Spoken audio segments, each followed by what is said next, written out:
木已成舟，圣旨一下，封王已成事实，10几年的屈辱将会在我进入秦地的那一刻不复存在。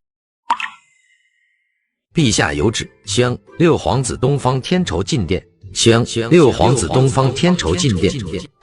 东方天仇正步上殿，脑袋低垂，不敢与任何人相视。在周围值守的禁军满脸都是抑制不住的嘲笑和讽刺。这个身份高贵的六皇子并不是高高在上，因为他是大武帝国出了名的废物皇子。造成这一切的原因都是因为他的母亲罗氏。罗氏出身低微，却因容貌貌美、宽厚仁慈，得到了皇帝宠幸。要知道，一个庶出被皇帝宠幸，那为妃子是多大的幸运。但这种好事对于罗氏来说，并不是幸福降临的前奏。身后没有势力，在后宫这样勾心斗角的地方，终究是逃不过皇后以及其他嫔妃的祸害。最终，罗氏受不了这样的折磨，搬离了后宫，跟六皇子一起生活在一处破旧的院子里。东方天仇很少上朝，见到众多帝国大臣，怯懦之意表现尤为突出。当然，六皇子是废子的事实大家都是知道的。这些个大臣看着东方天仇，脸上都挂着浅浅的笑意。儿臣东方天仇拜见父皇，父皇万岁万岁万万岁！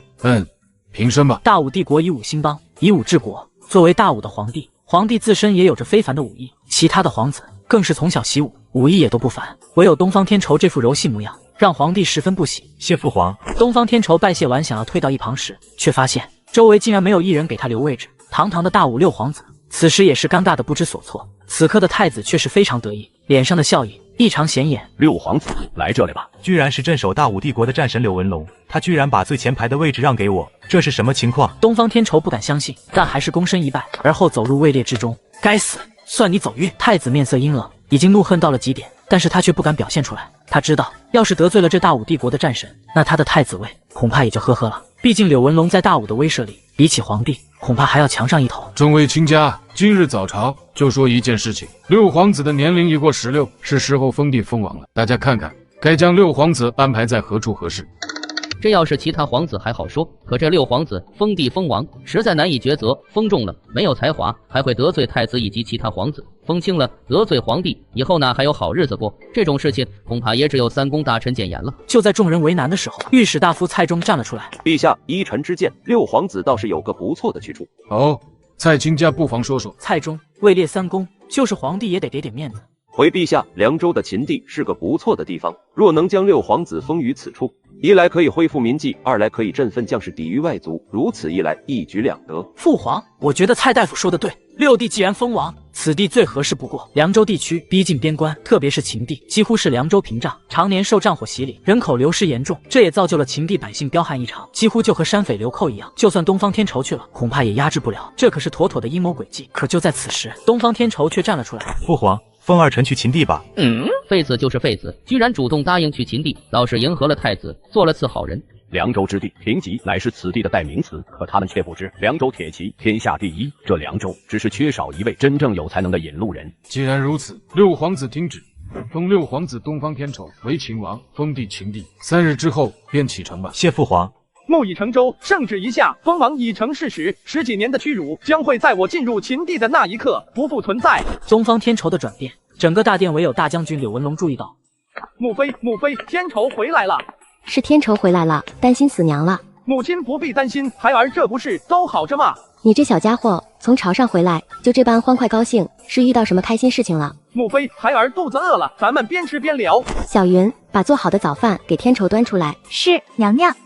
饭桌上，东方天仇将今日早会的事情详细的给罗妃说了一遍。罗氏的脸色变化极大，从嬉笑般的静静聆听，到后来越发难看愤怒。蔡中谏言你去秦地，你就答应去了？你这孩子是不是糊涂？秦地那个地方我可是听说过，那里山民彪悍，匈奴出没，乱得很，指不定哪天就没了。你要是没了，留下娘一个人在宫里可怎么活？母妃，孩儿成了秦王，你应该高兴呀。你真是个糊涂蛋！你其他的4个哥哥要么在幽州，要么在江南，你倒好，去个贫瘠的凉州，也不知道你父皇是怎么想的，好歹也是心头肉啊，如何舍得？不行，你等着，我去求你父皇，让他改变主意。别啊，母妃，这是皇帝下的命令，怎么可能说改就改呢？何况还是皇儿自愿的。母妃放心就是，去秦地，我一定不会有事的。罗氏看着儿子一改往日的娇腻，一本正经的保证，罗氏这才放心了不少。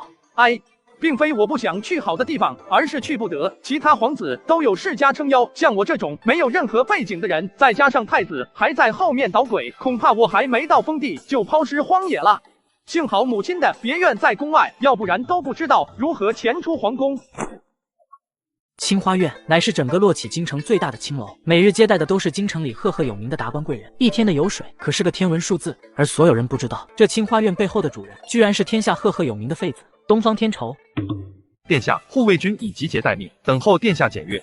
于文护这些人的训练如何？殿下放心，都是按殿下的旨意训练的，并且个个身怀绝技，武艺高超。很好，我很满意。诸葛连弩、各制匕首、绳索、长刀、暗器、护甲，这些装备本不应该出现在这个世界。不错，东方天仇不光拥有大武六皇子的身份，他还有一个天大的秘密，他是来自地球21世纪的华夏第一特种兵，拥有强大的现代技艺。在这边大武六皇子出生之时，或者说还在罗氏的肚子里，他就已经穿越过来了。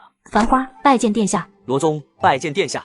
免礼，繁花，明日我就要离开这里，前往凉州，日后清花院可就要交给你打理了。记住，你清花院是我东方天仇唯一监视京城、收集情报的情报机构，你务必要好生经营，最好把清花院延伸到其他州郡。是，殿下。罗宗，我的玄甲卫可安排妥当？回殿下，2000玄甲卫都已从黑云寨出发，护校月带领1000玄甲卫驻守关外，另外1000玄甲军已经为殿下开道。好，做得不错。万事俱备，只欠东风。东方天仇手下的这些将领都是武艺高强之辈，即便是整个京城，都未必找得出他们的对手。这些将领之所以如此忠心，被他视为心腹，都是因为在他们最落魄时候，被东方天仇收留，诚心相待。那时候，东方天仇只有8岁。你可知挡我路的后果？哇3天已到，秦王带着几名护卫出了洛启城，没有庄严的欢送仪式，连作为父亲的宣武帝都没有来。天仇，山高路远，你一路可要小心。记住，每2个月给母后捎带一封家书。知道了，母后。皇儿走了。等等，我说六弟也不等等姐姐，姐姐可是来送别的。长公主东方月，东方天仇的姐姐，皇宫皇子公主多不胜数，东方月最喜欢的就属东方天仇了。皇姐你怎么来了？柳文龙，奇怪，东方月来送我是出于亲戚关系，柳文龙怎么跑来了？非亲非故的，还把自己儿子也带出来了。秦王殿下稍等，臣柳文龙携子来送殿下。那日多谢大将军解围了，东方天仇在此谢过。臣不敢言谢。秦王此去秦地，路途遥远，臣下有一子，名为柳文钦，自幼习武，饱读诗书，就陪同殿下一块去往凉州吧。相互之间也有个照应，有危险的话，还能让犬子断后。这柳文龙不会发现这一切都是我装出来的吧？还是故意将柳文钦安插在我身边，用来监视我的？不对，明知山有虎，偏向虎山行。柳文龙没必要让儿子跟我去送死。刘文钦拜见秦王，此去凉州，凭末将手中长枪为殿下开路。柳文钦是柳文龙第2个儿子，传说自小习武，如今18岁，手中一杆长枪玩得出神入化。大将军，这是殿下，此去路途遥远，臣告辞了。启禀太子，秦王已经出发了，只是什么？只是属下看到了长公主与大将军，大将军还将自己的儿子给秦王当护卫。区一个数字，柳文龙他怎么敢？去，请胡先生来东宫。好你个柳文龙，本太子换着法子的暗示你，你视若无睹。可如今为了区一个数字，居然将自己最心爱的儿子推出去给人家当护卫，你是在故意挑衅5大皇子，还是这其中有着别的不可告人的秘密？文钦大哥，待会出了关中，你就守护在我身边，哪都不许去。诺。父亲大人为何会将我送给一个废子当护卫，还骗我说以后就知道了？难不成这6皇子身上还能有什么特殊不成？东方天仇一路奔走，他要尽快走出关中，只有出了关中，他才能安全。有了秦王的身份，入狱的关卡基本上都是畅通无阻。即便他是名满天下的废子，这些人也不会刻意去得罪一个王，毕竟得罪皇子，那可是要诛9族的。到萧关了，只要出了萧关，就彻底走出关中之地了。停车！例行检查。放肆！你们眼睛是瞎吗？秦王的车驾也敢拦，是不是不想活了？那我管不着。例行公事，不管是谁的车辆经过萧关，都得检查。没有皇帝的旨意，敢拦皇族车驾，可是死罪。这些守卫萧关的士兵不会不懂，定然是身后有人故意示意于他。殿下，你可知挡我路的后果？哇！军士长的话刚到嘴边，脖子处就出现了一道血色的痕迹，在满是诧异与惊惧的目光中倒在了地上。刚才那套出剑与收剑运用的简直是炉火纯青，这若是没有几年的基础底子，是做不到如此熟练程度的。6皇子，所有人眼里的废子，居然如此惊艳，怪不得临行前父亲告诉我，6皇子神秘得很。何人胆敢造次？萧关守将郭义，该死！这群不长眼的东西，竟敢搜查秦王的车，还以为6皇子是深居宫里的20族吗？萧关守将郭义见过6皇子，怎么你也要检查本王的马车吗？末将不敢，都是这些不长眼的东西冒犯了王驾，死有余辜。末将这就为殿下亲自放官。都说六皇子庸弱废物，但从方才的手段来看，这六皇子也是个杀伐果断之人，并不像传言中说的那般连鸡都不敢杀。来人，将那士兵的尸体收好。六皇子杀人的消息不得走漏半点，更不能传回宫内。这士兵的死因就当是执行任务被毒蛇咬死。终于出关了，护卫军也差不多该到了。不好，有刺客！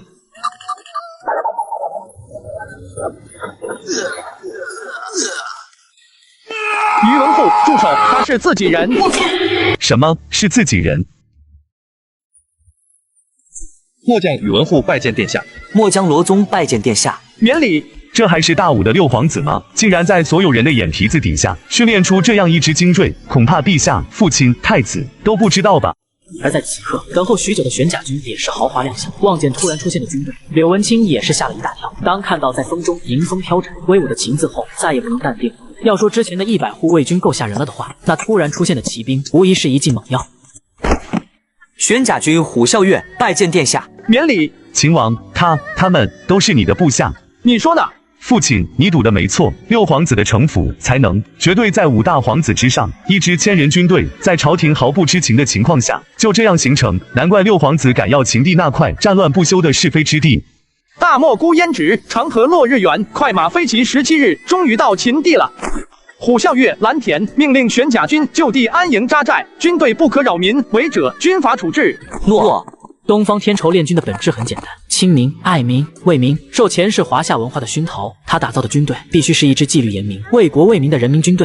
报，启禀殿下，宇文将军回来了。待宇文将军到帐内，宇文护凉州之祸可探查清楚。回殿下，北凉之祸不在其外，而是在内部。此话怎讲？其实朝廷驻守在边关的军队早就被匈奴灭干净了，现在驻守玉门关的都是凉州百姓自己组织的民兵，这是外因。那内因呢？内因就是凉州各郡的门阀士族了。凉州有7郡，各郡内都有门阀士族，而凉州门阀士族不同，强大士族吞并弱小的士族，从而做大，占领郡城。好家伙，这些人都不想活了吗？而且殿下，咱们的秦地现在被一个叫韩城的占领着，末将请命，愿率1000玄甲卫去灭了韩城。不用，我写一封招降信，你派人送去秦地。殿下，这招降信能有用吗？你只管送去就行，其他的本王自有安排。当年秦王嬴政横扫6国，何其威风！既然让我做了这一届的秦王，那么我这个秦王可不能丢了秦王2字的威严。主公，秦地是秦王的封地，如今秦王的军队驻扎在城外50里处，现在又有秦王亲自写的招降书，我们该当如何？哼，什么秦王，不过是大武的废子罢了。若是皇帝真的在意六皇子的话，也不可能将他放逐到秦地来。一个不懂事的毛头小子，构不成威胁的。六皇子虽然是废子，可不管怎么说，他也是皇帝亲封的秦王，这代表着皇族的脸面。要是被朝廷知道，只怕会因皇室的脸面派大军来讨伐凉州。到时候不光是我们，就连其他几大氏族都将大祸临头啊！说到此处，韩城也有了一丝不安的感觉。罢了，一会我就亲率5000人马去灭了秦王，免得让我心里不安。殿下，你猜的还真准。韩城收了书信之后，果然派军出了秦郡。宇文护传令下去，等韩城大军完全深入山谷后，左右两边500玄甲军先是一番骑射，再纵马全力杀出。诺。蓝田，你再率领500玄甲卫以及100护卫军绕开韩城大军，进攻秦郡。诺。传我命令，大军全力冲杀，踏平秦王营地，凡活捉秦王者，赏黄金100两。杀！玄甲军之至，有死无生。射！秦王手下大将柳文清在此，逆贼快快受死！韩城的5000人马经过玄甲军一番扫射之后，阵脚已乱，士气低迷，已经没了斗志。而后在玄甲军的几轮冲杀下，韩城的5000大军已经损失了大半。宇文护传令下去，降者不杀。诺，全军听令，殿下有令，降者不杀。韩城大军现在等的就是这句话，直接就扔下武器投降了。我去，有没有搞错？刚提起的战役就缴械了，这也太无趣了。韩城，你身为士族，不想着报效朝廷，却自立门户，公然与朝廷对抗，此罪当诛9族。今日留你不得，拖下去砍了！特么的，朝廷这帮狗东西拿假消息骗老子！家主，韩城大败，秦郡易主，城中秦王的军队大贴告示，要求城中百姓以及大小士族都去迎接王驾。田家是秦地的第2大族，田家家主田平是个乐善好施、心系百姓之人，家中的大多钱财都被田平施布给秦郡的大小百姓。其人又多才华，学识广，是当地有名的儒士，在当地颇有名望。呵呵，自古天下清官甚少，为民者就更少了。来我凉州任职的官员，哪一个不是剥削百姓、吸食百姓血液的魔鬼？更何况王乎？秦王东方天仇的名字他了解过，是当朝最不受待见的皇皇子因性格庸弱被世人唤作废子，这最基本的消息他还是知道的。田平是个狂士，就算太子来了，他也未必会待见，更何况区区亦如此。我觉得家主还是亲自去见见这秦王吧。这又是为何？秦王的军队以1500人胜5000人，说明秦王的军队战斗强悍，训练有素，这是其一。其二，秦王的军队入城与明秋毫无犯，甚至还有意帮助百姓，足见秦王军队军纪严明。家主，你试想一下，手下军士都能做到如此地步，作为主帅的秦王，你觉得会差到哪去？家主您常说诺大哥天下无一民主效力耳，我倒觉得这秦王殿下，家主不妨可以试上一试。田七的一席话让田平陷入了沉思。不错，好一支精锐之师，恐怕整个大武都找不出第二支了。不过这样就想入我之眼，还是不够。哈哈哈！天下人都说秦王是废子，不堪才华，不堪重用，想要治理秦地，某家有几个问题，秦王可听否？何人胆敢如此无礼？苟书生，就是你辱骂秦王？正是。天哪，是田老爷，他怎么敢去招惹秦王的？希望秦王不要在意，帮了田老爷。在田平被抓住的那一刻，周围的人群立马就骚乱了起来。没想到小小一个文士居然有这么大的影响力，此人能让百姓举动反应如此热烈，其身份恐怕不简单。特么的，劳资就没见过你这么嚣张的人！来人，将此人押下去砍了！等等，先押入大牢。什么秦王，什么仁爱，都是凭空捏造迷惑百姓的。希望你的才华能如本王所想的一般，不然辱骂皇祖，死罪可免，活罪可就难逃了。老爷啊，老爷，你好好说话不行吗？非要用激烈的语气辱骂秦王，这回可死定了。听说辱骂皇族是要诛九族的，这次我田家要完了。这田平倒是个桀骜之士，5年前皇榜3甲，成绩排名第1，可惜得罪了权贵，被迫取消了成绩，而且连我父皇都在他手中栽过跟头，倒是个有意思的人。宇文护，带我去关押田平的牢房。我说田老爷，您骂人也得分个场合吧？众目睽睽之下辱骂秦王，那是要掉脑袋的。老大哥，这是我故意为之的。您想想，秦郡这个地方，外有匈奴侵扰，内有韩城把政，我秦地的百姓生活的何其艰苦。如今秦地迎来新主，我不得好好试探他的为人。若比那韩城还残暴，我田平这条命死了也就死了，只怕是苦了乡亲们啊！田家主果然是怀德爱民，如此心系百姓，本王抓了你，倒觉得有些惶恐不安了。拜见秦王。你们都下去吧，我和田先生有话要说。诺。坐牢的滋味比起家里如何？甚好，殿下，今日的问题你还没回答我呢。先生但问无妨，本王定知无不言。请问秦王封地于秦，该如何对待百姓，如何治理？亲民、爱民、善民、乐民，减税赋、改兵制、垦荒地、兴水利、施新政，先生以为如何？好政策，好远谋，都言六皇子天下废子，我看不然，殿下之谋可在天下。本王也有一个问题，不知田先生可否解答？当然，殿下请问，田某定当知无不言。秦地窘迫，凉州凄凉，如何在夹缝之中求生？又如何对敌于外？田某以为对外态度强硬，不可妥协，匈奴之祸唯有打痛打怕；对内出招贤令，广纳人才，对人才者需布局一格。而凉州其他势力不过乌合之众，只需弹指挥间就能将他们捏碎于股掌之间。就这样，两人越聊越欢，越欢越聊，千里马伯乐此时心心相印，知无不言。先生果然有真才，本王现在就拜先生为相，做我秦王府的丞相。哈哈哈！想我田平悠悠10几载，虽不得志，今日中宣良主，田平愿意为殿下驱驰，肝脑涂地。大武600年，宣武帝20年，六子东方天仇正式入主凉州，封地于秦，称号秦王。逐日拜宣武帝15年，甲榜进士田平为丞相。自此，秦王势力逐步发展。宇文护，罗宗听令，命你领1000玄甲军，招降韩城所驻扎在北门关的边军，如若不降，杀无赦。末将领命。末将领命。柳文钦听令，命你领800玄甲军，维护秦郡治安，还有护卫城墙之职。末将领命。虎啸月听令，你领剩下的200玄甲军，在秦郡东西两面设立临时征兵所，凡参军报效国家者，按玄甲军1/3的粮饷发放。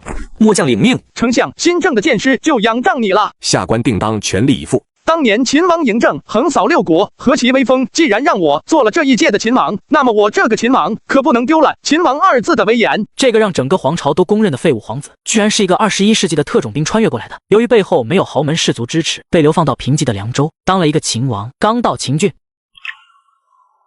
启禀殿下，边关紧急书信。罗宗的信肯定是遇到什么棘手的事了，快给我！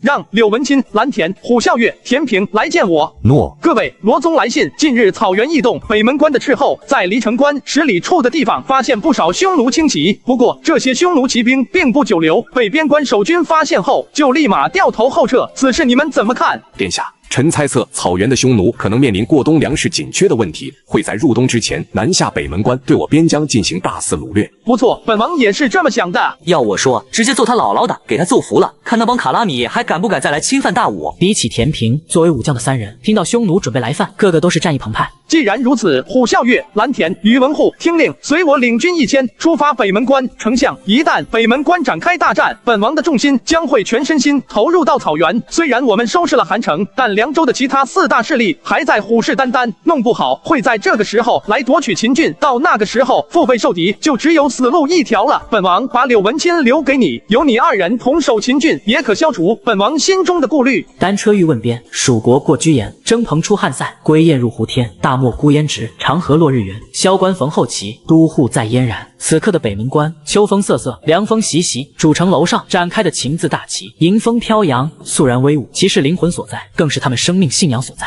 因为他们只明白一个道理：守卫边疆，誓死效忠的不是大武皇帝，更不是大武战神柳文龙，而是秦地的主宰，他们心中唯一的主，秦王东方天仇。开门，秦王驾到。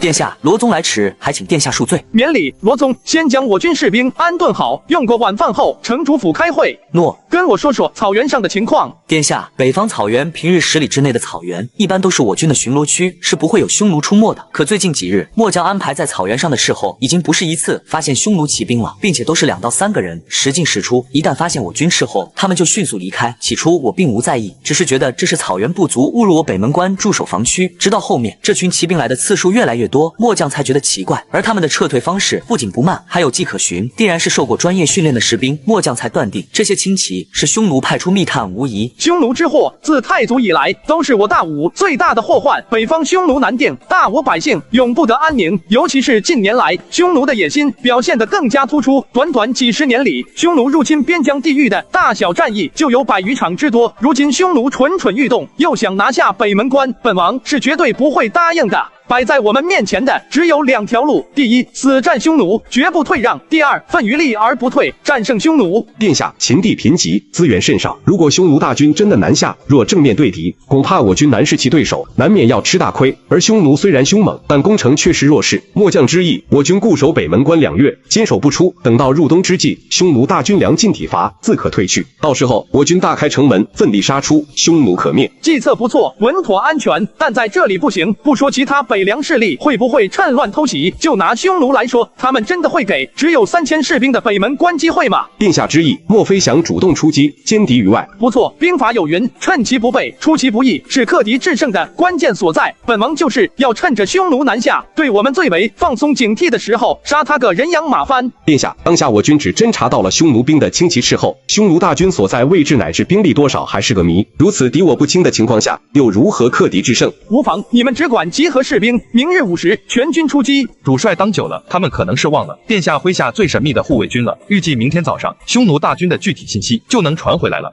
第2日，天还没亮，派出去的几波护卫军，终于有一波返回来了。殿下，宇文护求见。看来是护卫军有消息了。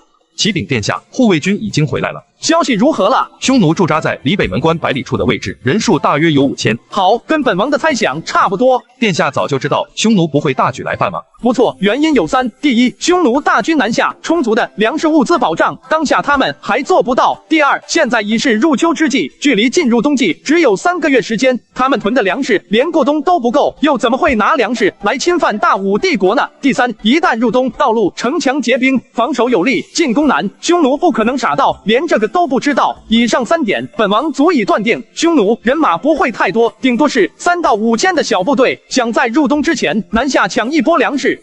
殿下深谋远虑，末将佩服。行了，别拍马屁了，去让护卫军的兄弟好好休息，今晚可能会有一场恶战。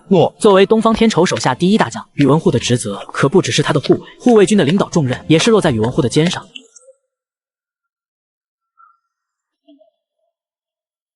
战鼓雷动，号角瑟瑟，整个北门关都弥漫着一股紧张的肃杀之气。此时北门关大军已经集结完毕。蓝将军，你信不信这次进攻匈奴没你的份？古大牙，闭上你的臭嘴！信不信老子把你的臭嘴撕个稀巴烂？给你说你还不听，你就等着吧，殿下肯定让你留守北门关。虎啸月、罗宗点2500兵马，随我出关。蓝田率兵500，镇守北门关。特么的，还真被这个乌鸦嘴给说准了。殿下，驻守北门关之将还是留给其他将军吧。杀匈奴是多少男人做梦都想的事情啊！如今大家都出去杀敌，喝酒吃肉，把我一个人留在北门关吃西北风，我也想随殿下杀敌。糊涂！北门关是我秦地门户，秦郡的关键所在。一旦匈奴偷袭，此关一破，多少百姓血流成河，并且本王也将面临腹背受敌的窘迫。北门关的重要，你不是不知道。我让你镇守北门关，是让你好好看守，可不是让你在这游玩的。殿下说的对啊，北门关是殿下的后背，殿下将后背交给我，是对我多大的信任与器重呢？殿下恕罪，蓝田知错，殿下尽可放心北击匈奴，末将定当死守北门关，恭迎殿下凯旋。大军开拔。这个穿过来的大武六皇子刚到封地就遇到匈奴入侵，以前都是割地赔钱，可这个老六却不惯着匈奴，直接就带兵打出去了。大军开拔。哼，近期匈奴在草原涌动异常，看来又想在入冬之前侵我凉州，害我凉州百姓区区蛮夷，真是胆大包天。裴浩对匈奴的恨已经埋入骨髓，几乎所有凉州人都知道，再一次匈奴南下，攻破北门关，犹如嗜血的牲口，见人就杀，见粮就抢，女人更是被折磨致死。而裴浩的妻子就是死于匈奴之手。那时候的他手无寸铁，没有任何实力与匈奴抗衡。那一刻，他是多么希望朝廷的大军能够出现，可是朝廷无能。后来，凭借自身高深的城府以及过人的手段，在武威、宣威两郡立足，而后经过发展，一跃成为凉州最强的军阀。他无时无刻都想与匈奴大战一场，奈何凉州混乱，匈奴彪悍，使他实在难以脱身。主公，我们放在关外的斥候回报，秦帝秦王领着2500兵马，居然开进了草原，似乎有意主动北击匈奴。也不知那秦王是真傻还是有底气，2000多人就敢北上与匈奴征战。要知道，匈奴的厉害不知强了韩城多少倍。传令上将秦苍领军1万，时刻监视其他各郡势力，谁敢靠近秦地，不用请示，直接给老子打。传令武关守将秦代，给我打起精神来！一旦秦王战败，他的几千士兵迅速接应，不管是谁，只要与匈奴作战，我裴浩势必要驻场子。这是脑子秀逗了吗？按理说，秦王北伐，秦郡空虚，这是拿下秦地的最佳时机。这倒好，不出手就算了，还反过来帮人家守家，这心是有多大？秦王呐，希望你不要让我失望啊！主动北击匈奴这种盛况，已经200年没出现过了。裴浩这老东西，自己不要秦地也就罢了，还不让我们拿，竟然还在宣威附近驻扎了1万兵马。为了个事不关己的秦地，连最精锐的北凉铁骑都拿出来了。不知道的还以为他和秦王已经穿一条裤子呢。苍松郡洪家洪泽，修图郡穆家穆须，咸美郡足利郡杨家杨晨，3大凉州士族居然在此刻汇聚一堂。就是秦王离开秦郡北上，此刻秦地必定空虚，若此时发兵，定能将秦地轻而易举拿下。这2年裴浩的势力越来越大，手伸得越来越长了，恐怕用不了多久，裴浩的手就要伸进咱们3大势力的地盘了。是啊，要我说，咱们与其坐等他来，还不如主动出击。赢了，咱们共同瓜分宣威、武威2郡；输了，咱们3大势力互为犄角，他也不敢拿我们怎么样。杨兄，你意下如何？穆须、洪泽2人也只能发牢骚，真的能掌控雷电的，还得看杨晨。杨晨与裴浩一样，凉州7郡也占据了2郡，自身实力也是相当强悍的。与裴浩一战，你们也配？别忘了，裴浩此人城府极深，又擅长笼络人心，手下大将秦苍乃是北凉第1勇士，整个天下能与之匹敌的屈指可数。还有秦代，他的儿子裴俊义都是北凉大将。我3大势力虽然有4郡，兵力还是其2倍之多，可真正能领军的将领屈指可数。你们告诉我如何战？想着想着，3人就泄气了。面对裴浩这北凉最强军阀，这3大势力可不敢与之硬碰，毕竟在北凉这地方攒点家当确实不容易。不过2位也不必气馁，秦地那块地方迟早是咱们的，区区一个废子他也配拥有封地，而且刚来秦地就敢主动北击匈奴，真是不知天高地厚。殿下果然厉害，咱们打着匈奴人的旗号，一路上无人敢惹，都乖乖的缴械投降。我看那秦地的韩城恐怕早就吓得尿了裤子，迎接咱们入关呢。那是，我早就跟父王说过，投靠北匈奴王忽尔赞，那样我们乌桓大族会比现在的日子好过得多。可现在匈奴王步步压迫，在政治上苦苦紧逼，让我乌桓大族进退两难。要是本王当选乌桓王，必定带乌桓走出困境，入住那美妙的中原大地。古圣乌桓王的长子，纵酒骄奢，滥饮无度，是个不折不扣的败家子。大哥，一天只走30里，照这个速度下去，何时才能到北门关？你整日如此饮酒享乐，骄奢放纵，你就不怕大武的士兵偷袭吗？你可别忘了，我们可是打着匈奴人的旗号，大武的人见了匈奴人，哪个不是被吓得四处逃窜？怎么可能敢出门迎战？启禀殿下，侦查清楚了，匈奴人载歌载舞，毫无战斗意志，大多士兵都喝得酩酊大醉。真是天助我也！行军打仗居然还敢喝酒，他们是有多么看不起我们大武军队！传令，半个时辰后，全军全力冲杀敌军大营。离席，离席！哈哈哈！兄弟们，给我灭光这群祸国殃民的牲口！反光这帮牲口为凉州的父老乡亲报仇。看着勇猛无匹的秦王，后面的凉州士兵似乎变得不再害怕。匈奴军侵犯凉州的时候，烧杀抢掠，残忍至极，不拿凉州百姓当人看。他们的亲人、朋友、孩子都死在这群牲口手里，这已经不是一般的仇恨了，是刻入骨髓，是抹不去的血海深仇。这一刻，他们既是士兵，也是复仇者。在这种仇恨的加持下，战斗力涨了不知多少倍。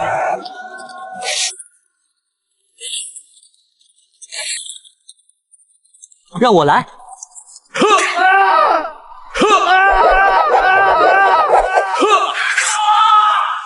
你去保护殿下。一点寒芒先到，随后枪出如龙。还有谁？天哪！居然是北凉士兵，他们怎么可能如此勇猛？不可能，这绝不可能！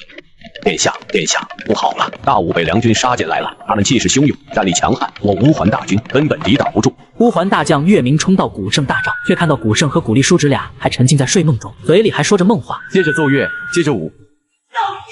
这都什么时候了？真不知道大王为何会将我分配在这两个奇葩麾下。既然如此，休怪我不敬了。岳明，你好大的胆子！你知道你在做什么吗？古圣，我敬你是因为你是王子，我拿酒水泼你是为了救你。你少拿你王子的身份压我。作为乌桓老将，我可不怕你。你若想死，本将不拦你。你看看外面，大武北凉军已经杀进来了，我5000乌桓军战死一半有余。等回去后，你亲自向大王解释吧。战斗持续了半个多小时，乌桓军大败，剩下的部队仅仅几百人而已，皆成了北凉军的俘虏。至于逃走的古圣、古丽、岳明带着数名亲兵，早已逃得不知所踪。按这里的风格，似乎不像是匈奴人的习惯。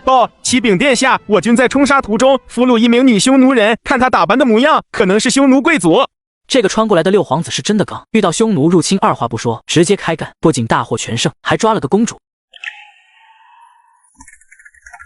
启禀殿下，我军在冲杀途中俘虏一名女匈奴人，看她打扮的模样，可能是匈奴贵族。女匈奴贵族？听说草原的女人大多都是身强力壮，上能骑马射猎，下能杀鸡宰羊。今日本王倒要看看草原上的女人是否像传说中的那样。押上来！你们能不能轻点？弄疼我了！别墨迹，快点！我家殿下要见你。殿下，你们的大人不是韩城吗？秦王干掉韩城的消息，草原部族还不知道，他们收到的消息还停留在韩城当政的时候。小姑娘，你太高看韩城了，主动北击匈奴，唯有我家秦王殿下才有这个魄力。秦王殿下？哪里来的秦王殿下？又是哪个秦王殿下？殿下，人已带到。好，你们先下去吧。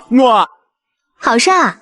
派出大批斥候在北门关10里之内晃悠，见到巡逻军就立刻撤退。如果我猜的没错的话，你们是故意让我北门关巡逻军发现的。是又怎样？你们每日只行30里，除了饮酒作乐外，是为了给北凉百姓造成心理压力，又打着匈奴的旗号在外招摇撞骗，想以此恐吓北凉百姓交出粮食。而你们压根就没想过进攻北门关，因为那样的话对自己损失太大，回去后不好交代。我说的对吧，乌桓公主？好，罢了就是罢了，我乌桓人没你们五国那般心机成深。还有，你是如何得知本小姐是乌桓公主的？这有何难？能在乌桓大帐随意走动的女人，要么是贵族，要么是公主，要么是王后。凭此我便断定你应该是乌桓公主。没想到你小子还挺聪明，你已经正式吸引了本公主。本公主很想知道你的名字。我说大姐，这是在敌军大帐，你能不能表现得紧张一些？你这样会搞得我们很没有面子的。你特么的叫谁大姐呢？你信不信我撕了你的嘴？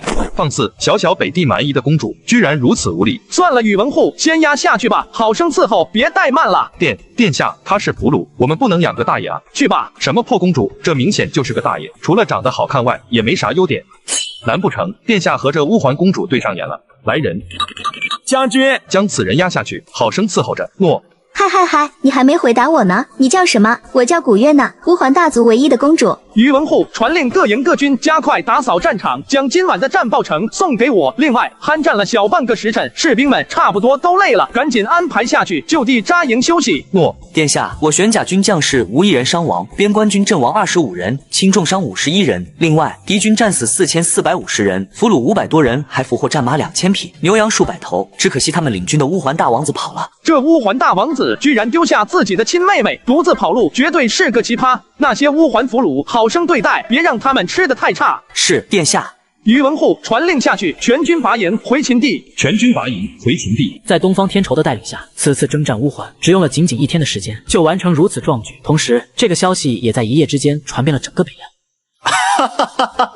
有意思，有意思，真是小看这个秦王了。看着从边关传回来的战报，裴浩笑得合不拢嘴，心情相当的好。主公，那是不是该让秦苍撤回来了？不用，就让他在宣威郡多待一会，震慑群雄，免得那3大势力又不知天高地厚了。另外，草原那边，秦王已经大胜而归，你让秦代驻扎的人马退回武关。这次裴浩暗中帮助东方天仇震慑群雄，无论如何，东方天仇是欠了裴浩一个大大的人情。昨天还在说秦王不自量力，主动北击，犹如自掘坟墓的3大势力，看着手中的战报，个个脸色难看。秦王大胜而归，犹如几个响亮的巴掌打在自己的脸上。这秦王不简单。照这个形势发展下去，秦地加上深谋远虑的秦王，将一跃成为北凉最大的敌人。北凉已经有一个裴浩，再来个秦王东方天仇，我们3大小势力还怎么活啊？还有宣威郡方向，他裴浩是什么意思？秦王已归，秦苍的1万大军还驻扎在宣威边道，是想赖着不走，还是故意与咱们3大势力为敌，又或者想独占秦地？难道裴浩真的已经和秦王穿一条裤子了？坐以待毙，只能等死。最终由3方巨头决定，到明年开春时期，每个势力出兵1万，无论如何也得灭了东方天仇。殿下，我们真的要将乌桓公主带回秦地吗？乌桓王庭的小公主，乌桓王最疼爱的女儿，就这层身份，你知道代表着什么吗？不就是个俘虏吗？她可不是俘虏那么简单，在本王眼里，这是一块香喷喷的肥肉，这是本王与乌桓王谈判的筹码。本王相信，以古月娜在族中被溺爱的程度，我提出的一些小条件，乌桓王是不会不答应的。是末将肤浅了。一战北凉经，北凉几10年内，除了大将军柳文龙率军北伐，大挫匈奴、乌桓、鲜卑等部族外，已经10几年没有次等战绩。而秦王东方天仇出入凉州越余，北击乌桓，全歼乌桓5000人。试问，此等战绩在北凉各郡还有谁？恭迎殿下大获全胜，凯旋归来。古胜，你好大的胆子！谁让你私自调兵南下，招惹大武的？还有岳明，你身为老将，你应该知道私自调兵这是何罪？一王一将，我族5000热血男儿，5000条活生生的生命，竟迫害于你们2人之手。皇上，老臣有罪，5000乌桓男儿葬送大武，害多少妻儿老小家庭失亲，都是老臣亵渎失职之过，老臣愿以死偿还罪过。也知道错，戎马一生，你也算是2朝老将，居然会在老年犯了糊涂，为自己一生徒增污点。5000条命足以将你千刀万剐，但本王念你为乌桓尽忠一生，立功无数，死罪可免，可活罪难逃。削去你镇军大将军的职位，贬你为镇东将军，去前线好好盯着匈奴人。谢大王。古胜，你身为王子，无任何旨意，私自出兵，先将你太子之位暂时剥削，回你母后那里好好反省1年。古力身为本王的族弟，太子的王叔，未有劝诫也就罢了，居然还纵然太子犯错，其罪难以饶恕，鞭笞100，以儆效尤。谢王上。出于私情，这种处罚实在太低了，一个恭敬，一个鞭笞100，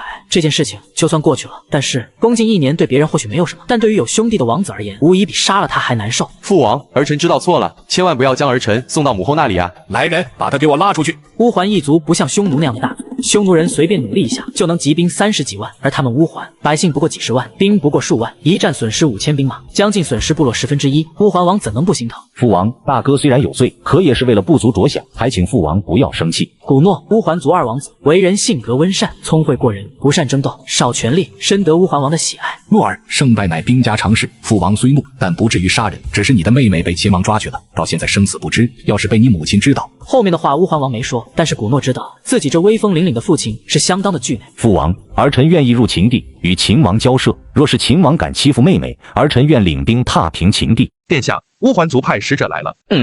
去把古月娜叫来吧。想起古月娜，东方天仇就一阵头大，包吃包住也就算了，有事没事还跑来烦他，搞得他现在像躲瘟神一样躲着古月娜。东方天仇，你叫本公主来干嘛？古月娜，能不能不要这般放肆？这是北凉，这是秦王府，不是你家。你有没有搞错？是你叫本公主来的，本公主来了还反过来责怪本公主，你几个意思？我的秦王殿下，我怎么觉得你在害怕我？我记得当初可是你把我抓来准备由我父王的，怎么现在开始嫌弃我了？2日后，你2哥古诺作为谈判使者来秦地接你回家。放心，这次我肯定不拦你，你就好好的跟你2哥回家。东方天仇，你这是要赶本公主走吗？你放心，把本公主掳到这来，就想送我走，可没那么容易。完了，这家伙不会是想赖着不走了吧？老天，可别给我开这种玩笑啊！俊逸，看看秦郡的变化和以前有什么不同？人来人往，络绎不绝，看似不是很热闹的街道，但每个人的脸上都洋溢着笑容。比起韩城占领时的秦郡，秦王如今治下的秦郡要好得多，可谓是欣欣向荣，一片光明。殿下真乃神人也！你的水利设计方案实在太厉害了，瞬间为秦地百姓解决数百年来都未解决的问题。即便放眼整个大武天下所有的工匠，也造不出如此奇异的工具。拥有华夏5000年历史记忆的东方天筹，那些历朝历代领先世界水平的重大发明，足以令整个大武帝国领先世界水平1000年。天平，本王真有这般厉害，连全天下的工匠都比不了吗？请问这里可是秦王府？此处正是秦王府，两位找秦王有何贵干？无何贵干，只是想见见灭韩城、夺秦地、击乌桓的秦王到底是何许人也？秦王不过普通人耳。俊逸，来此见过秦王吧？裴俊逸不敢相信，眼前这个比自己还小的少年，会是北凉的风云人物，秦王东方天筹。你是秦王？俊逸不得无礼。武威郡小郡王裴俊逸见过秦王殿下。秦王殿下年少有为，能在如此短的时间里稳居北凉，裴俊逸佩服。裴家裴俊逸，那你莫不是裴家家主裴浩？秦王殿下，裴某千里迢迢来秦地，难道不想请我到府里坐坐吗？北凉第一大军阀，本王确实不能轻视，只是堂堂北凉第一大人物，随便跺一跺都能让北凉紧张的人物，居然会光临我这毫不起眼的秦地，意欲何为？罢了，丞相，秦郡水利你带人监督就好，本王就不去了。宇文护，请裴先生入府。不知裴家主不远万里登临秦地，所谓何事？秦王可有大志？本王之志，当比9天浮游之鲲鹏；其象当比东海畅游之蛟龙；此志当比9阁颠鸾之天；此象当比庙堂居高之地。于你而言，此志如何？鲲鹏化而为鸟，食而为鱼，展翅腾飞，直上9天，其翼遮天蔽日。蛟龙，江河水坝，9化为龙，真龙之志，如比天地，唯有当世圣皇，为子龙尊。秦王之下，乃是天下，果不其然，果不其然啊！秦王大志，世人浅薄，弹指挥间，将天下人玩弄于股掌之间，而不失其色。裴浩佩服，如此明主，当属天下，位居四海。秦王殿下，我父今日乔中来此，意图明朗，其心在大武，割据北凉，只是迫不得已，为敌北方匈奴，实属无奈。其心在大武，呵呵，武威、宣威2郡乃是北凉最富庶的城市，人口居凉州大半。如此地方，裴家主不是有意想占，难不成是向我投诚来了？投诚算不上，只是想择选明主罢了。而秦王恰恰就是裴某心中不二人选。什么叫投诚算不上？难不成是想拿我当上位的跳板吗？还真当我是穿着纸尿裤的小屁孩呢？好一个算不上投诚！那既然如此，其投诚之心不坚，左右摇摆。裴浩，你是利用本王，好以此为跳板，达到你升职跃进的目的。你打的真是一手好算盘啊！秦王殿下，裴某自是诚心相投，可若是秦王殿下如此怀疑在下，那就当裴某什么话都没说过。你若真想投靠本王，从进入郡府的那一刻起，你就该称呼自己为臣，而不是裴某。裴浩，北凉还是大武的北凉，你裴浩还是大武的子民，本王是大武皇帝亲封的王，你为臣民，难道不该称臣吗？你裴浩没想到，本来是他要刁难秦王的，现在居然反过来被秦王气到心态爆炸。好一个君臣之力，好一张伶牙俐齿，惹怒于我，秦王就不怕驻守宣威郡的1万大军立刻兵临城下。这特么到底是来投诚的，还是来招降的？无妨，你尽可放马过来，区1万人，本王还没放在眼里。倒是你裴浩，本王现在给你一个机会，趁早归降本王。真要等到本王实力充裕，讨伐北凉诸郡时，你再想投降，可就没有今日这般待遇了。在场之人都没想到，原本好好的两人，竟在公堂之上磨起了嘴皮子。没想到平日如此严厉的父亲，居然也会有这般模样啊！行了行了，咱不吵了。小伙子年轻，我裴某不是对手，殿下可否与臣借一步说话？吵一架就臣服了吗？是不是太儿戏了？好，到后院走走吧。其余人等都在大堂等候，不许跟来。殿下，父亲，俊逸，武威府事情居多，为父不便久留，日后你就留在殿下身边，为殿下好好效力吧。这是宣威郡1万士兵的调令，写此调令，秦仓的1万大军，你可随意调动。父亲，这是调军效力秦王，难不成父亲已经妥协了？殿下，犬子就交给你了，臣暂且告退了，不然3大势力若是发现，又要徒增变故了。就这小会的功夫，就让北凉第一大势力妥协臣服了。整个北凉也只有殿下有这么大的能耐了。裴浩如此选择，也是为了给自己留条活路。现在北凉的几路势力没有朝廷的指派，一郡郡守都是杀害朝廷命官强抢来的，在大武帝国，杀害朝廷命官、强占城郡，就等同于占地谋逆，那是要诛九族的死罪。但凡有条活路，谁会背着万世谋逆的骂名呢？而王子殿下，吴国的城池可比我草原部落的街道要热闹得多啊！我乃虎啸月，秦王手下先锋大将，何人与吾比试，以助酒兴？二王子殿下，吴国的城池可比我草原部落的街道要热闹得多啊！是啊，草原部族之所以向往中原大地，也不是没有原因的。玉宝阁，都说中原人善美，爱将一些稀奇古玉打造成多彩多样的首饰。殿下是想污纳小姐了吧？我们进去看看吧。小姑娘，你这眼光真是独到。这两只镯子名为鸳鸯玉纹镯，寓意着与喜爱的人成双配对，喜结夫妻。老板，这镯子怎么卖啊？这对镯子是从中原地区进口来的，整个大武也不超过10对，而我北凉仅此1对。看姑娘与这镯子有缘，这样吧，一只镯子100两，2只镯子200两，如何？这对镯子200两是不是太贵了？能不能便宜点？姑娘，鸳鸯镯子200两绝对不贵，我金大牙保证，绝对没有坑你的意思。可是，小姑娘，你不会没那么多钱吧？老板，我现在身上就只有100两，要不您高抬贵手卖给我呗？就算顺个人情，你和我结个缘。啊呸，100两，你怎么不去抢呢？哦，好主意，感谢老板的提醒啊！来吧，把东西拿过来吧。小丫头，敢在玉宝阁动手，你是吃了雄心豹子胆了。来人，把这小丫头丢出去。王子殿下，你看那姑娘的身影是不是有点面熟？这哪是面熟，这明显就是她。放开那个女孩。二哥，你怎么会出现在这？妹妹数日未归，看你这架势，是有心仪的对象了。哪有？二哥可不要乱说。呵呵，妹妹，你不是秦王的俘虏吗？为何会出现在这？哥哥有所不知，秦王才没有拿人家当俘虏呢，他对人家可好好的。父王都快急出病来了，你倒好，在秦地好吃好喝，跟旅游似的。什么叫他对人家好好的？我真怀疑你到底是被抓来当俘虏的，还是自己故意跑来的。请负责通禀秦王，乌桓族谈判使团团长古诺到了。原来是乌桓部族使者代表，殿下早就吩咐过，若是乌桓使者到来，先到王府偏院等候休息，等待殿下召见。什么？到偏殿等待召见，去通报你们秦王来谈判的乃是乌桓王族，身份高贵的二王子，请引我们直接去正殿。抱歉，秦王之意表示的已经非常清楚，还请各位到偏院休息，不然就留在府外吧。你，这就是秦王的待客之道，我看秦王也不过如此，徒有虚名罢了。你敢骂秦王？嗨，小兄弟，我弟弟无礼，勿要生气，还请小兄弟带路，我们去偏院等着就是了。哼，请跟我来。如何了？乌桓使者已到，使者代表却是乌桓二王子，只是属下担心我们故意把乌桓使者晾在一边，乌桓使团会心生怨恨，一走了之。我泱泱大武之国，上朝天国，威武雄镇4夷，土地囊括4海，岂非给区区一草原蛮夷面子？丞相的意思你可明白？属下明白了。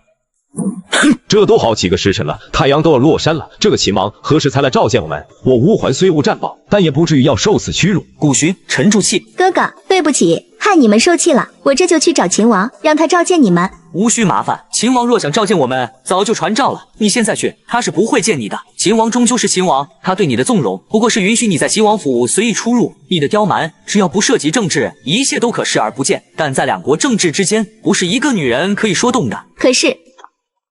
秦王有命，让使者古诺入殿，其他人等在偏院等候。什么？只让二王子殿下一人进去？凭什么？我是王子殿下的贴身侍卫，无时无刻要保护他的安全，凭什么不允许我进？不许便是不许，难不成你怕我秦王对你家殿下图谋不轨吗？你无妨，我一人进去即可，你们好生待着，将军带路吧。等等，我也要去。秦王吩咐，政治不是儿戏，还请公主殿下自重。乌桓部族王子古诺，乌桓使者代表见过秦王殿下。都说草原乌桓部族除了骑马射箭能歌善舞，在吃酒方面亦有千杯不醉之名。古诺王子酒菜齐备，可愿与本王酣畅痛饮？我乌桓勇士骑马射猎自属一流，在喝酒吃肉之上更无敌手。何况今日秦王相邀，宫中原美酒畅饮，古诺怎好拒绝？古王子爽快，宇文护传令乌桓使者以及我秦地将军，就说秦王相邀，宴请诸君，勿要缺席。诺。秦王明白，政治上的事情，光是在大堂洽洽而谈，用于舌战是谈不拢的。更何况面对的是一群征战的草原人，唯有对症下药，在酒桌之上把酒言欢，畅快淋漓，道尽情意，大事可成。诸位，请慢饮斟酌。中原之酒虽香醇浓烈，入口即化，但与前世一比，此酒依旧算是拙劣之品。若是有时间，定要亲手将前世最好的酒酝酿出来。对了。突然，东方天仇脑中萌发出了一个生财之道。秦王有酒无月，有肉无星。听说大武的将军勇猛无比，能征善战，武艺高强。我草原的勇士也是力大无穷，骁勇无比。倒不如你我双方各派一人，以武助兴，如何？古王子若有兴趣，本王又怎惧盛情？各位将军，谁可出列为本王助兴？末将愿往。我乃虎啸月，秦王手下先锋大将，何人与吾比试，以助酒兴？好了，消气，外面风大，容易着凉感冒，我们该回去了。我乃虎啸月，秦王手下先锋大将，何人与吾比试，以助酒兴？我来。乌桓部族中领军古寻，愿与虎兄一舞，给秦王与王子殿下助兴。古统领，小心了。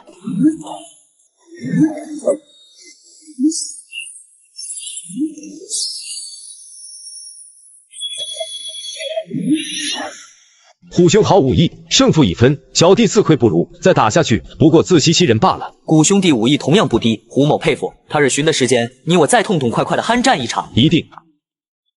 秦王手下有如此大将相伴，真是羡煞小王了。想必虎将军定是秦王手下的第一大将吧？王子殿下，这第一大将的名头真是折煞胡某了。实不相瞒，论武艺，某不如宇文统领；论军事谋略，某不及柳将军；论政治治理国家，某不及田丞相的1/10。若真如虎将军所言，那秦王手下的阵容可真是太完美了。而且更可怕的是，这些人还心甘情愿地为其效力，可见秦王本人的手段和魅力。这样的人只能交好，不可交恶。秦王麾下战将如云，如此多能人异士，古诺佩服。秦王，我乌桓代表团来秦地的意图无非是谈判，但现在我想改条件内容，更是与秦王有益、对乌桓有利的协议。哦，互利共赢，你且说来看看。我想与秦王结盟。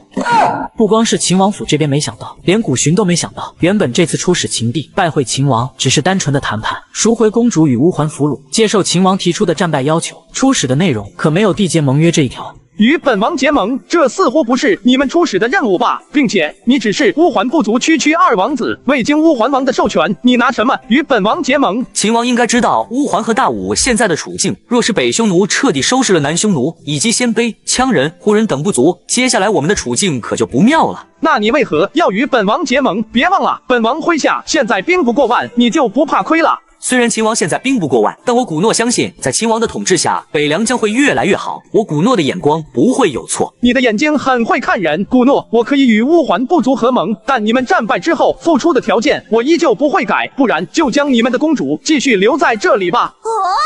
好啊，那就把我留在这吧，反正结盟之后，咱们也算得上一家人了。本公主就留在这里，吃你秦王的，喝你秦王的，还要让你秦王养着本公主。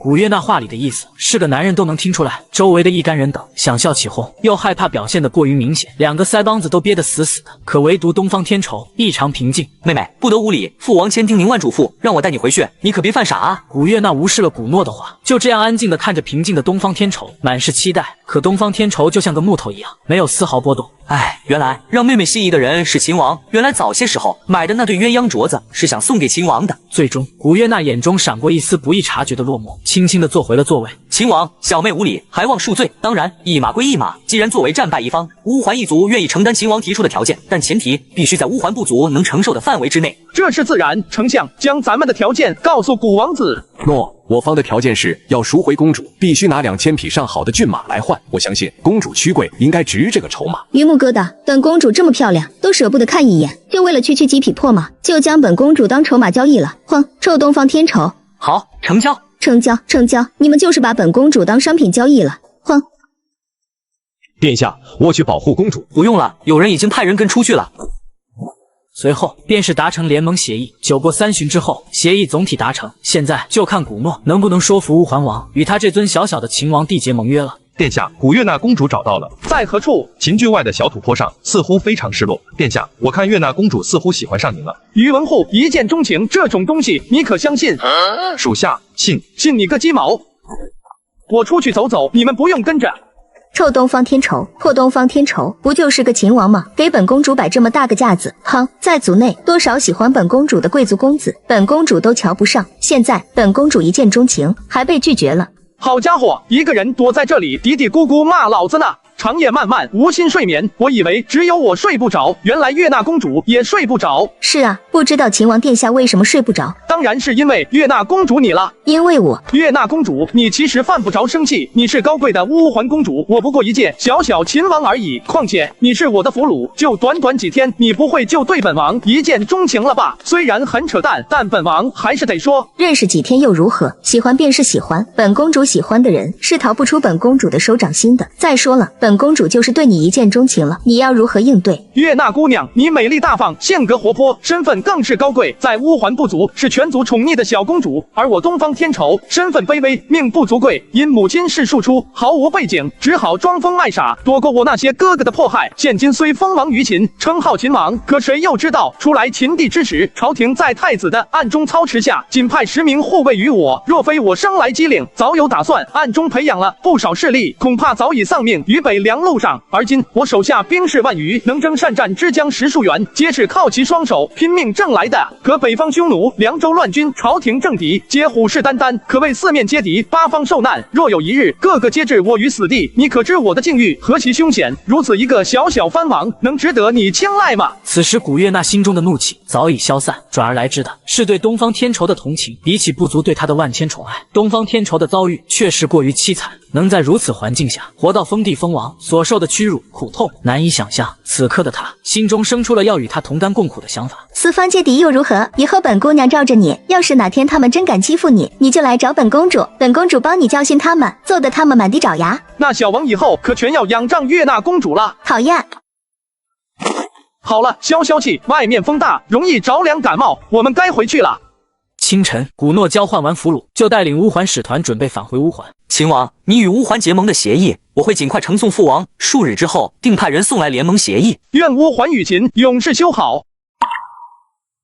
东方天仇，带着这个。古月娜将在玉宝阁买来的鸳鸯镯子拿了出来，两只本是一对，现在她将其中一枚镯子送给自己心爱的男人。这2只镯子本是一对，寓意成双成对。等我走后，当你看到它，就会想起我了。你可不能把它摘下来。手感不错，画工雕刻也不错。这镯子是何处买的？花了多少银子？在玉宝阁买的，本来是200两，老板给我打了折，198两。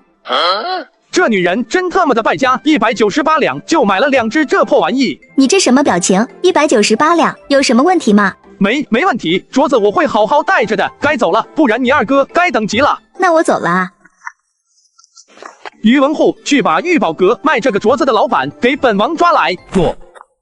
一个镯子100两，真他妈的人才！草民金瑞叩见秦王，秦王千岁千岁千千岁。你就是玉宝阁的老板金大牙？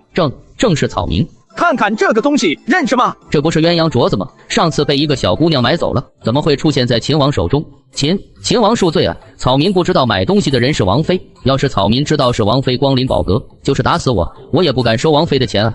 行了，起来吧，本王没别的意思，你卖东西收钱乃天经地义之事，只是本王觉得你卖的东西太贵了而已。那我回去后就把玉宝阁的价格降下来。本王不是这个意思，本王只是对你的经商天赋感兴趣。金瑞，本王问你，如果本王给你1万两银子，以你的玉宝阁为基础，打造一座新的阁楼，你需要多久能回本？秦王，稍等我1分钟。殿下，若是能在外州建立分阁的话，保证不出1年，1万两银子至少翻10倍。哦，那我要是给你10万两呢？若有10万两，小人保证，殿下以后可以不用考虑银子的事了。好，本王问你，可愿投靠本王？草民愿意，草民愿意。好，我现在就封你为金羽令，官居4品，本王再给你10万起资，放心去用，花光了，本王这里还有。不过你若是没弄出个结果来，本王就要了你的命。要是成了，日后荣华富贵，大陆坦荡，如此你还敢接风啊？以前有个算命的说我会身居高位，辅助龙帝，难不成我的机会来了？人死脸朝天，不死万万年。干，臣接旨。好，新的商会就取名金鱼海牙。于文护，准备一下，咱俩下村去走走。殿下，您要下村？不错，百姓虽然恢复了一些生产，但面对即将到来的寒冬，对秦地百姓来说依然是一个非常大的挑战。殿下，那咱们先去哪里？先到村子边上的荒地看看。咱们北凉虽然贫瘠，物产也比不上其他州，可是要论野生植物的话，没有几个地方能比得上咱们这里的。老婆子，赶紧把这些不祥之物处理掉。秦王颁布的新政令对咱老百姓有益，可要加紧把这片荒地开垦好。前面有2位老人家，我们过去看看。老人家，你们拔的这是什么东西？都是自己种的吗？小兄弟有所不知，这些东西都是不祥之物，每年都会入侵庄稼，若是不加以清除，来年就会与地里的粮食抢营养，这样的话，粮食就长不好，就不会丰收。不祥之物，我看看。少爷，这是不祥之物，让我来吧。无妨，不过是几株普通的植物罢了，还能吃了我不成？这不就是土豆吗？而且还是野生的。地瓜。土豆加地瓜这2样东西不仅管饱，还属于那种量产极大的农作物。少爷何故如此高兴？你们可知道这是何物？此物不是天降灾物吗？公子为何如此高兴？天降灾物？不，这2种东西名为土豆和地瓜。当然，你们并未听过，你们只需知道这2种东西并非灾物，而是上天赐给我们的祥瑞之物，乃是天赐，并非天灾。小哥，你这是在欺负我们年迈而胡编乱造吗？据说100年之前就有人生吃了这个叫土豆的东西，最后中毒身亡。如此危害之物，岂能说是天赐？土豆生吃当然容易中毒，但它却是好东西。我这就演示给你看。宇文护就地生火。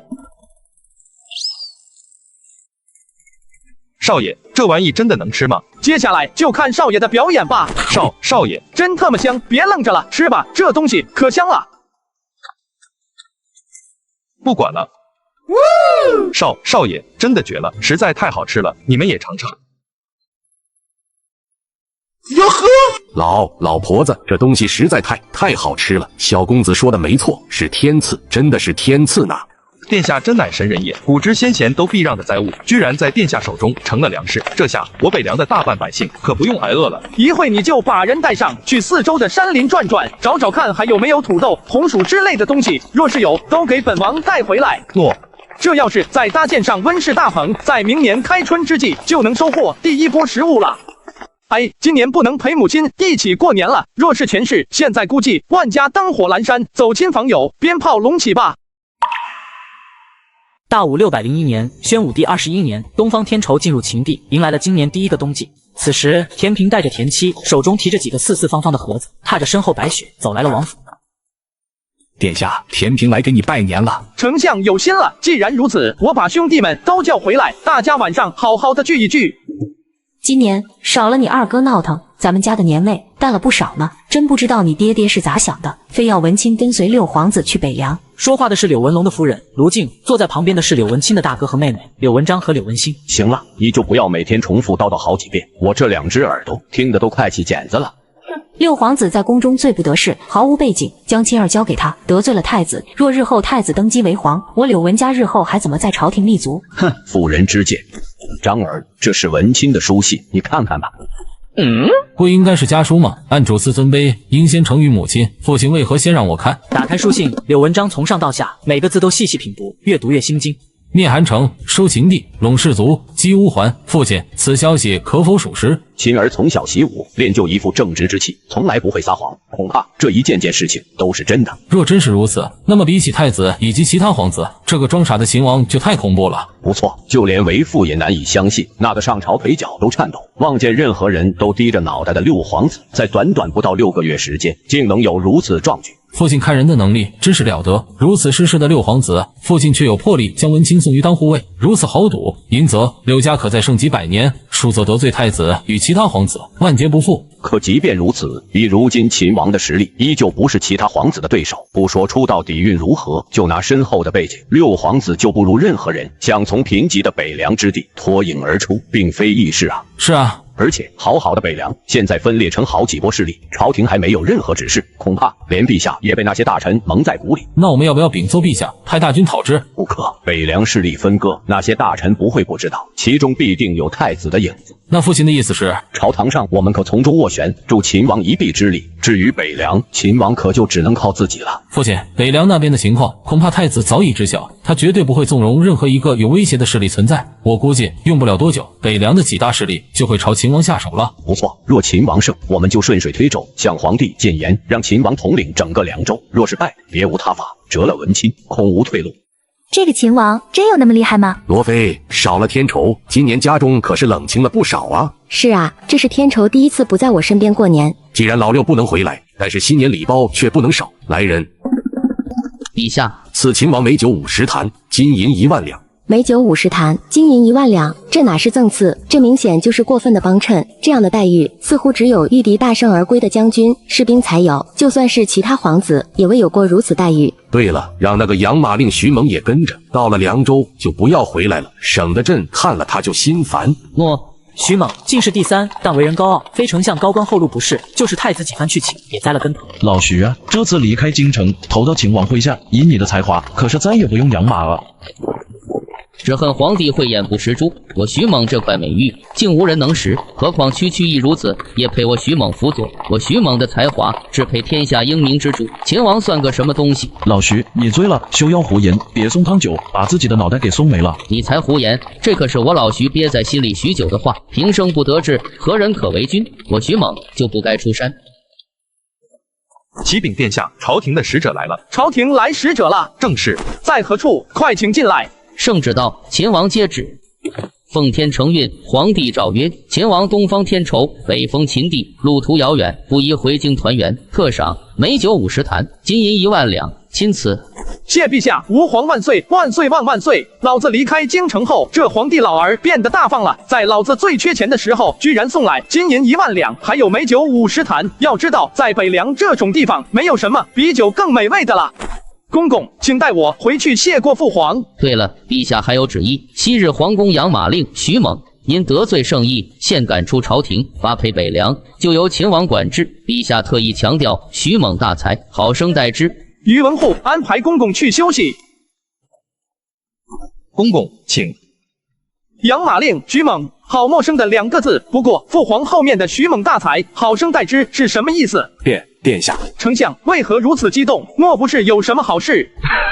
殿下，不是什么好事，是天大的好事啊！凭自随殿下治理秦郡、修水利、开新令，凭自然得心应手，乐在其中。可要在军事、智谋方面，凭自身平庸，南献大策，内有凭，殿下可安心。但殿下现在缺少的是一位足智多谋、出谋划策的军师，一个能为殿下战时出奇策的军师。军师，丞相可是心中已有人选，是哪方贤士？此人就是徐猛，养马令徐猛。秦郡已被6帝收入囊中，若再赠予益州之地，他岂不是要一飞冲天了？徐猛此人只是个养马令，怎会是大才？殿下有所不知，这徐猛乃和我是同一届考生，我俩互为好友。但那年考试所考东西过于文类，我侥幸得了个第1，而他注重军事谋略。若那年文武结合，徐猛必是当之无愧的第1。这徐猛难不成如先生一般，虽不得志，不堪其用？可若真有大才，朝廷应该以才授予高官厚禄，为何以养马令相授？以甲3的排名，足以在朝廷身居要职。可朝廷里的那些权贵大臣，皆因其出身陋室，毫无背景，在背后大臣一致撮合之下，调了包，最后得了个7品尚书丞的官职。那现在为何会是个养马令呢？徐猛身为尚书丞，兢兢业业1年，才华显露，批阅大小事务，行云流水。本以为是朝廷的考验，可几年过去，才智没变，还得罪了人。徐猛一气之下，趁着皇帝巡抚之际，破口大骂皇帝昏庸。皇帝本欲砍他头颅，可如此不免让天下士子寒心，故而被贬养马令，终生不得入仕。而今陛下将徐猛派与殿下，就是为了让徐猛辅佐于殿下。既然如此，那我这就去会会这徐猛。若他真有才华，本王必为以重位相待。喂，给老子醒醒！特么的，皇上御赐的美酒，居然让这小子喝光了10坛。我们将他抬下来，押给殿下处子。怎么回事？拜见殿下，这名叫徐猛的家伙，居然直接喝掉了皇上赐予殿下的10坛美酒。孤儿，我等想将此人交于殿下处置。喝了本王的10坛美酒，这徐猛比丞相的胆子还大。没事了，先把他带到后府偏院休息。诺。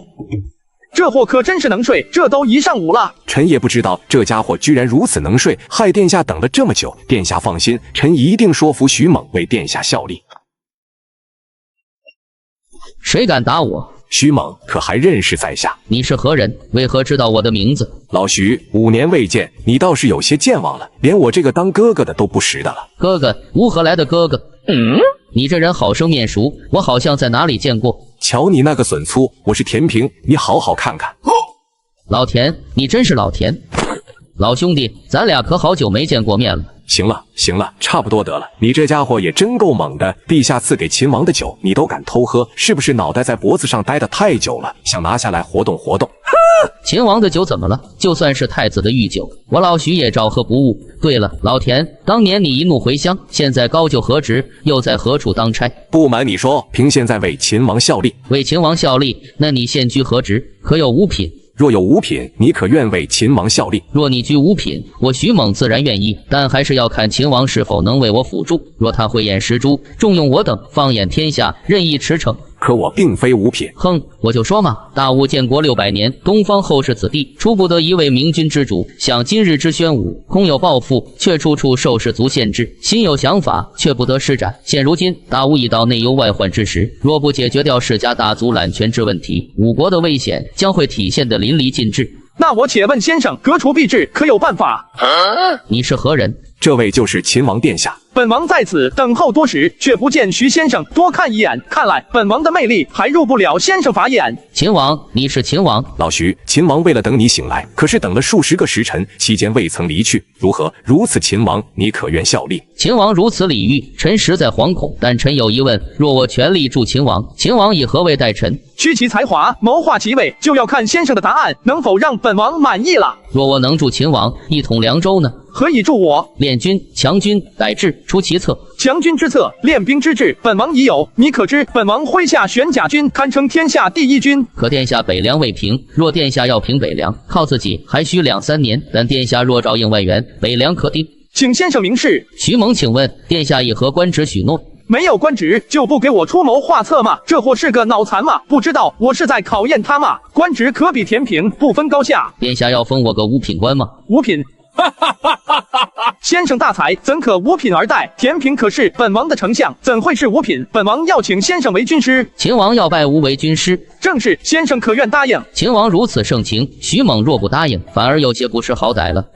徐猛愿为殿下驱驰，出谋划策，终其一生。填平加徐猛，一人主内，一人主外，如此卧龙凤雏都已得到。老田，你可是真不厚道，身居相位却不肯与吾说实话。你特么的，老子啥都没说，是你自己在那胡扯瞎掰，还非要问我是不是五品，你让我咋整？军师就北凉当下局势，可有破局之法？当下的北凉势力分为5股，最强的乃是裴浩，另外就是其他3家。依某家看法，北凉之乱看似凶险，实则皆为酒囊饭袋。哦，请先生明示。首先，裴浩之意不在北凉内部，而是关外的匈奴。裴浩若想以1人力抵抗3军，最多是一个2败俱伤的局面。但这只是我们大吴内部矛盾，匈奴之祸才是最要命的。匈奴要么不攻，要么就一举攻破大吴。殿下应该知道，当年那一场大战虽平定匈奴，但大吴牺牲的战士就高达50、60万，而且当时入侵的还只是北匈奴。当下草原形势尚不明朗，北匈奴呼尔赞是个极其有野心的人，不仅要吞并南匈奴，连羌人、乌桓、胡人等大小部族都要合并吞灭。届时，北匈奴一旦攻击大吴，对我们凉州来说将是毁天灭地的打击。因此，以徐猛之意，要做好匈奴南下的准备。北凉的所有兵力必须统一集中在自己手里，欲抵匈奴，必先统北凉，实乃万全之策也。张仪、胡庸，你2人说说，我6弟那里该如何解决？张仪、胡庸乃是东方智手下2大谋臣，2人才华之谋可是不低。身为心腹，东方智能成功上位太子，与2位脱不开干系。殿下，6皇子已经扎根北凉，木已成舟，想从中改变，恐怕于事无补。真没想到，到了凉州的6弟，非但没有夭折，反而如脱缰的野马，肆意驰骋。属下以为，我们倒可以顺水推舟，给秦王申请凉州牧，以秦王身份统领整个凉州。先生这是何意？秦郡已被6弟收入囊中，若再赠予1州之地，他岂不是要一飞冲天了？本王藏有秘密武器，运用得当，可不损一兵一卒，尽灭敌军。先生，我的几个弟弟，哪个手中没有个几万军队？他们可都虎视眈眈地盯着我这个太子之位呢。要是再加上北凉的秦王，我这个太子的压力可就太大了。殿下可曾听闻木秀于林，封地摧之？请先生明示。对于秦王，殿下不但不能吝啬，还要重点推荐，向陛下谏言，封凉州之地于秦王。到时候殿下再将凉州的内乱说与陛下，秦王既主管凉州，就有义务革除叛乱，并将叛乱者诛其9族。不错，诛9族这样的惩罚，没人能接受。北凉几大势力若是知道，不管是战还是降，都是一样的下场。定然会拼命死战。如果这样的话，那我等就会失去杨晨、洪泽、木须这3条忠实的狗了。可若是秦王战死了呢？叛乱未平，战死北凉，殿下可以此为6皇子邀功建坟，然后殿下便能以为秦王报仇，主动讨伐逆贼，北出关中，平定凉州，灭了杨晨、洪泽、木须、裴浩4个军阀。到时候凉州1州之地，可尽收入殿下囊中。哦，先生好计策，那我们该以何种理由让秦王统领凉州呢？吾皇万岁万岁万万岁！众爱卿平身。今日有本可奏，无本退朝。陛下，臣有本要奏。哼，这个老东西，只要出来，准没憋好屁。爱卿有何事要奏？陛下，这是北凉特使给老臣的奏本。哦，北凉的奏本，呈上来。哼，好一个凉州大族，竟敢公然将凉州郡府纳入自己的私有财产，分割势力，是想与朝廷对抗吗？大将军柳文龙，你总领各州军务，你觉得此事该如何处置？陛下，此事还需从长计议。既然大将军暂时无好的计策，老臣心中倒是有个不错的人选，可解决凉州祸乱。哦，何人？秦王殿下。哼，蔡中，秦王年幼，少谋略，朕只想让他替朕好好看着边疆即可。当初秦王封地于秦，是你提议的，你现在又让他讨伐逆贼，他是朕的儿子，不是任你摆布的玩具。父皇，儿臣也觉得蔡大夫说的对。太子，你知道你在说什么吗？你最好能给我一个满意的说法。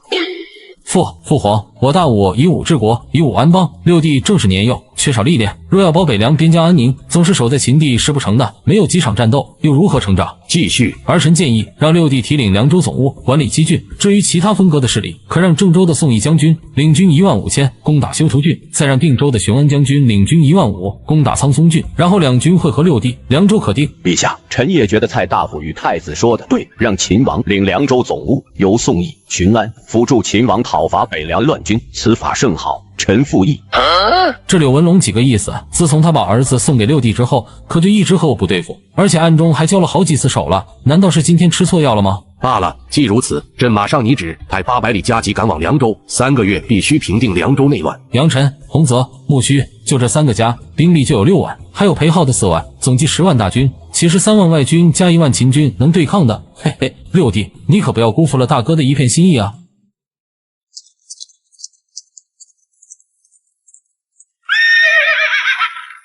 朝廷800里加急圣旨，请秦王出来接旨。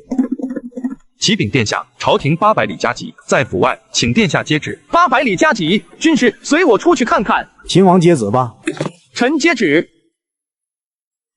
使者奔袭辛苦，来人，服侍者偏愿休息。殿下，圣旨写的是什么？你自己看看吧。好一个太子！宇文护，你去把田平找来见我。诺。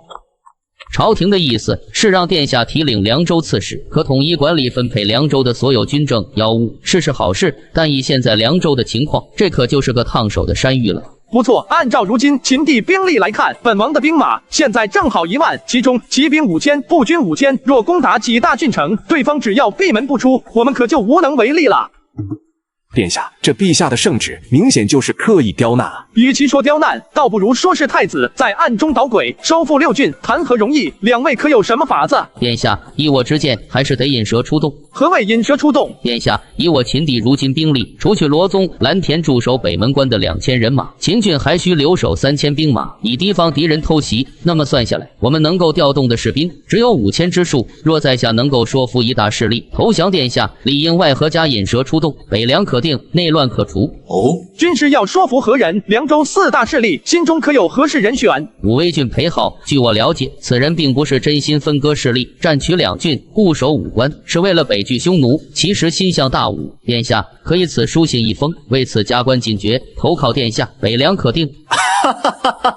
先生可识的裴俊义？裴俊义那不是裴浩的独子吗？不瞒军师，裴俊义早已在我麾下任职，裴浩也已归降于我。此事唯有我与丞相知道，其他将军还不知道呢。不过裴俊义在本王手下当职，其他将军应该也是猜到了不少。现在军师可有制敌之策？上次裴浩、裴俊义父子2人乔装来秦地，就有投诚之意。秦王顺势把裴浩收了，暗地里保持君臣关系，明面上还是敌对关系，为的就是不让另外3家怀疑。若是如此，可真是太好了。吾心中已有计策，殿下尽可调兵。调兵之前，军师且跟我去个地方，本王藏有秘密武器，运用得当，可不损一兵一卒，尽灭敌军。能不损一兵一卒，就灭敌军？世间哪有如此武器？本王让你造的意大利炮，也抓紧造个1-2台来。诺。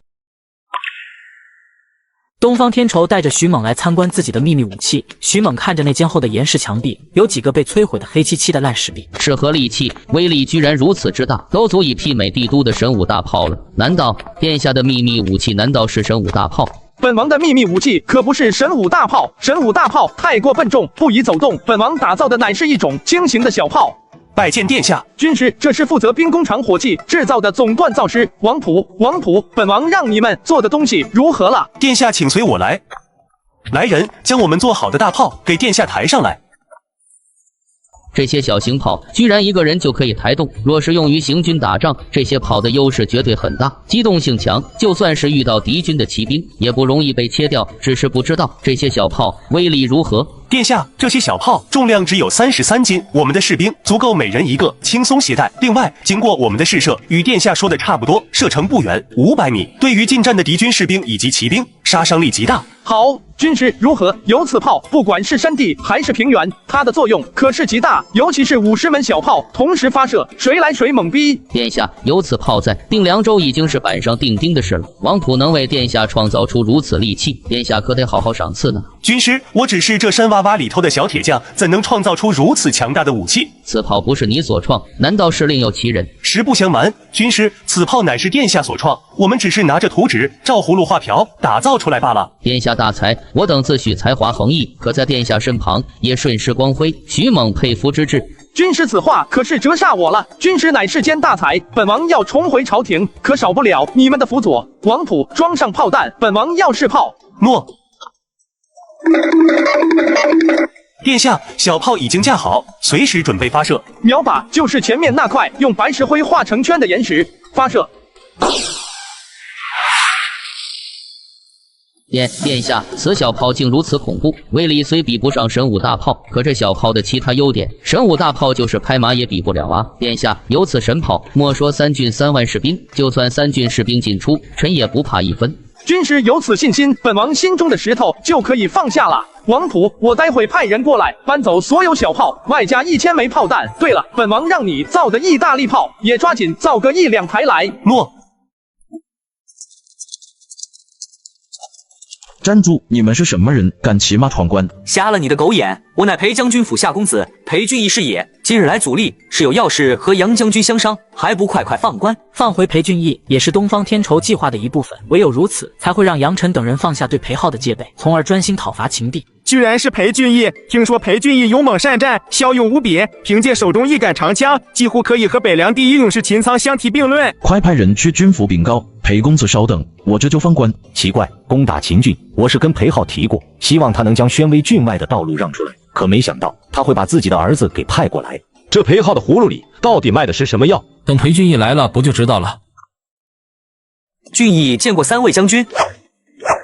殿下说的没错，这3只老狐狸果然都是太子的党羽。若不是韩城被灭，估计北凉2/3的天下都已被太子收入囊中了。原来是俊义贤侄，我们与你的父亲可是多年来的至交老友了。俊义贤侄若不嫌弃，就叫我们一声伯伯吧。这老逼可真会给自己脸上贴金，要不是畏惧我父亲的实力，你们能对我笑脸相迎吗？哼，那俊义就恭敬不如从命了。见过杨伯伯、洪伯伯、穆伯伯。都说裴家公子孔武有力，名声可盖秦苍将军，今日一现，果然不虚，真是令我等羡煞令公。有北凉第一猛将秦苍将军辅佐，又生了个如此厉害的儿子，我等可是羡慕的不得了。洪伯伯谬赞了，既然3位伯伯都在场，是否可入正题了？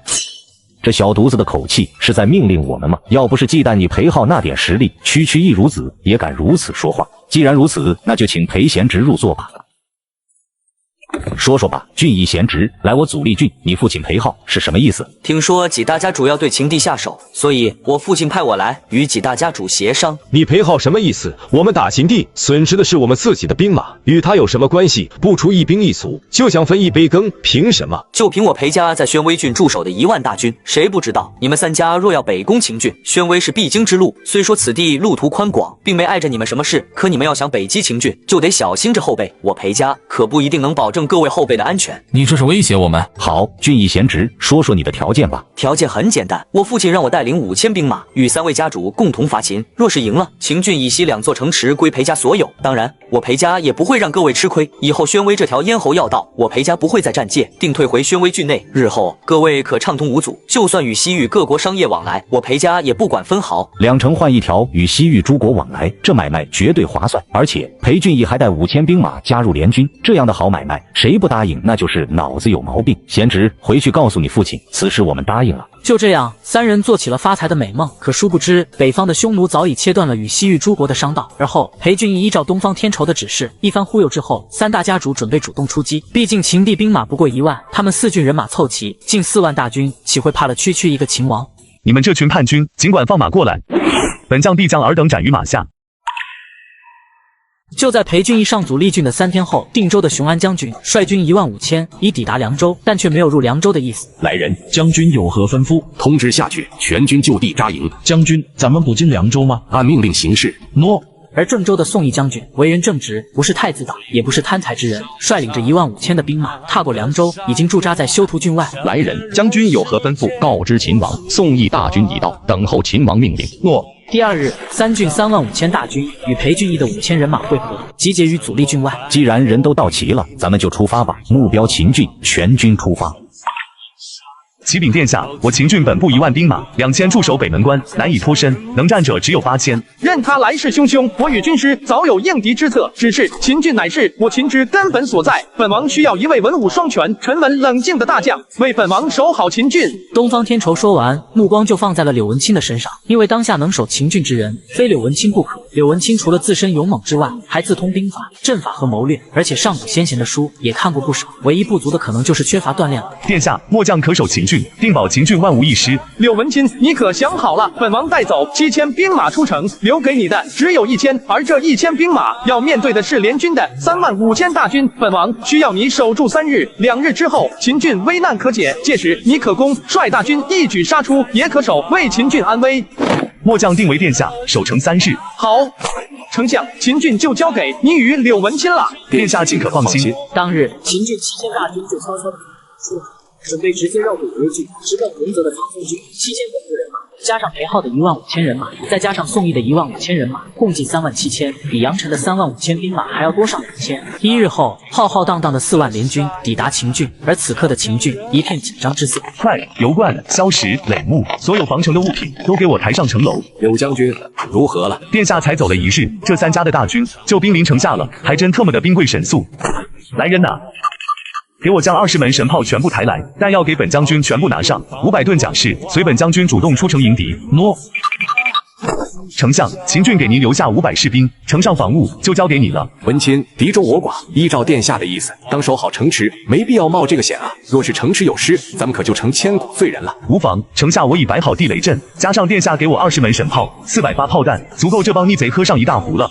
主公，秦郡就在前面，后方大营已经扎好，是否先让大军休息一下？休息什么？你没看见秦王见了我4万大军，吓得连城门都不敢出了？先让后军暂时休息，留下1万人马压进秦郡500米，我倒要看看，就凭他秦王区的几千人马，怎敢抵挡我联军的上万大军？就在杨晨准备下令让大军前进500米时，秦郡大门突然打开，柳文清一马当先，率500士兵迅速列队，200长盾肃立，重重插倒在地面。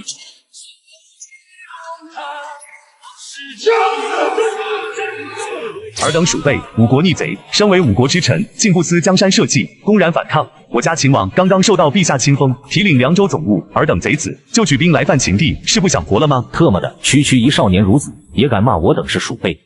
传令方悦领军5000，给我压上，我倒要看看他是如何狂。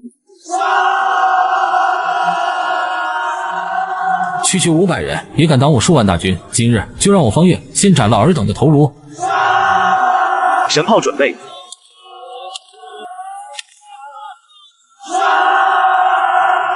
嘿嘿，还真是找死。400米，300米，盾兵扬开，开炮。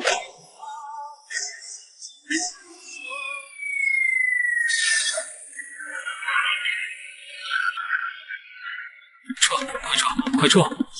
这么个小东西，怎么会有如此大的威力？特么的，还不快鸣金收兵！将士们，给我杀！敌方主将休走，留下性命。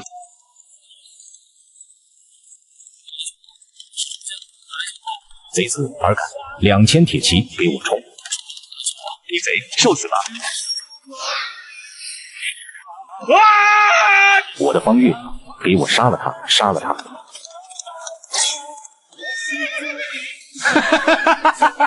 全军撤退，退回秦郡。将军真乃勇武，胆识过人，不仅首战告捷，并且斩杀敌方主将头颅，为我军大振军威。田平佩服之至，秦郡有将军守护，定能安定无忧。丞相见笑了。吃了大亏的杨晨在城下干瞪着眼，气得瑟瑟发抖。打了败仗，要是连对方的名字都不知道，那接下来的仗就不用打了。来人呐，随我上前。刚才那位将军可否报上名来？报将军，快去城上看看吧。走。刚才那位将军可否报上名来？哼，原来是来要名字的呀！在下行不更名，坐不改姓，秦王麾下将军柳文钦是也。特么的柳文钦！柳文钦，大将军柳文龙的儿子，难怪虎父无犬子，双方兵力优劣明显如此之大的情况下，还敢打开城门主动出击，怪不得会有这等胆识与气魄。哼，开弓没有回头箭，今日即便你是大将军，也改变不了我要灭秦地的决心。好得很，柳文钦，你杀我大将，即便你是大将军的儿子，我也定要将你挫骨扬灰。好啊，你们这群叛军，尽管放马过来，本将必将尔等斩于马下。哼。奇怪，我都打到秦郡门口了，却没发现一丝秦王的影子，而且就连秦王手下的一众大将也没看见，难不成这秦郡城内有诈？殿下，鱼儿上钩了，洪泽的儿子果然派出斥候向前线送信去了。好，一切尽在计划中。上午的首战不过牛刀小试而已，现在才是真正的大战。将士，我杨晨在此承诺，攻上城楼，拔旗战旗者，赏金100两；取敌方大将首级者，赏金1000两，加官进爵。自古以来，重赏之下必有勇夫。在重金的诱惑下，2万将士士气高涨。此时的秦郡，在他们眼中就是一块肥得流油的大肥肉，谁先拿下，便可加官进爵，荣华一生。杀！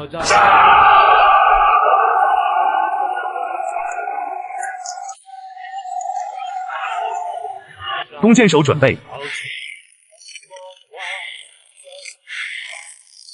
放。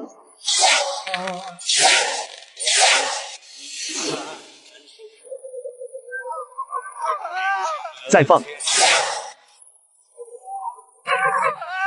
看着离城楼只有200-300米的敌军，柳文钦也是眉头一紧，兵力差距还是太大了。弓弩手准备，3发齐射，放。是时候让他们尝尝地雷阵的味道了。弓箭手点火，放。这是什么味道？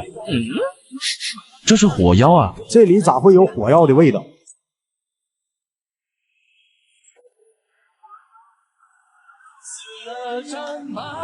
特么的，这群逼崽子哪里来的这么多火药？这死的可是咱们的兵啊！是啊，咱俩就这么点家底，这要是都打没了，那咱俩可就活到头了。不行，杨家主，要不先让大军撤一阵？撤个锤子！谁他娘的要是敢撤，老子就剁了谁！来人！传令下去，谁胆敢后撤一步，就地正法。前方原本想退的士兵，在命令的威胁下，又是冲了上去。特么的，这帮不要命的东西！哼，我就不信没有信仰的士兵会不怕死。油罐准备，扔。火把伺候。无数燃烧的火把丢在没有浇灌的地面，顷刻间，熊熊燃烧的烈火砰然而起，宛如一只凶猛的洪荒巨兽，将一众士兵吞噬在火焰中。滚滚飘起的黑烟夹杂着烤肉的味道，在战场之上肆意弥漫。夕阳西下，霞红的余晖犹如鲜血一般映染在大地。敌军的尸体能拖回的被拖了回去，在城上乃至城下的尸体让柳文钦下命令收回，唯留下一坛坛鲜红的血水。就这样，第一天就这么过去了。明天就是第3日了，或许再多坚持1日，秦郡之危便可化解。是啊，可是我们的神炮、炮弹、地雷这等高伤害的物品已经全部用光了，就连煤油也已经消耗了整个郡城存储的1半了。明天可是一场硬仗啊！另一边，东方天仇已经汇合了北海，还有郑州的宋义将军直接杀向了洪泽的苍风城。殿下，可下令猛攻？不需要，佯攻就行，但是佯攻也得打出猛攻的气势来。臣懂了。来人，传传令秦代佯攻西门，虎啸岳佯攻北门，宋义佯攻南门，意在吓破敌军。公子不好了！外面不知哪里来的数万秦军，将我苍松郡围得水泄不通。你小子乱说什么？哪里来的数万秦军？一个小小的秦地，士兵不过1万，怎么可能来得几万？而且父亲的大军还在前线与敌酣战，休要胡说八道！真的，您不信去看看。怎么会这样？不可能，这不可能！公子，属下已经打听清楚了，南城15000大军是郑州宋义的军队，北城门是秦王的军队，西城是裴浩的大军，领军者是北凉名将秦代，我们怎么办啊？我怎么知道怎么办？你刚才说三面被围，那东门呢？东门无人，那还不快派人去前线禀告父亲，就说苍松郡被围，让他们赶紧回来救援。是。殿下，鱼儿上钩了，洪泽的儿子果然派出斥候，向前线送进去了。好，一切尽在计划中。不过这洪泽能成为一郡霸主，也算是个人物。生出的儿子怎么会是这么个怂货？联军部队在新的一日连番发起了几轮攻势，一轮比一轮猛烈。可是就这一座小小秦郡，却一直打不下来。本以为区区几千士兵驻守的秦郡，待个4、5日的粮草就足够了。可现在出发1日，到这里已经2日了，手里的粮草已经为数不多了。你们有没有发现，攻了这么久，从始至终都是柳文钦在指挥战斗，而且城上的士兵只减不增，都是昨天守城的老面孔。貌似秦郡的1万士兵，只有眼前区1000人。杨兄的意思是秦王的主力部队不在秦郡，可如果秦王的主力部队不在秦郡，又会在哪呢？这也是我想不通的地方。主公，不好了，四面围城！洪泽兄，这好像是你的人。你咋咋呼呼个什么玩意？什么四面围城？把舌头捋直了说话。秦王的数万大军把苍松郡围得水泄不通，情急之下，公子才派小的来禀告主公，回师增援。你小子放屁！秦地能有多少人马？区区1万人，哪里来的数万？主公，小的哪里敢骗您？苍松郡危矣，主公若不回师，大本营可就没了。天作孽，犹可为；自作孽，不可活。本王念你是个人才，给你个体面，你自裁吧。快去集结本部兵马，给我回师苍松。洪兄，你现在撤退，我们的联军可就瓦解了。小子，你可给我看清楚了，到底是谁的兵？是郑州的宋义，还有裴浩。裴浩？你说裴浩也在？是裴浩。不可能，绝不可能。裴浩什么人？野心勃勃，一心要一统凉州，怎会屈于一个小小秦王的麾下？而且他的儿子裴俊义还在军中。真是裴浩，那裴浩还打着秦王的旗号，恐怕早已投靠了秦王。定是2人同流合污，达成了什么协议，要平分凉州。该死！来人，快去把裴俊义给我抓起来！主公，大事不好了！裴俊义袭击了我们的粮草以及工程器械，然后带着大军奔秦军去了。什么？主公，不好了！宣威郡秦昌率领1万大军袭我左翼来了。中计了！裴浩狗贼，尔敢背信弃义！杨兄，我们现在该如何是好？粮草器械被毁，裴俊义、秦苍与柳文钦若是合兵一处，我军必败。为今之计，只有后退，杀回去，可有一线生机。传令大军丢掉帐篷，只拿武器，全军与我杀回。柳兄不愧是大将军的儿子，以1000士兵竟然斩杀敌方8000大军，俊逸佩服。裴兄弟说笑了，区区一群乌合之众罢了，这等战绩有何值得炫耀的？裴兄弟，当下联军已撤，我军该乘胜追击，与殿下前后夹击，一口灭了联军，北凉可定。柳兄说的对，来人！传令秦苍率1万大军从侧面追击，绕过宣威，直突其右，切记保持距离，不可冲杀。裴兄弟不愧是北凉名将，围而不打，与殿下形成四面合围之势，就算杨晨长了翅膀，也是插翅难飞。就在苍松郡派出斥候后的3、4个时辰后，东方天仇率军悄悄撤退，只留下裴浩其中的5000兵马，故作佯攻之状。离开苍松郡数十里后，东方天仇派出大批斥候，打探2里之内敌军的消息。殿下，臣若是没记错的话，此路是联军回援最快的最佳之路。启禀殿下，前方有异动，敌方数万大军朝此路奔袭而来。殿下已经遇上，现在若是设伏，恐怕是来不及了。军师说的不错，传令虎啸岳、秦代全军列阵。殿下是要与联军正面交锋吗？不错，纵然对面兵力高于我军，我军依旧不惧。狭路相逢勇者胜，我东方天仇的手下可不是一群软蛋。裴浩，去统领你的大军，和本王一起痛痛快快的酣战一场。好，臣就与殿下痛痛快快的杀上一场。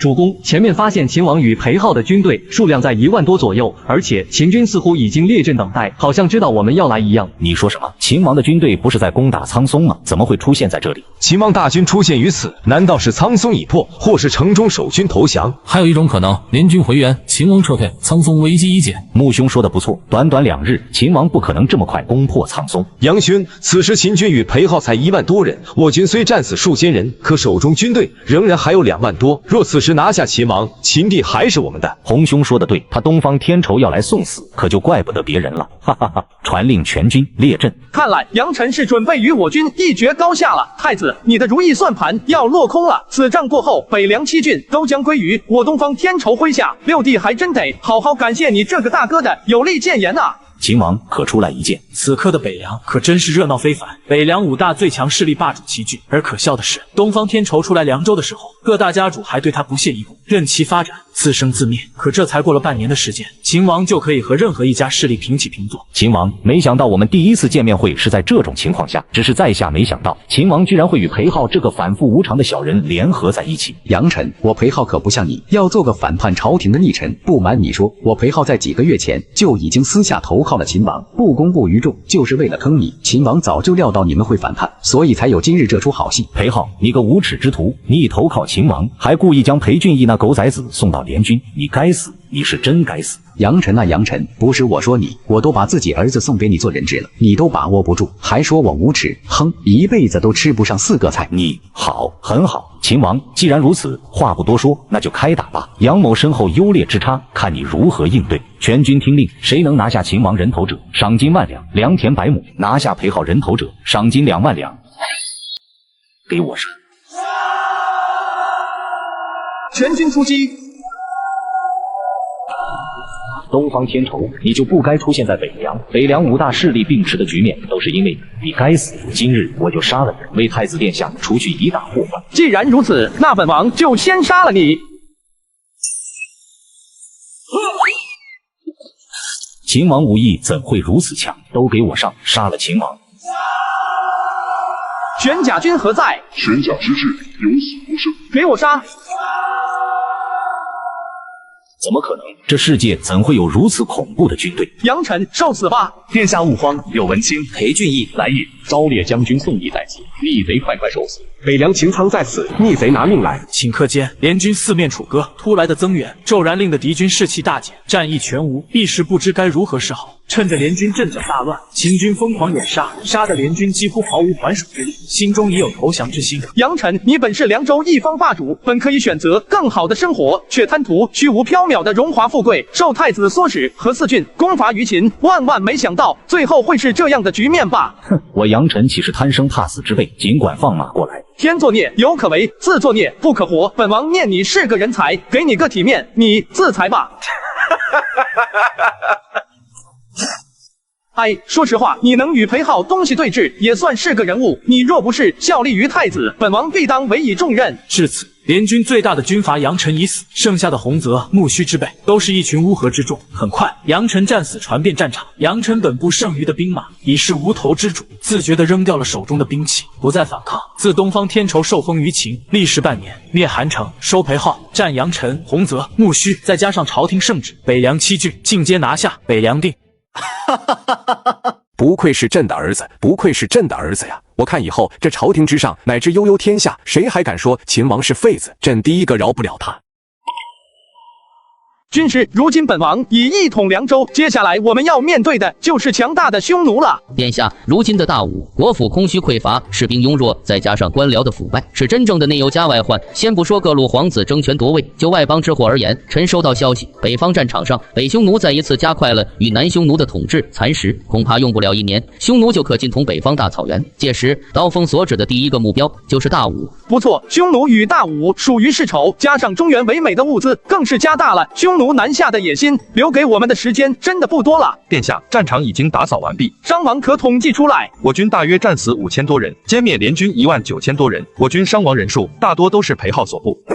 好家伙，没想到一战下来，伤亡竟然如此恐怖。宇文护传令下去，好好抚恤阵亡士兵家属。现在裴浩的军队就是本王的军队，就按本王军制，好好抚恤家属。阵亡的敌军也好生掩埋吧。诺。另外，传令柳文钦、裴浩领军5000，收祖力、咸美2郡；传令秦苍领军3000，收修图郡；传令虎啸月领军3000，收苍松郡。切记，降者不杀。至于穆家、洪家，以谋逆的罪名灭族。至于杨家，本王念杨晨是个人物，收缴其全部家产，一干人等留其一命，贬为庶民。至于其他人，押解回秦地，再行议论。诺，属下这就去办。宋义拜见殿下，宋将军免礼。末将受朝廷旨意援助殿下，哪知大忙也没帮上。倒是殿下有勇有谋，手下一众精兵强将，让末将汗颜。如今逆贼已经伏诛，末将得回郑州了。好吧，那本王就不留将军了。若是将军觉得郑州待不下去了，可随时来找本王，本王的大门随时为将军敞开。多谢殿下抬爱，那末将就先回去复命了。将军请。殿下，昭德将军熊安请示殿下是否要攻修图郡。昭德将军熊安，这怂还有脸请示于我？战争没打赢的时候，屁都不放一个，现在打完了，还想捡功劳邀功？哼，告诉他赶紧给我滚，否则本王不介意将他一块灭了。秦王之令，让熊安将军从哪里来回哪里去，不许踏足凉州半步，否则悉数尽免。将军，我们该如何？还入凉州吗？你他娘的耳聋还是眼瞎？没听见秦王的意思，不许进凉州吗？传令大军后撤回定州。诺。好一个秦王，咱们走着瞧。哼，多亏收了太子的好处，不然这一趟老子可亏大发了。2日后，东方天仇率大军凯旋而归。此战，凉州沸腾，秦王东方天仇之名彻底传遍北凉。数天后，北凉大胜的消息传回了京师，朝堂上下一片哗然，震惊无数，各个大臣都傻眼了，尤其是太子和御史大夫蔡中，脸色更是一片难看。本来天衣无缝的计划，除掉秦王几乎是板上钉钉的事，可结果不仅大败，还因为2人的谏言，坐实了秦王一统凉州的铁证。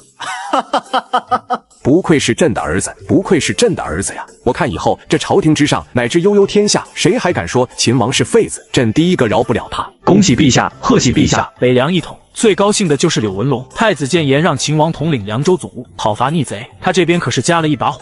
本以为秦王坐镇凉州，发展半年之余，底子薄弱，与北凉士族之战，能赢的概率几乎毫无可能。但不想，凉州最大的军阀势力裴浩，居然会投靠了秦王，这是整个北凉乃至大武的所有人都没想到的。好了，退朝吧。秦王，我的六弟，北凉之乱，本太子真是没想到你能打赢，是本太子失算了。不过这并不代表这事就这么完了，咱们骑驴看唱本，你我还有交手的时候。哼！北凉大定，战争已过月余，北凉一度归于平静。接下来，东方天仇将所有的精力致力于北凉的建设与发展，如何让北凉强大变富，成了当下的首要责任。王普，本王让你做的意大利炮做的怎么样了？回殿下，就在几天前，殿下的意大利炮已经研制成功。好，那就抬上来，本王要试炮。诺，属下这就去安排。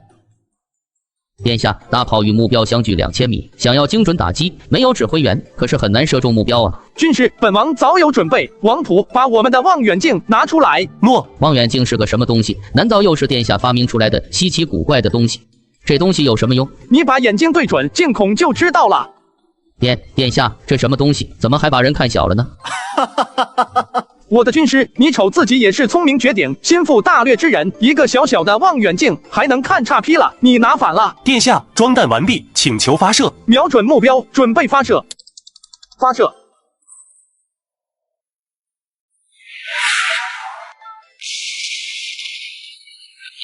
目标并未击中，无妨，将目标挪到1000米处，再试一发。东方天仇的意大利炮第一发虽然没有命中，但是炮弹安全出膛的那一刻，就代表着新研制的大炮已经成功了。该死，这群甩不掉的狗皮膏药！公主殿下，不要为难小的，还请跟小的回去吧。大王没什么意思，只是害怕公主殿下在外遇危险，担心公主。公主还是跟我们回去吧。杀我父王，逼走二哥，就算你我有血缘关系，本公主也要亲自手刃了你。原来是强抢民女，这种事情官府就不管吗？统领，我们不能再追了，前面可就进入北凉的地界了。若是被秦王的巡逻士兵发现，我们的小命可就留在这了。停，撤退吧。统领，我们回去后该如何向大统领交代？别管了，我自有说辞。走了吗？古月娜看着后方，见追杀自己的乌桓士兵已无踪影，提在嗓子的心终于放了下去。在太阳灼热的暴晒下，古月娜近乎虚弱到了极致。终于到秦地了。娘亲，你看那里是不是有个姑娘晕倒了？快过去看看，这姑娘还有气息。娘，姐姐，你们可回来了？这是何人？这位姐姐昏倒在草原的荒漠上，是我与娘亲将这位姐姐给救了回来。这位姑娘无大碍，只是奔波疲劳，造成大量脱水，身子虚弱，还有些中暑，休息几日就会好的。堂堂秦王竟然撸起袖子，撅起裤脚，在麦田里割麦子。哟，张三、李四，你这一亩田地要收割完了，你那这速度可是比我们这些年轻小伙子强多了。魏虎大哥，咱俩人有的是力气，等我们这边忙完了，就帮乡亲们一起收割。好嘞，张三兄弟，你加油干！等中午回去，咱好好请你喝顿自家酿的米酒。那就感谢魏虎大哥了。李四，你耷拉着个长驴脸干什么玩意呢？还不给我过来捆麦子？哦，这就来。殿下，咱手下那么多人，随随便便挑几个人过来，10几亩麦田，半天就收割完了。您倒好，把禁军留在镇里，就咱俩下田割麦子，这都4天了。您可是秦王，怎能亲自下田割麦，受着等风吹日晒的委屈？秦王怎么了？秦王也是人，秦王也得吃饭，秦王怎么就不能下地干农活？没有这层身份，我们就是个普通的老百姓，和普通老百姓一样，日出而作，日落而息。你要知道，民以食为天，是自古以来亘古不变的道理。知道了，殿下。行了，别磨磨唧唧的了，赶紧干活。张三、李四，辛劳了一上午，来我家，咱们好好喝一杯，解解暑气。好嘞，魏虎大哥。姐姐，你身上的伤还没好痊愈呢，快回床上好好歇着。没事，在屋里待闷了，就想出来透口气，呼吸屋外的新鲜空气。姐姐，母亲说你是乌桓大家族的姑娘，你怎么会？姐姐是来找人的，不知姐姐要找的是什么人，不妨告诉我们姐弟俩，或许我们姐弟俩还能帮姐姐找到那人。不用了，我和他很快就能见面了。那好吧。其实并非古月娜不愿说，而是说出来没几个人会信。就算姐弟俩信了，恐怕秦王府重地也不是什么人都能出入的。她总不能说自己是秦王的女人吧？毕竟喜欢秦王的人太多了。估摸着走在大街上也会被当成神经病。魏琪，我看魏兰经常在地上独自一人捣鼓些东西，也不和邻家小伙伴去玩，是朋友们嫌弃他吗？我也不懂，我只记得弟弟5岁时候捡到一本书，书中画了一些奇奇怪怪的图案，连隔壁教书的先生都看不明白。可谁知魏兰对书上的图案就仿佛是着了魔一样，从此以后爱不释手。也就是那个时候，总爱在地上摆这些稀奇古怪的东西。之后和兰儿一起玩的伙伴也就渐渐疏远了他，还起了个难听的绰号叫榆木疙瘩。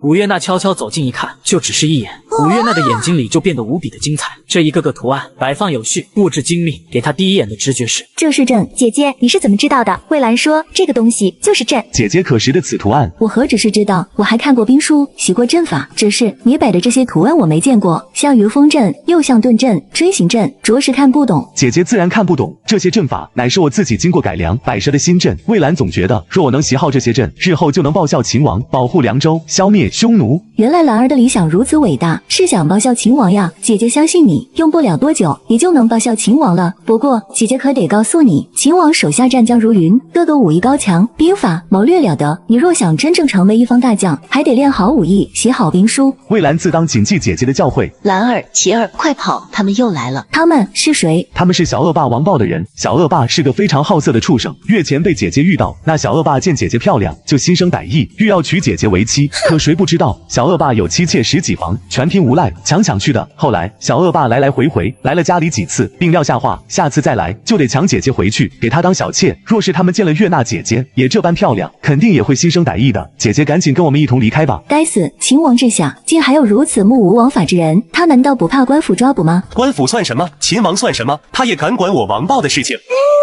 看来今天的运气不错，买1送1。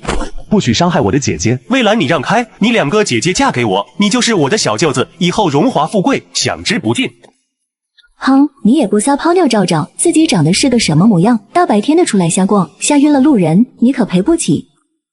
少爷，他骂您。骂吧，骂吧，本少爷就喜欢这样带辣的。真是个变态啊！你们还在等什么？还不快将其拿下！嘿嘿嘿，两位小姑娘，我劝你们还是乖乖站着别动，不要做无谓的抵抗，从了我们包爷，自此荣华富贵享之不尽。光天化日之下，私闯民宅也就罢了，竟还敢强抢民女！今日我就杀了你们这群无耻之徒！魏魏县的百姓，除了你这个祸害。这是什么情况？又是王豹这个恶霸！魏虎大哥，这王豹是什么路子？张三兄弟，你有所不知，这王豹是魏县最大的恶霸的儿子，平日里奸淫妇女，欺压百姓，是个不折不扣的大畜生。前些日子，王豹又盯上了魏氏家里的姑娘魏琪，这魏琪是咱们这条街上最漂亮的姑娘，王豹限期1个月，要魏琪打扮得漂漂亮亮嫁给他。今日还没到时间，那畜生恐怕是等不及了。原来是强抢民女，这种事情官府就不管吗？官府顶个屁用！官府与恶霸本就穿一条裤子，本来乡亲们想跑去郡府礼告，但又怕官官相护，到头来自然就不敢去了。特么的，这年头还真有人敢在天子脚下动手，反了他了！李四、魏虎大哥，我们去看看。好大的胆子，我的女人，你们都敢动？你终于来了。2位小姑娘，我劝你们还是乖乖站着别动，不要做无谓的抵抗。这小姑娘有2下子，一起上。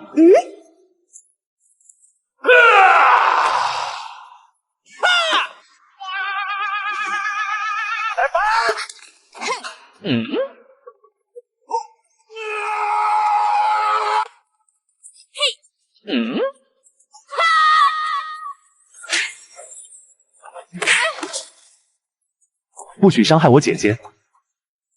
姐姐，你怎么样了？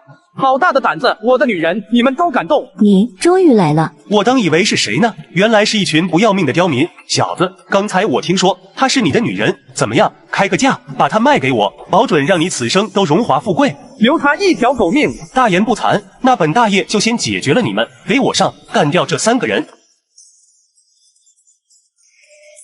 找死！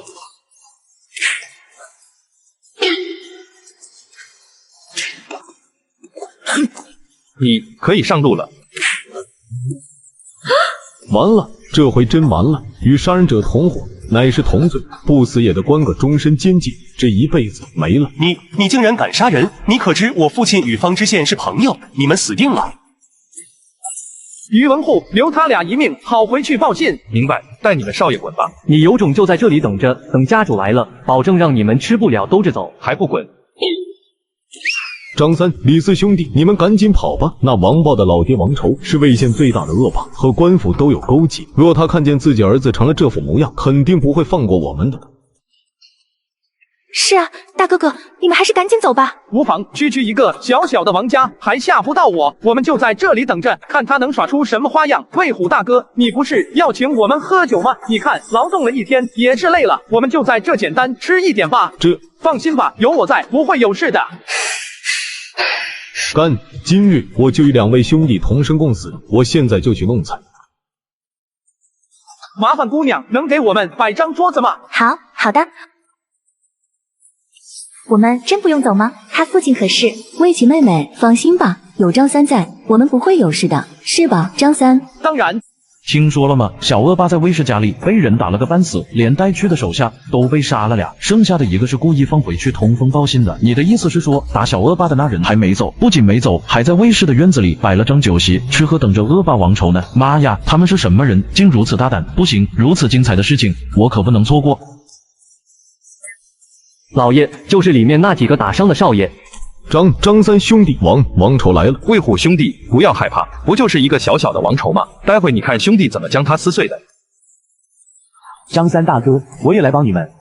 小家伙不错嘛，有点男子汉气概。不过这里有我2人就够了，你在这好好保护姐姐与母亲。你们好大的胆子，居然敢伤我王仇的儿子！今日老子要让你们所有人知道老子的厉害！就在王仇放狠话的时候，魏县的县太爷方群也来到了魏氏家里。魏县知府方老爷道。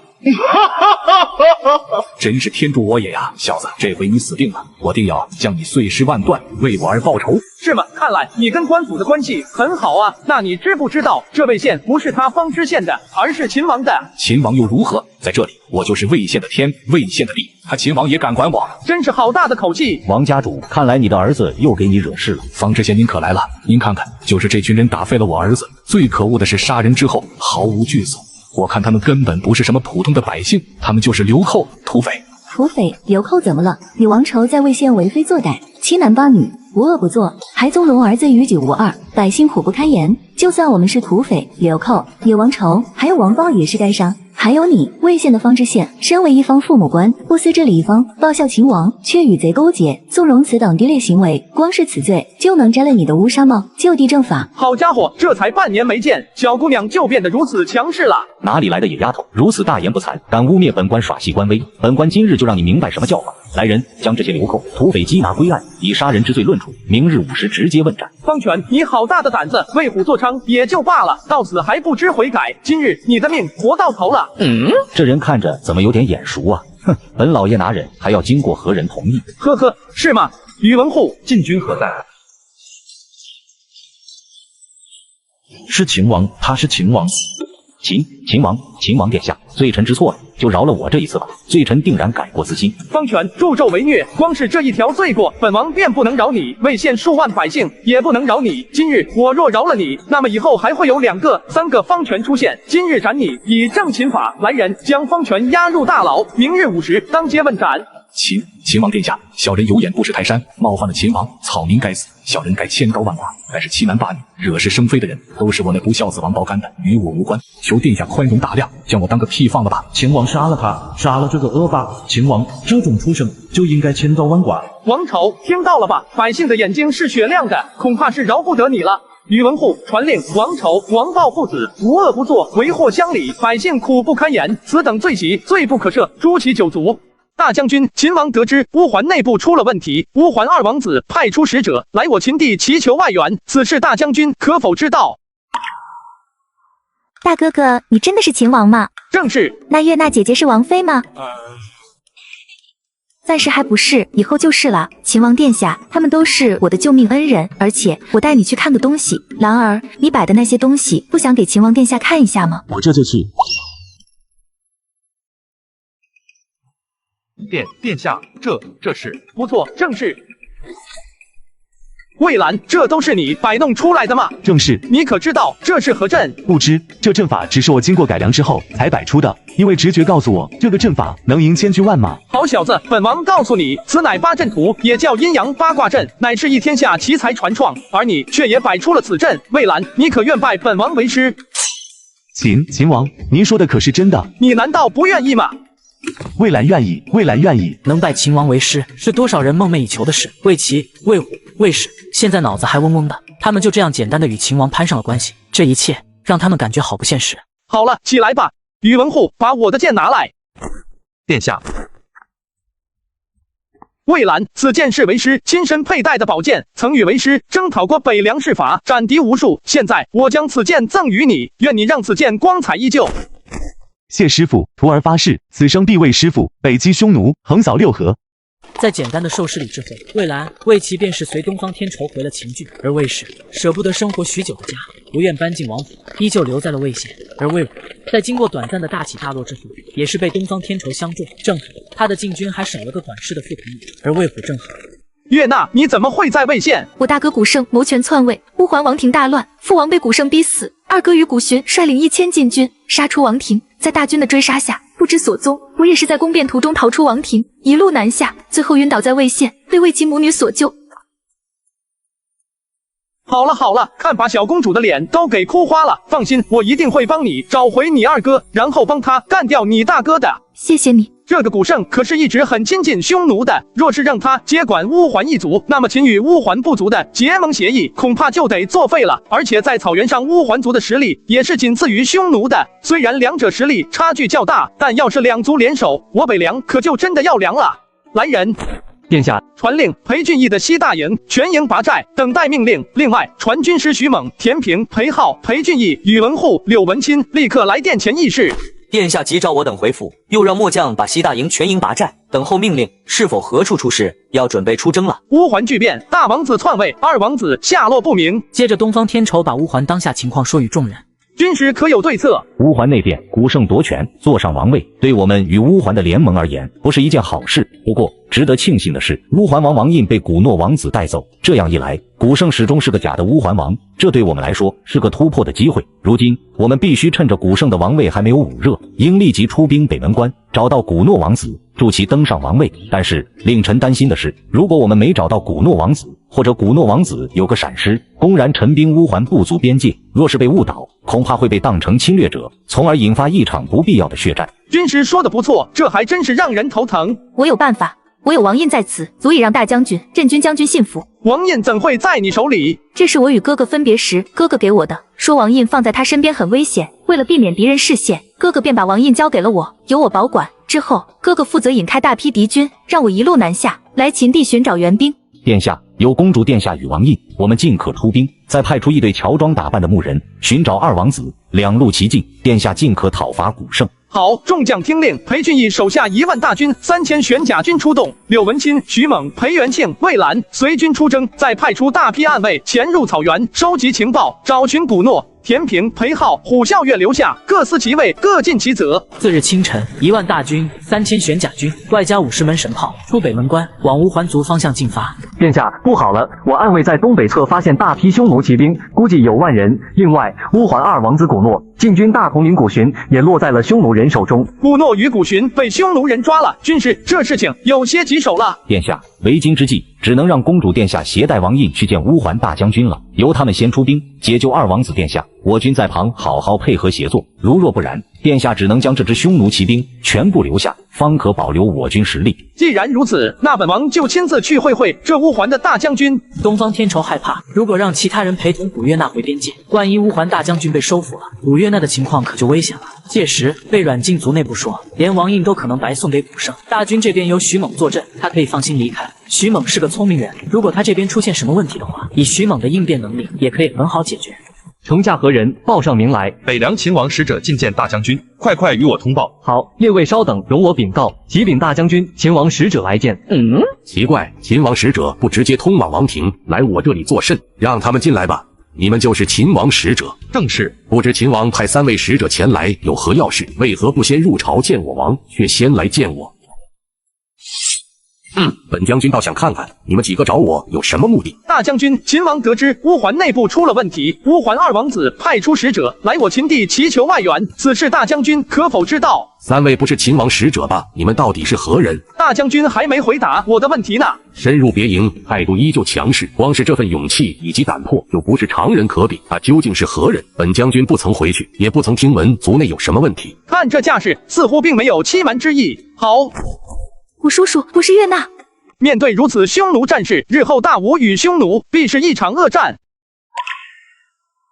公主，你怎会出现于此？还有这2位是？抱歉了，古龙大将军，某正是秦王东方天仇，他是本王的禁军大统领宇文护，想必我2人的薄名，大将军应该听说过吧？接着古月娜就把乌桓现在的情况说与古龙。不可能，这绝不可能！大王怎么可能如此轻易驾鹤西去呢？古龙阿叔，父王真的被大哥。古圣怎能会有弑君弑父、谋权篡位的胆量？古龙阿叔，王印在此，你可还不信？好一个逆子，好一个逆子啊！手段如此残忍，行如此大逆不道之事，弑君弑父，本将军定将那逆子大卸8块。古龙大将军，月娜求援，我北凉与乌桓一族互为联盟，乌桓有难，本王自是不会坐视不管。本王13000大军就驻扎在离边城60里处的位置，特来协助大将军平除叛乱。当务之急，应赶紧扶持二王子上位，以稳乌桓政局。多谢秦王殿下。但是二王子至今下落不明，我们该从何处去找？大将军请放心，二王子身在何处，我军斥候已经打探清楚了，只是要救出二王子还是有些棘手的。有何难处？据斥候汇报，二王子与古寻已经被匈奴人擒下，而且匈奴兵力有1万左右，正在来大将军处的路上。敢辱我乌桓王子，就算是匈奴人又如何？本将军现在便率大军1万去会会这群匈奴。大将军不可，此事还需从长计议，毕竟二王子还在匈奴人手里，一旦匈奴人溃败，丧心病狂，害了二王子，那即便我们胜了，也是得不偿失。秦王说的不错，此事的确有些棘手，不知秦王有何高见？还请大将军附耳过来。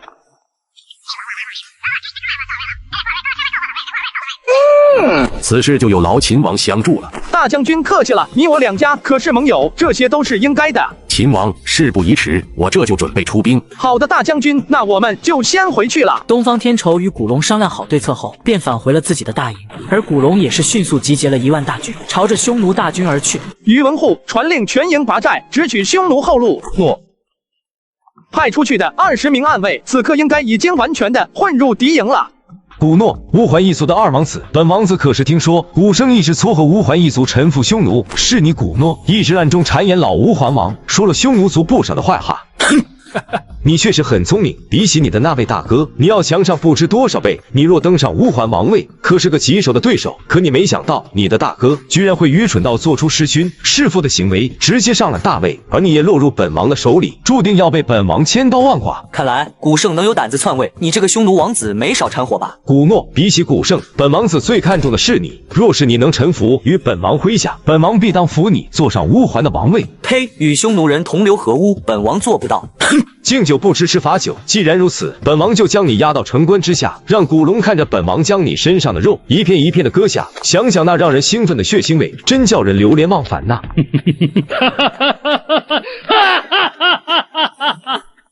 我乌桓部族的男人岂会向魔鬼屈服？大王子殿下，何事？古龙率1万大军出城了，列阵于我军正面。好，本王正愁不知如何将古龙从城内引出来，没想到古龙这老家伙居然主动送上门来，还只带了1万人马，这不是诚心找灭吗？传令，大军进起，留几人在后面看管好古诺，等我战败古龙，再回来杀了古诺。好你个匈奴王子！胡尔康，你居然把我乌桓王子绑在十字架上暴晒，你的手段未免也太过残忍了。残忍！我说古龙大将军，你莫不是来搞笑的吧？在这个弱肉强食的世界，弱者没有被强者支配，就像你古龙大将军40几岁的人了，还要跑出来找死？你敢小瞧本将军？既然如此，本将军就让你知道轻视长辈是多么愚蠢的事情。全军听令，冲杀敌军阵营，救下二王子。杀！既然如此，本王就将你斩于马下，成就本王。你古龙大将军的名号可不是一般的值钱。我匈奴的勇士们，给我杀！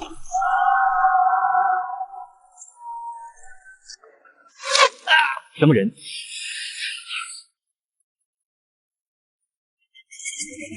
什么人？王子殿下不要怕，我们是秦王手下的士兵，奉秦王之命，特来解救王子殿下。秦王殿下在何处？秦王殿下马上就到。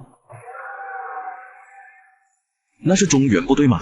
殿下，快看，秦字大旗！这是何人的军队？秦字大旗，这是王子，这是北凉秦王的军队。我匈奴与5国10几年没开战了，他秦王居然敢主动挑衅于我。王子殿下，双面夹击，大军士气大降，再打下去恐怕损失惨重，得不偿失，我们得赶紧撤退。好，都听丞相的。秦王来日方长，你给我等着，全军撤退。没想到匈奴大军能如此训练有素，指挥得当，其撤退有序，可不是一般军队能够做到的。面对如此匈奴战士，日后大吴与匈奴必是一场恶战。二王子殿下，古龙救驾来迟，让二王子殿下受苦了，还请殿下恕罪。古龙叔可不敢如此，您是长辈，古诺受不起此等大礼。古圣无道，勾结外贼，弑君弑父，天理难容。古诺王子雄才大略，勤政爱民，有此王印，当顺应天位，继承王位，统领乌桓一族。我古龙将全力助二王子殿下剿灭叛贼。好，本王自当继位为王。今日本王就在此继承王位，统领乌桓部族。传本王今日第一诏令，全军回师边城，休息1日。明日晨刻，本王要亲自披上战甲，率领大军讨伐逆贼。吴王千岁，千岁，千岁！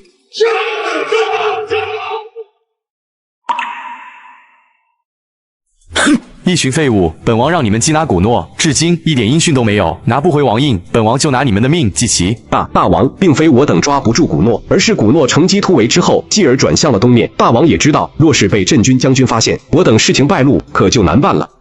大王，不好了，外边。王叔，你把舌头捋直了再说。外边大将军的3万大军兵临王城，领头者正是二王子古诺。什么？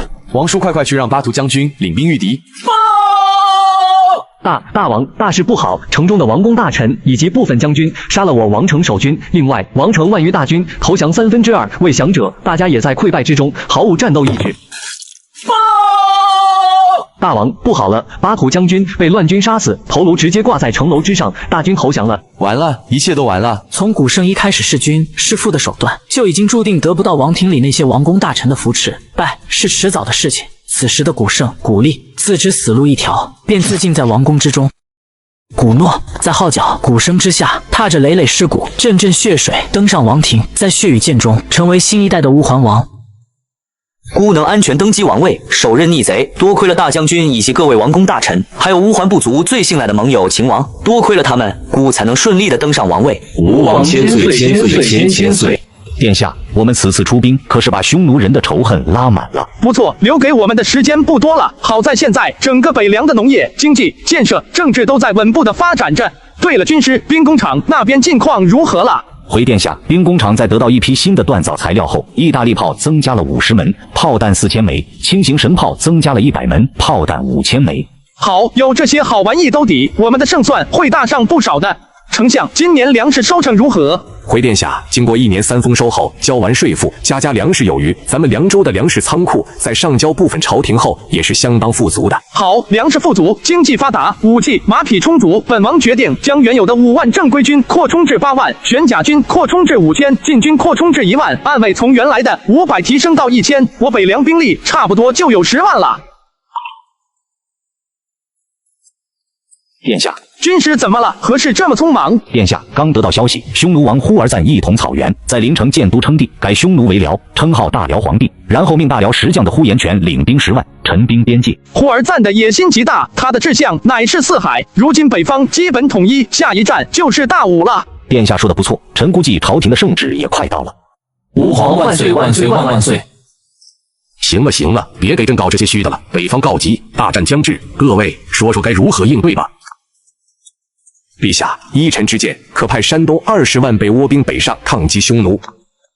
王司马，山东20万备倭兵，乃是防御东边倭奴进犯之用，岂能说调动就调动？顾大人，倭寇区异于东方小岛罢了，能有什么威胁？匈奴之祸，自古以来都是我大武最大的祸患。匈奴称帝是为了什么？无非是为了打着天子的旗号，与我国分庭抗敌。一旦抓住空隙，一定会大举来犯。若不加以防范，边关一破，匈奴之祸蔓延至内地，你我皆是千古罪人。匈奴之祸就是大祸，难道东边的倭奴就不是祸害了？据我得到的具体情报，山东之地除了20万备倭兵外，号称拥有30万的三州海防兵力，其实是虚实。好了，都给朕住嘴！朕让你们来是商量事情的，不是让你们来叫骂撒泼的。哼！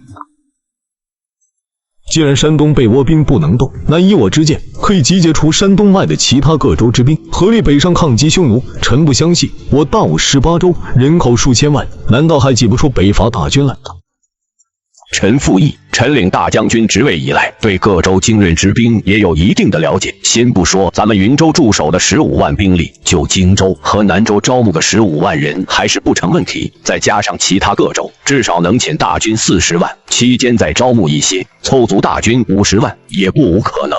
50万北伐大军，柳钦匈奴统一草原后，兵力可有100万之时。若倾全国之力与我国而战，面对2倍之兵，你可有把握？没有，即便我此刻拥有敌方1倍之兵，也不敢保证能赢。战场之上，风云变化莫测，战机瞬息万变。纵然匈奴拥兵100万，但也不敢轻言胜我。只是什么？只是臣现在最担心的，并不是能有多少兵力，而是大军的后勤能否保障。50万大军的调动、后勤、粮食，这些都是天文数字。以当下大武国力，要支撑50万大军数月的吃穿用度，恐怕……爱卿但说无妨。臣担心，就算最后战胜了匈奴，整个大武也会被硬生生的拖垮。而且一旦如此，大武恐怕会有谋反之事。哼！只要能打赢，倾全国之力又如何？匈奴残暴，世人皆知。我大武世代皇帝也是出过不少昏聩之地。可即便如此，一旦北方匈奴有所获释，便绝不姑息，坐视不管，放任匈奴侵犯我大武的疆土。到了本地这一事，虽没有什么大功劳，可也要效仿先辈，讨伐匈奴，传令急召各大皇子回京。朕有要事相商。滚！你给朕滚！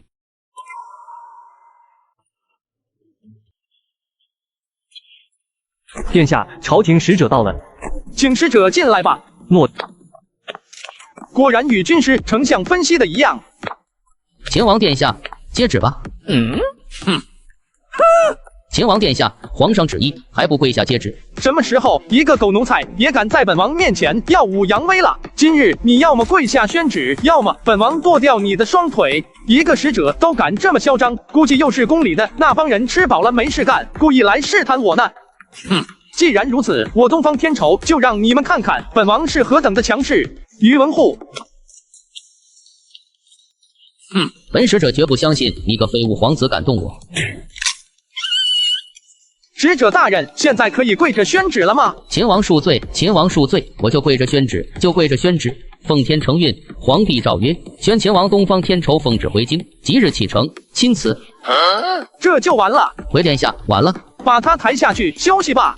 殿下，陛下圣旨，召殿下入京。臣觉得殿下的几位哥哥应该也收到了奉旨回京的圣旨。不错，用屁股都能想到，我都能被召回京城，那么其他几个皇子也肯定会回京，否则其他几个皇子的脸往哪搁呢？殿下，陛下诏旨，不可不去，但就怕殿下此次回京，又会受到太子以及其他几大皇子的刻意刁难啊。军师多虑了，本王已不是以前的废子，谁刁难谁还不一定呢。于文护传令5000玄甲军随本王回京，半数暗卫全部派回京城。诺。殿下，率大军回京，这要是被其他皇子，不管其他皇子领不领军回去，本王必须率军回去。本王又不是神仙，要是被太子盯上了，本王的小命恐怕就得交代在京城了。半个月后，5大皇子同时到达帝都洛启城外，而且每个皇子为彰显自己的实力，都是将自家的部分军队带回了皇都。2皇子燕王东方平率领幽州1万铁骑，在洛启之东5里外驻扎。3皇子楚王东方应率领扬州1万水军，在洛启之南5里处驻扎。4皇子齐王东方佑率领鲁州5000步军、5000骑兵，在洛启之东5里外驻扎。5皇子陈王东方节率领荆州5000水军，在洛启之南驻扎。而6皇子秦王东方天仇率领天下最精锐的铁骑5000玄甲军，在洛启之西驻扎。儿臣拜见父皇，父皇万岁万岁万万岁！天仇为何不与你4哥、5哥并列于位？儿臣习惯了。老六以前与我说话都是哆哆嗦嗦，极为庸弱，而今日的老六清冷平静，甚至沉稳，不带丝毫感情，仿佛有一种泰山崩于前而面不改色，让人感到有种深藏不露的感觉。这要是放在以前，老六可是不敢这么回答我的。看来以前是我小瞧他了。好了，都起来吧，我们都好久没在一起聚了，今天大家都回来了，就一起回宫，好好吃一顿饭，与你们的母后好好叙叙旧，兄弟之间也好好聊聊，增加感情。谢父皇。夫人，6皇子已经到东城门口了，正常皇宫历来。小云，你看我今日的打扮怎么样？夫人，您今天的打扮够贵气了。自从半月前皇帝一张圣旨宣召所有皇子整军回京，罗氏连高兴了数日，到现在还没从激动中走出来。我与天仇快2年没见了，做母亲的怎能不思念自己的儿子呢？今日皇上请的是家宴，各大皇子以及母后都在，我也不能给天仇太丢脸。夫人，我们赶紧过去吧，要不去晚了又会被数落的。陛下，你看咱这一大家子人又好好的欢聚在一起了呢，只是那罗妹妹似乎是迟到了。皇后得知太子谏言东方天仇总领北凉总务，本以为可以借此机会除掉东方天仇，可谁知不仅没有除掉秦王，还成全了秦王，这心里就一直不舒服，总想找机会好好报复秦王，这不就开始朝罗氏出手了。抱歉，陛下，臣妾来晚了。母后，天仇，罗妃之所以会来迟，就是因为宫里的太监在皇后的授意下故意拦住了她。妹妹，你看看你，咱们这是皇宫宴会，大家伙好不容易聚一次，你又迟到了，你丢了脸面倒是不打紧，要是丢了秦王的脸，可就不太光彩了。是啊，皇后说的对，这有些人终究是乡下来的，皇宫里的规矩难免不遵守也是常态，也难怪会坐在如此之后的角落里。萧贵妃，楚王东方应的母亲，她的父亲乃是大武有名的将领，曾经是魏守一方的擎天之柱，在整个扬州名气颇大。而楚王东方应之所以能稳立扬州，且快速得到士族的支持，与萧家是分不开的。皇后，贵妃娘娘教训的是，妹妹以后一定改。够了，我母后究竟为何会来迟，你们心里有数，本王就不必刻意拆穿了吧。这个废子居然敢用此等语气与我们说话。出去了几日，得了个封地，就如此目中无人，这要是再过几年，莫不是连皇上都敢忤逆了？罗妃，你就是这样教育自己儿子的？不是的，天仇他。萧贵妃，你好歹也是江南大族萧家的长女，应该是举止有礼，说话有言，而不是出口成脏，咄咄逼人。还有，你们在这后宫争权夺利，勾心斗角也就罢了，我母亲是招你们了，还是惹你们了？天仇，别说了，快别说了。母后，事情到了这一步，咱们无需再怕得罪谁，也无需再藏着掖着。孩儿这么多年来的隐忍发展，不就是为了今天的扬眉吐气吗？我母亲一步为名，二步为利，只想在后宫一隅之地安安静静、平平安安的度过一生。你们还有你们，可有过半分的仁慈之心，可有过做皇后、皇贵妃半分的胸怀大度。你们没有，弱势之人在你们面前，只能被你们慢慢玩死，被你们活生生的逼死。父皇，儿臣请问，身为一国之君、一家之主，你可有管过半分？面对东方天仇的喝声质问，宣武帝的脸上也是难看到了极点。他努力的控制自己，不让自己发怒。天仇，够了！天仇，别说了，母后求求你了，别说了。母后，今日孩儿不仅要说，还要说的彻彻底底。父皇，有些事您不愿说，但儿臣不能不说。父皇从小胸怀大志，欲成为像高祖那样的千古一帝，扫四海，扶内河，实新政，楚。够了，滚！你给朕滚！这2年来，朝廷对北凉的事情一无所知。父皇想知道从朝廷派去北凉的密探，一个不漏，全部。滚！你给朕滚！本想着嘲讽一下秦王这对母子解解气，没想到这秦王能强势到藐视在场所有的皇子，以及我这个皇后，甚至连95之尊的皇帝依旧不放在眼里。六弟，好好的一场家宴被你弄成这样，而且连父皇都敢顶撞，你是想造反不成？大哥可真是会见缝插针，造反我东方天仇可受不起。不过大哥，六弟倒是有句话，不知当讲不当讲。有话直说。六弟劝你别老想着给别人使绊子，小心哪天你那太子的位子就被别人给扒拉掉了。你父皇，儿臣告退了。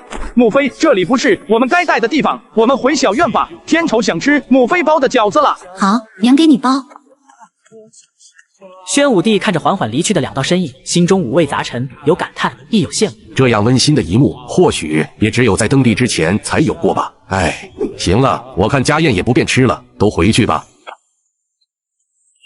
殿下，师父，殿下，您这是被轰出来了。你们那是什么表情？殿。行了行了，没什么大不了的，把你们的表情恢复下。文钦，你跟随本王去凉州这么久了，还没回过家吧？本王给你准假，回去陪陪父母吧。谢殿下。去吧。看把这小子急成什么样了。军师，本王想吃母妃包的饺子了，你们3个去买上10斤猪肉。哦，3人一听能吃上秦王母亲亲自包的饺子，都是一脸的期待，毕竟不是什么人都能有这种待遇的。娘亲，这面是不是泡得太软了？殿下，你这面是水放多了，有些稀了，让我来吧。这时，买好肉的宇文护、徐猛、魏兰来到了小院门口。难道殿下从小是在这里长大的？看来在外翻手为云，覆手为雨的秦王殿下，小时候的生活环境也只比普通百姓好上那么一点点啊！唉，别叹气了，赶紧进去吧。师父，我们回来了。母妃，我去拿肉了。你们怎么回事？把肉拿进来啊！父皇驾临，儿臣有失远迎，请父皇恕罪。你连朕都骂了，还有失远迎？远迎个屁！好了好了，今日朕是以一个普通父亲、丈夫的身份来见你们的。天仇，肉呢？陛下亲临，臣妾有失远迎。好了，今日不必行此虚礼。陛下来臣妾这里是为了……放心，朕可不是来兴师问罪的。朕也很久没尝过罗妃做的饭了，也想来尝尝。这不，凑巧赶上爱妃包饺子了，不知道朕也能否尝尝。陛下驾临，臣妾惶恐，臣妾这就去包饺子。你们3人还处在这干嘛？还不进去帮忙？啊，是。好了，现在没人了，说说吧，从小装疯卖傻，就是为了今天的扬眉吐气吧？儿臣若不装疯卖傻，估计都活不过7岁。皇室这个地方，别看它金碧堂皇、光彩耀目，天下人都为之向往的地方，但天下人只看见它华丽的外表，却看不见它残酷的一幕，勾心斗角、明争暗斗。皇宫这个地方是最无情的地方。你说的没错，这些年可是苦了你们娘俩了。生活在如此地方，清贫寒苦，又无自由，还不如宫外的乡野生活呢。小子，你可别恨父皇，父皇如此做也是为了你们娘俩好。其实东方天仇早就知道这个便宜父皇的用意，但是从宣武帝嘴里说出来，他还是很开心的。那您以后可要控制好自己，别再随便播种了啊！哈哈哈！众多皇子当中，敢这么跟我说话的，也就只有你了。父皇，您来这里不会真是来吃饭的吧？看来在北凉的这2年，对你小子的变化还是蛮大的。今日在大殿轰你出去，并非父皇真意，有时候错话说多了，就会成为他人的把柄，随时都可能要了你的命，你可明白？儿臣明白。朕来这里就是想听一听你后面没说完的。父皇真想听。朕想问你，大武为何日渐趋弱？问题所在何处？又该如何解决？还有匈奴之祸又该如何？倭患之祸又该如何？大武肆威又该如何？朕想听一听。大武日渐趋弱，其原因不在外邦，而在国内。朝廷之内外戚分权，世家分立。就拿京城的4大家族来说，柳家200年来爵位世袭、官职世袭，天下兵权皆掌握在大将军手中。握在我们东方家手中的兵权少之又少。丞相叶一，京城4大家族之一叶家，叶家也是随鼻祖开山的家族之一，其家族成员在朝廷皆身居要职，其势力在帝都早已根深蒂固，难以撼动。而且父皇当下又让叶一总领山东抗倭军务，明里事外御倭寇，暗中是与大将军府相互制衡。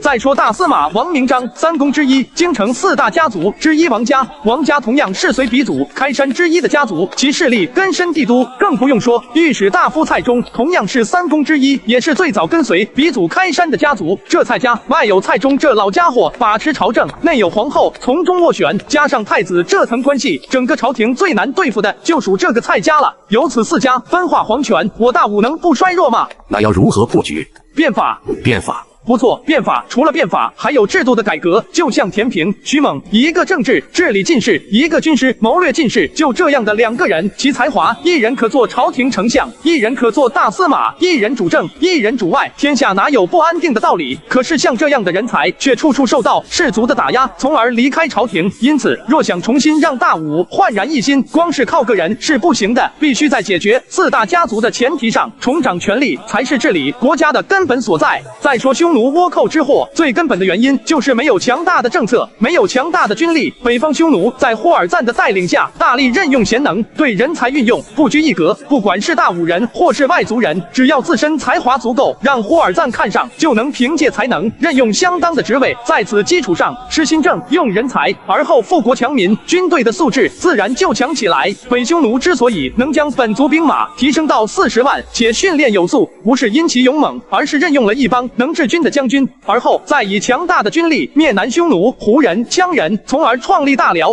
大武与大辽虽有一战，可不是当下匈奴人统一草原、平定内乱，再调兵遣将、粮草调度，非一朝一夕就能完成。最快的话，也得备战4月有余。没想到老六居然能将这天下之事看得如此透彻清楚，连如何治理国家隐患的方法都说得这么清楚。光是这份见解与眼光，就不是其他几个皇子可比的。天哪，原来这天下人口中的废物皇子，才是真正有雄才大略的人。就凭这份见解，他就已经具备某些做皇帝的资格了。天仇啊天仇，父皇越来越对你刮目相看了。父皇谬赞了，儿臣只是道出事实罢了。不骄不躁。好，父皇再问你最后一个问题。父皇请说。这2年来，朝廷对北凉的事情一无所知，父皇想知道从朝廷派去北凉的密探，一个不漏，全部。那朕再问你，北凉现在有多少兵力？10万，且粮草充裕，能打能战。好，哈哈哈，是条汉子，敢做敢当。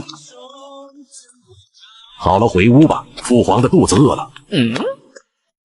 若真如你所说，本小姐倒是很想见见这个秦王了。朕今日宣布一件事情，匈奴来犯，迫在眉睫，然国家兴亡，匹夫有责。身为大武的百姓与权臣，责无旁贷。因此，朕准备半个月后，在帝都洛启搭建比武台，选拔能人之士，讨伐匈奴，为国建功。士子寒门皆可入选。又设文场，会天下文士，可作诗赋歌，以选才德兼备之人。陛下圣明。好了，退朝吧，好好准备准备比武之事。诺。大将军，你留一下，朕有话与你说。诺。刘文龙，你也坐吧，咱老哥俩也好久没有下过棋了。是啊，有好几个月了。陛下，咱还是先把话说完了再下棋吧。你小子是不是猜到朕有事找你了？这还用猜吗？你特么的哪次是真找我下棋？陛下每次有大事要与臣商量，都找臣来下棋。陛下还是赶紧说事吧。那既然如此，朕可就说了，你最好有个心理准备。你是皇帝，九五至尊，有啥事还得靠商量的。朕想与爱卿结个亲家。陛下是看中我家文清了吗？准备把哪个公主嫁到刘府？嘿嘿，不是让你嫁娶，是让你加价。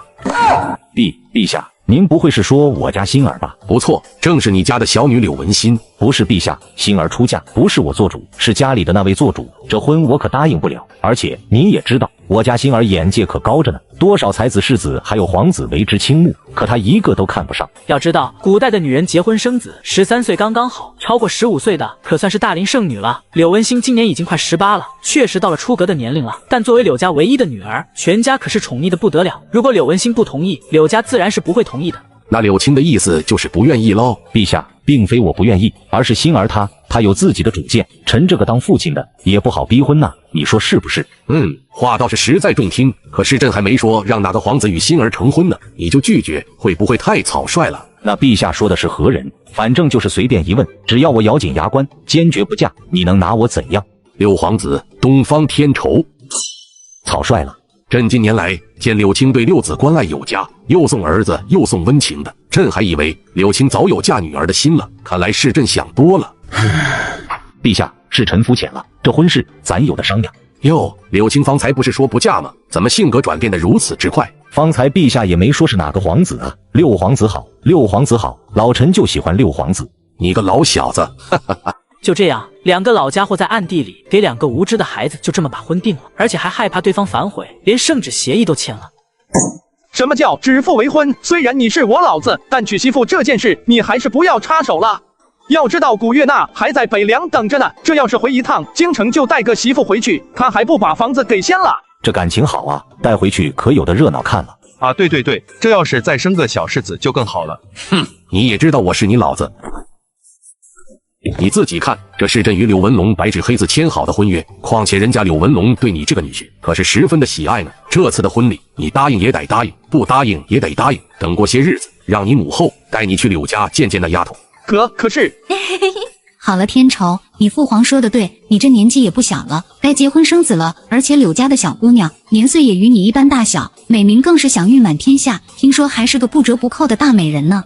不错，殿下，这柳家之女柳文馨，臣也有所耳闻。此女虽生于武道世家，但却不似柳文龙那般舞刀弄棒，而是侧重于琴棋书画，可以说是样样精通。模样生的也是倾国倾城，更是号称天下第一女子，不知多少公子都倾倒迷醉于她。估计这婚事一公布，那些公子贵族都恨不得要把你千刀万剐呢。哎，看来这场婚事我是逃不掉了。不过这白捡个漂亮媳妇好像也不亏啊。父亲，你说的是真的吗？废话，这白纸黑字的婚书都放这了，还能有假？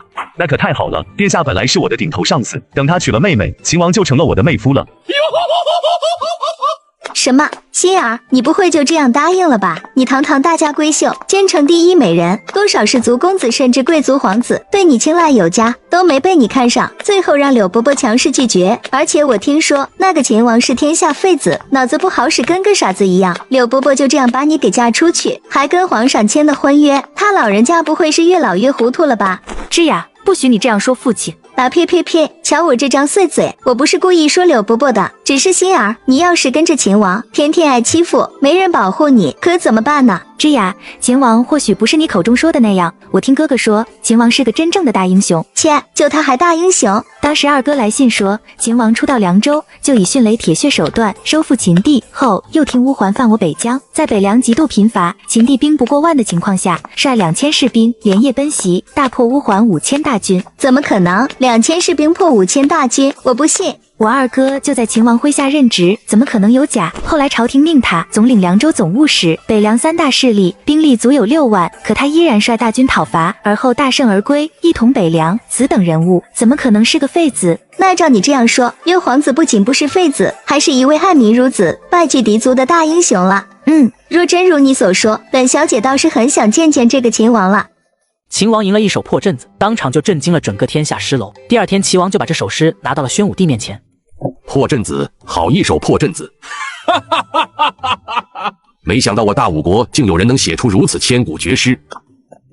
父皇，我大武向来好武，以武治国，但在文学方面却一直居于列国之尾。而今有此绝诗，必可碾压诸国，儿臣请愿将此诗登入我大武文坛之首，将注释之人赐诗圣之名。只是现下还不知写诗之人姓名，儿臣以为就以无名昭布天下，待日后寻得此人，再以真名填补。好，就按齐王说的去做。另外，此事不光要在我大武传颂，还得传扬四海。遵旨。没想到这首破阵子居然在大武会这么火，这要是哪天被人知道此诗的作者乃是天下有名的废子，不知道他们会不会原地疯掉。殿下，您可真厉害，随便一首诗文就是千古绝诗，殿下恐怕是数百年来的第一人啊！宇文护真是佩服的五体投地。行了，别瞎逼逼了，待会见了母妃，可别给我说漏嘴了。就在天仇和宇文护回罗妃小院的时候，长公主东方月已经找上门来兴师问罪了。母妃，我回来了。哟，六弟回来了。大姐，你怎么来了？我听说六弟都回来好几天了，怎么都没来找大姐呢？臭小子，见了你大姐怎么都不知道行礼呢？你难道忘了在我们最困难的时候是谁在暗地里帮助我们了？哎呀，六娘，说这些话可就见外了。好好好，那我去给你们做饭，你们姐弟俩好好聊聊。谢谢六娘。殿下，那我也去给皇妃帮忙了。那个大姐，小子，我发现你这出去了2年，胆子见长啊！大姐，这话从何说起呀？北凉的事情我听说了，你难道不想解释解释？疼！大姐，快把手松开吧！哼，我问你，刚才那个护卫就是宇文护吧？本公主真没想到，你居然会是师圣。啥师圣？我不知道啊。我从小看你长大，你那声音难道我听不出吗？还不承认吗？你知不知道，昨日在天下失楼可是吓死大姐了，敢骂玄大师不堪大唐，你可知道与天下狮子为敌，就算是父皇也保不住你。好吧，我承认了。那从小装疯卖傻，把我当傻子一样骗你也承认了？不是大姐，你听我狡辩。不是大姐，我不是那个意思。行了，我今天过来找你有2件事。啥事？第一件就是确定你就是师圣。那第2件呢？第2就是5日后的比武大会。我听说各大皇子为了长脸，都把自己手里的家底拍上去了，尤其是你4个齐王，其麾下上官文浩，人称当世天下勇武第1人，还有那个季剑，天下第2剑客，一手剑法如影随形，几乎难寻敌手。这次比武大会的冠军很有可能就是齐王。那又如何？我麾下有大将宇文护、柳文钦，我还真不信那什么上官文浩能有我麾下宇文护厉害。就算宇文护不敌，我自己也能上。还你自己上？你可别吹了。我可没吹，真的，你六弟可是很厉害的。看你这样子，难道是对这次的比武大会势在必得了？不错，以前之所以隐忍是为了保命，但是现在我已经有了和他们抗衡的资本了，所以大姐放心，你六弟是不会打没有把握的仗的。看来是我瞎操心了。大姐可千万别这么说。看你那样子，好了，我信你了。还有大姐，你可千万不能把我是师圣的身份给说出去，这要是让太子知道了，再在背后因我一手直接把我给踢出比武大会，那可就真的亏大发了。行，这事我答应你了。接着，天仇把这2年在凉州的事情像讲故事一样都告诉了这个偏爱他的大姐了。殿下，那个护卫宇文护有消息了。快说！整个洛启城有护卫叫宇文护的就1人。是谁？您的六弟秦王。杀！你说写出千古绝世的人是我的六弟，这怎么可能？他堂堂废子，什么时候文武双全了？这消息可靠吗？千真万确。还好，总的来说，我与六弟的关系还不算太坏。虽然小时候看不起他，但至少没有故意去招惹过他。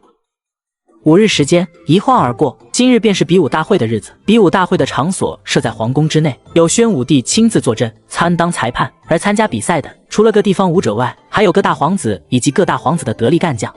像今日这样的盛会，我也是第一次参加，以往我也只能在外围瞄上几眼。在这种乱世之年，想要赢得尊重，背后就得有实力，只有自身强大，才能挺直腰板，才能与其他人站在一张席位之上。不错，殿下，你老丈人来了。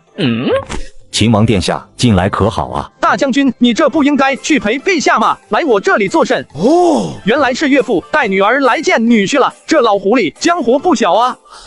我自然得去陪陛下，小女就交给殿下照顾了。爹，三妹留下了，那我呢？你是不是欠揍？人家2口子私会，你在旁边捣什么乱？跟我到陛下那边去。哦，那个心儿，坐吧。这秦王也不是传说中的那般不堪啊。心儿，原来你在这里。芝雅，你怎么来了？我得保护我家心儿嘛，免得哪个男人动手动脚，图谋不轨呢。这特么的赤果果的骂我呢！原来是赵姑娘啊！失敬失敬，随意坐吧。秦王，你是不是不欢迎本小姐？不敢不敢。肃静。此武举乃是大吴几十年来盛事，大家应该知道，此武举盛会乃是为北伐匈奴选拔人才之用。能来到这里的，都是各州各郡各县的能人，同样也是不惧匈奴、敢战匈奴的勇士。今日朕便将胜利者的规矩与各位讲清楚了。武举第1名者，赐神武大将名号，赐京城宅院，赏1000金；设武举第2名2人，特4品将军，赐地方府宅；设武举第3名5人，可入军任校尉。吾皇万岁万岁万岁！现在朕宣布，武举大会现在开始。这次应试武举的人，各州各郡来了1000多人。为了节省时间，初赛时朝廷设立了10个擂台，最终场上留下的120人进入下一轮中赛。像东方天仇、宇文护这些身份显赫、有后台的人，就跳过初赛，直接到中赛。毕竟与一帮渣渣打，根本没什么挑战性。殿下，我大武国练武之人无数，拳脚厉害之人也不在少数。可让末将没想到的是，这批武者的水分居然会这么大，实在是与我们大武国尚武的国情不符啊！身为武者，尤其是像宇文护这样杀伐铁血的战将，骨子里都流淌着一股好战的血液，可结果却令人无比失望。能有资格称得上武者2字的，也就寥寥数人而已。宇文将军，其实并非大武国武道衰落，也并非大武国武者稀少，而是朝廷根本上的问题没有得到实质解决罢了。那王妃所说的问题是，我大武从来不缺武功高强之辈，也不缺带兵打仗的将才，但这些人大多都是寒门子弟。要知道，朝廷不管是选拔才能之士，还是选拔有能力的武者，都脱离不了世家的束缚。就拿近10几年来考学选拔人才来说，寒门子弟与士族子弟的待遇意义上虽然对等，但暗地里却截然不同。士族可以花大笔钱财买通考官，可寒门子弟即便有才华有能力，却因拿不出钱财贿赂考官，都被拒之门外，从而任用大批士族子弟。比武大会亦是如此。试问，如此对待之下，还会有多少会武之人来参加武举呢？不愧是大将军的女儿，不仅多才多艺，对朝廷制度问题都能看得如此透彻，光是这份见解就不是普通女子能够比拟的，许猛佩服。秦王能娶到此等女子为妻，真乃我大秦之福。如此雄才大略的明主，再加上主事分明的王妃，我大秦岂有不强之理？徐先生过奖了。到底谁才是一家之主？这王妃还没娶过门呢，一个个胳膊肘就往外拐呢。行了行了，看你们一个个小嘴甜的，本王耳朵都起疹子了。听说城东开了一家名为醉香楼的饭馆，此处的烧鸭不错，本王饿了，中午便去此店吃饭吧。心儿，一同去吧。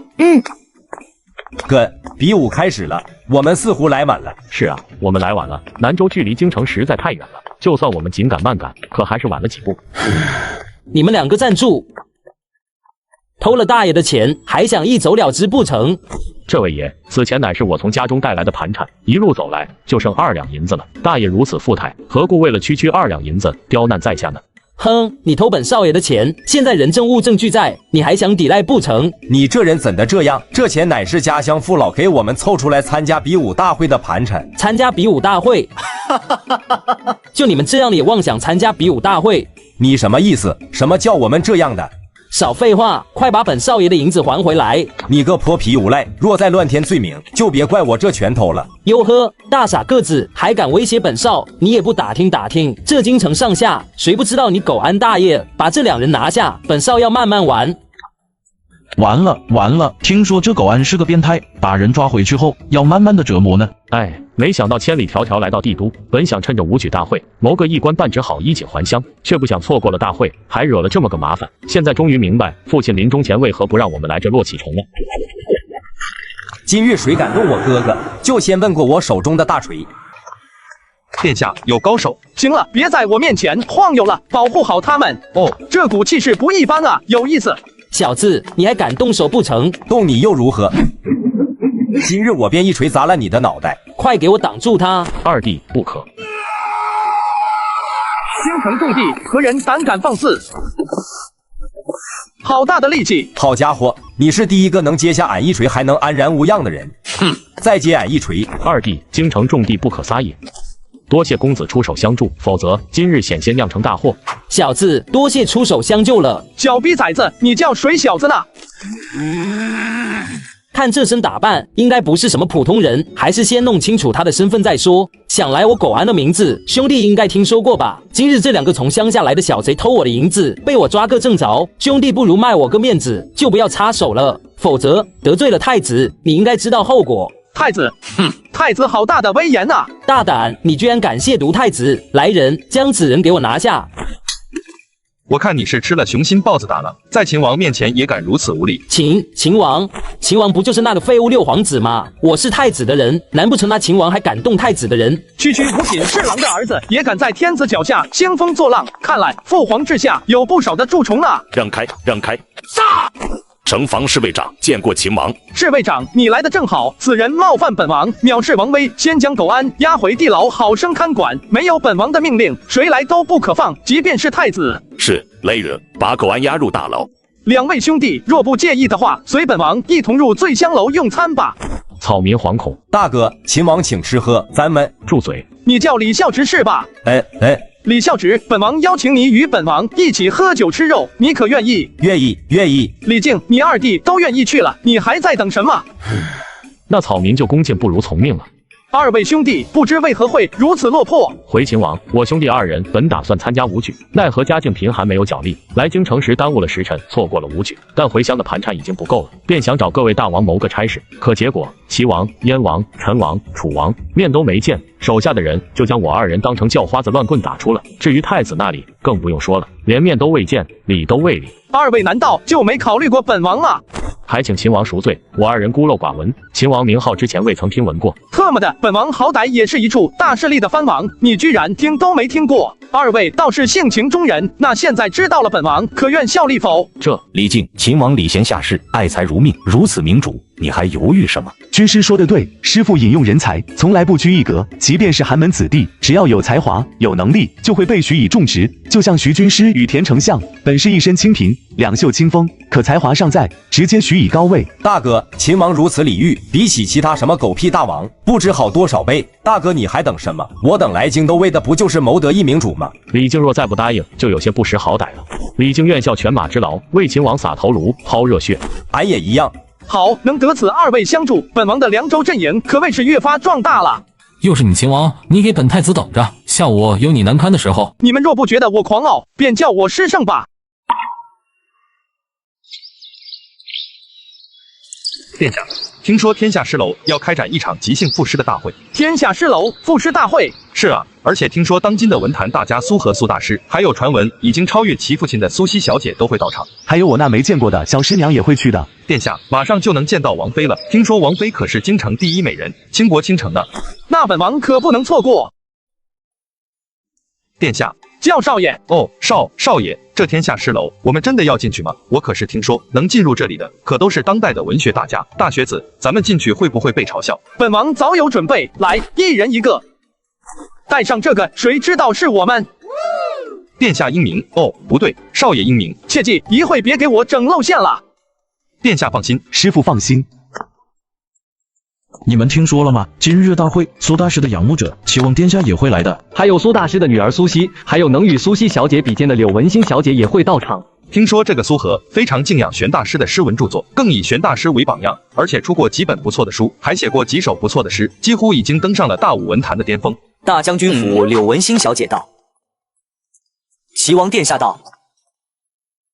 长公主东方月到。什么情况？大姐怎么跑来了？这要是被认出来，可就完蛋了。师父，长公主有这么可怕吗？你们是不知道，长公主身为我们几个皇子的大姐，小的时候可没少对我们实施暴力倾向，那种对大姐的恐惧，可是打小就培养了的。月姐姐，好久不见啊！你们两个小丫头也来了。不过智雅，这天下诗楼开诗会，你这一个舞痴，跑来凑什么热闹呢？我是来保护心儿的，免得有些臭男人指指点点，想占我家心儿便宜。见过大姐。千秋无绝色，悦目世家人，倾国倾城貌，惊为天下人。难怪世间众人皆垂涎柳家之女，天下第一美人，果然不虚。此等落入凡尘的仙女，终究还是少爷的。师父不用妄自菲薄，就以相貌而论，你完全能配得上这柳家之女的。你小子会说话。齐王殿下、长公主殿下、柳小姐、赵小姐，还请上座。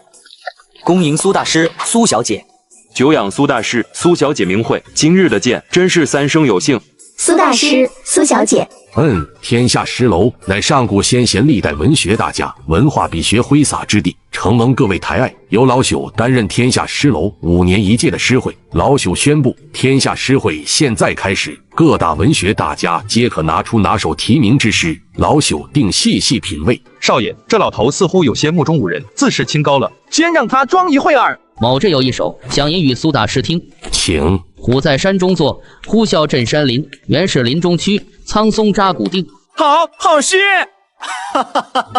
少爷，就这也叫好诗吗？何来的野蛮之人？诗会如此严肃之地，岂是你这般粗俗无礼之人能够入的？就算我吟得不好，也不用如此羞辱于人吧。将他打出天下诗楼！哼，这是何人？居然在天下诗楼如此放肆！来人，将此狂妄之徒赶出天下诗楼，并永记天下诗楼黑名单中，不得进入诗楼半步。苏大师，此人头戴面具，遮其脸面，恐怕是不轨之徒，特来天下诗楼捣乱的。应将此人面具摘下，画面贴入大街，受万人唾弃。师傅，这小子有点狠啊！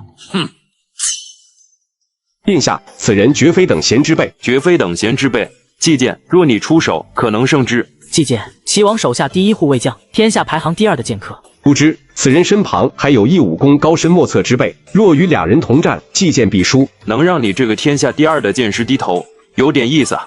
丢人现眼之辈，还不许人说了。宇文护将此人的腿打折。是少爷。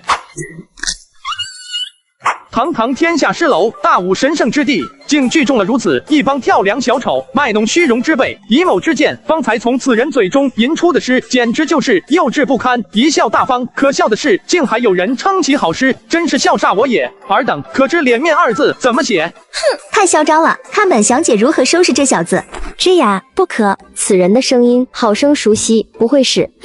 即便如此，我天下诗楼也不是你撒野的地方。不错，天下诗楼岂是你能撒野的地方？一个吹嘘卖弄之辈，连诗文都未有过，也配指教他人？我看你就是诚心来天下诗楼捣乱的。这位公子，若你真是来听诗会的，天下诗楼自然欢迎；可你若是来捣乱的，我天下诗楼也不怕。天下诗楼乃是玄大师所修，文坛圣地，岂是你能卖弄指点的？天下诗楼作为文坛中心，其身后撑腰的乃是大武皇室，数百年来也有过撒泼打滚的，最后都被处以死罪。玄大师的天下诗楼真是可笑，整个天下诗楼里那些所谓的玄大师诗文，不过堪堪入流，登不得大雅之堂。完了完了，这个臭小子居然敢说玄大师的诗文登不上大雅之堂，这不是与天下士子为敌吗？要知道文人对文学的尊重，尤其是对玄大师的尊重，可是已经到了走火入魔的地步了。谁要敢说一个不字，那可是要承受天下所有士子怒火的。届时为了平息天下士子怒火，就算是皇帝的儿子也保不住啊。苏大师将此人绑了，交给陛下处以死刑，方得泄天下士子之愤。等等，这位兄弟，玄大师的诗文乃是大武文学之典范。今日你说玄大师之诗不堪大唐，那想必阁下的诗文造诣应该很高吧？本王在此请阁下注释一首，来证明阁下的诗比玄大师的诗还要高深，否则本王当以乱世之名将阁下押解，处以死刑。好一个齐王，好一个四哥，果然如传言中的那般面善心狠。好，我有一诗可成千古，今日我便叫尔等看看什么才是千古绝诗。千古绝诗，好大的口气！两位名声济世，闻名天下，那就请两位做个见证，别等会诗一出，两位不认账，某岂不亏大发了？哼，你放心便是，老朽还是有些名声的。如此甚好，新大家，今日晚辈就用你的诗，好好挫一下这些人的锐气。醉里挑灯看剑，梦回吹角连营，800里分麾下炙，50弦翻塞外声，沙场秋点兵，马作的卢飞快，弓如霹雳弦惊，了却君王天下事，赢得生前身后名，可怜白发生。好一首千古绝诗，本王承认，就算数百年的玄大师与此诗一比，也是黯然失色。本王佩服。我想此诗一出，必震惊世人。先生还未请教大名？大名不敢赐教，无名罢了。苏大师，方才小子确实鲁莽，但现在小子是否赢了？好诗啊，确实是好诗啊！老朽眼拙，先生之诗堪称千古绝诗呢。老朽在此请教先生大名。无名之人谈何姓名？你们若不觉得我狂傲，便叫我诗圣吧。不知先生所住何处？天下诗楼随时欢迎先生。我们不久之后必会再见。此诗破阵子就交由天下诗楼，让天下儒生好好看看。记住，天下诗楼乃是真正有才华、学识名流汇聚之地，不是给贻笑大方、卖弄虚荣之辈夸夸而谈的。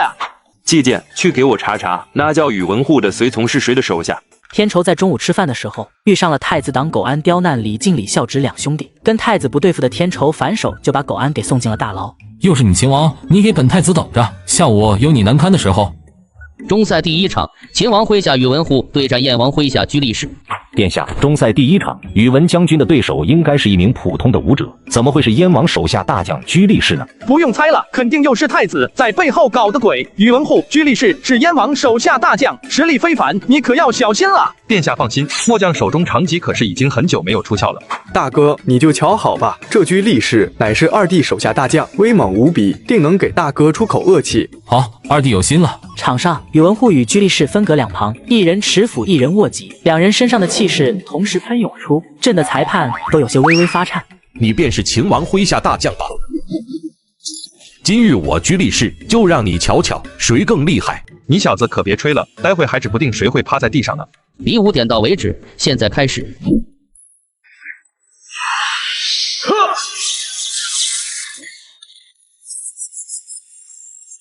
这是除了上午100场比赛后迎来的第一场真正意义上的大战呐！是啊，星海之胜简直叫人欲罢不能。怎么可能？眼前之人的武力恐怕不在我之下。看来你已经用尽全力，发挥巅峰了。那又如何？难道你不是？能与吾鏖战近30个回合，我承认你很不错，可要与吾而战，动真格，凭你还是不够。居力士要败了。上官文浩身上散发出来的威压以及寒气，东方又能清楚地感受到，上官文浩跟随他多年，能让他有如此反应，足以证明宇文护实力强劲。看来秦王麾下亦有大将呢。六弟呢？四哥倒是越来越好奇，能写出如此千古绝世，能收如此强劲的战将，能有如此隐忍之力，你到底是个什么样的人呢？小子，再吃我一招！居力士感受着那砸来的长戟，那散发的强大威势，他终于感到了恐惧，脸上尽显凝重之色。此戟的威力惊世骇俗，我恐怕难以抵挡得住。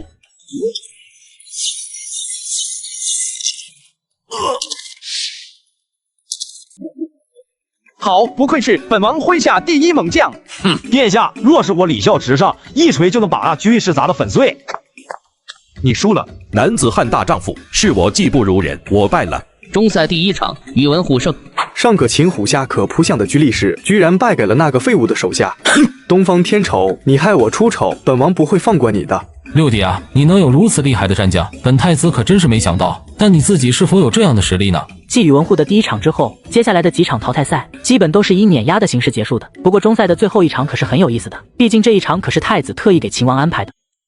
中赛第10场，秦王东方天仇对战太子东方智。天哪，秦王与太子兄弟之间的战争吗？这回有好戏看了。对于秦王对战太子这场来说，普通武者只是当做一场好戏来看，而京城士族却是知道，这不仅仅是一场普通的筛选战，而是关于政治上相互角逐的战争。我的好大哥，你自己要作茧自缚，那就别怪六弟了。殿下，对面是太子，你可悠着点，别真一个没忍住，把太子给踢废了。放心，本王有分寸。有意思，一个是后期崛起的秦王，一个是大武的储君太子，让本帝看看你们两个谁更厉害一些。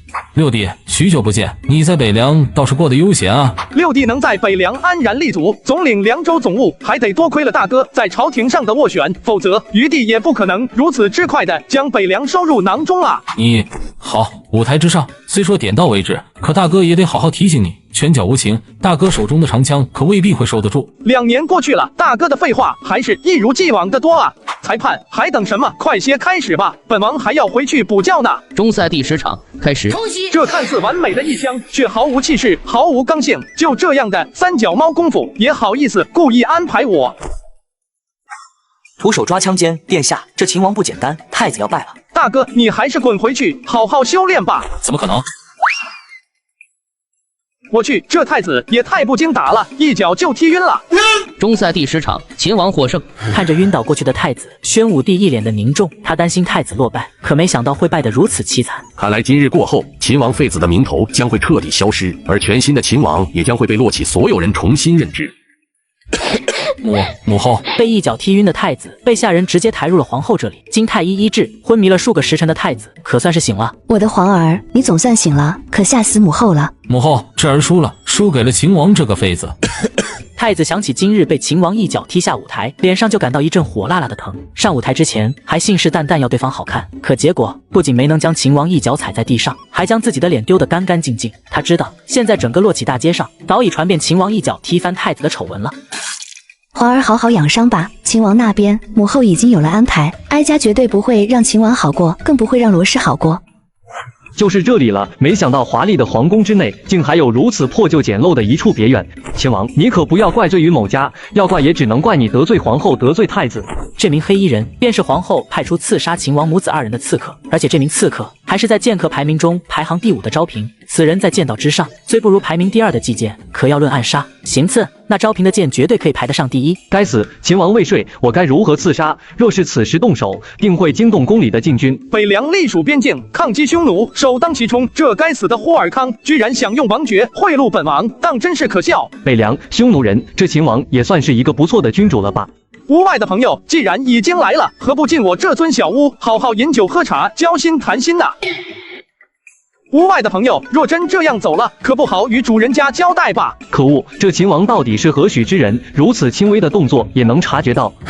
罢了，太子暗中给天仇使绊子，本想着要狠狠地把天仇踩到脚下，不料自己一脚就被天仇给踢飞了。皇后为了给儿子报仇，派出刺客去暗杀天仇母子。屋外的朋友若真这样走了，可不好与主人家交代吧？秦王，你知道我会来杀你？不知道，但是本王知道皇后一定会派人来的。秦王不愧是秦王，刺客在前，竟还能如此淡定且谈笑风生。不是本王小看你，本王实话告诉你，即便今夜本王睡下，你也杀不了本王。你，秦王好大的口气！某家闯荡江湖，凭借手中短剑杀人无数，从未失手。就秦王如此身居宫中，毫无本领之人，又有何杀不得？愚钝肤浅！本王问你，你是听谁说的？本王自小身居宫内，毫无本领的。天仇身上的气势瞬间爆发，震得昭平一脸的惊惧，因为他无法想象一个毫无本领的人能散发出如此无与伦比的杀气。好强！此等杀气与利器早已熟练成型，而且秦王还能掌控得如此熟练，足以证明秦王的战力一定不在我之下，怪不得他能如此淡定。如何还要杀本王啊？今日就当我没来过，但是秦王殿下，今日某来算是打草惊蛇了。在皇宫的这段日子，皇后肯定不会再来找秦王的麻烦。可若是离开皇城，秦王殿下还请保重。若是哪天在皇后身边待不下去了，可来北凉。第二天还是皇家教场，此次比武大会的最后一天，决赛第一场，上官文浩对战赵阳。等等，无需一人一人的上，让参加中赛的所有人都上来吧。如此战将虽然狂傲，但一身本领却是举世无双。齐王能将如此人物收归麾下，可见齐王育人用人的手段之高明了。可惜像上官文浩这样的猛将，恐怕只能成为敌人了。上官将军，大赛规定只能1对1，若是一战时下官也没有权限，需要禀明陛下，由陛下决断之后方可。真准了，这武举大会，大武20年来也是举办过不少，可要像今日之景，还是头一次遇到。遵旨。冠军者10人，除齐王外，其余9人可随意上台挑战。特么的，当真以为自己天下第一？今日我们便叫你看看狂傲的代价。上官文浩，我等6人皆在，管你如何天下无敌，可要同时招架住我们6人，是否太过于口出狂言了些？秀儿等6人吗？我6人足矣。一帮跳梁小丑，出手吧，狂妄！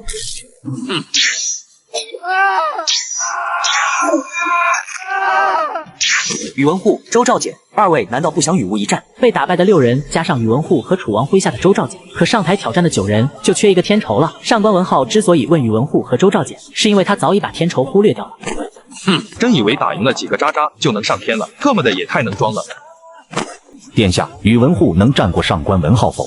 不知，实话说，宇文护的武力水平绝对是一流靠前，大武能敌者几乎很少。但与眼前那位号称天下第一且实力未外显的上官文浩，真不好相比较。孝直，若是你上，可能否战得过上官文浩？末将不知，可若是生死决斗，他未必能拿得下我将。殿下，二弟可从没向任何武者屈服，或者在话中服软。今日居然说后者不能将他拿下，可见上官文浩天下第一之名绝非虚言。就在宇文护刚踏上舞台的时候，等待了许久的周兆简终于在楚王的同意下站了出来。上官文浩，江东名将，楚王麾下，周兆简前来战。这回有意思了，2大一流战将与天下第一相较，究竟谁能取胜呢？姓周的你什么意思？我先来的，你赶紧一边待着去。区无名之辈，也配与我江东名将相比？不要以为胜了居力士就能胜得了我。2位一起上吧，某家一并接了。好大的口气！既然如此，那就休怪我等不留情了。姓周的，你特么的不讲武德！我去，这上官文浩天下第一名头果然不虚。天哪，这上官文浩居然会如此厉害！2大名将竟然都拿不下，而且劣势也越来越突出了。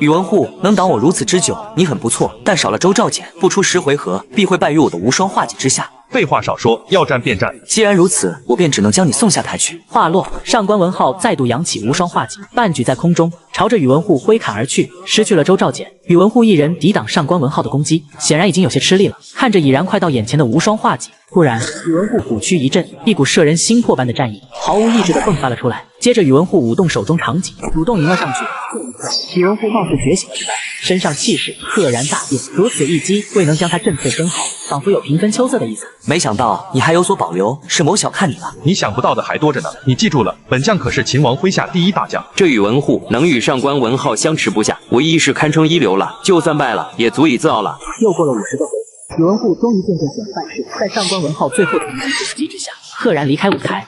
本打算10个回合拿下你，没想到你竟还能与我相战50个回合。上官文浩，你的武艺的确绝世无双，可要与那人战，你不会赢。那人是何人？若我说是秦王，你信吗？秦王。当秦王2个字从宇文护口中吐出，上官文浩直接望向秦王，却发现后者的眼神犹如豺狼虎豹一般看着自己，这眼神难不成真是秦王？父皇，如今江东名将周兆简败落，宇文护亦是败落，2大名将皆败，如今冠军之位可否宣布了？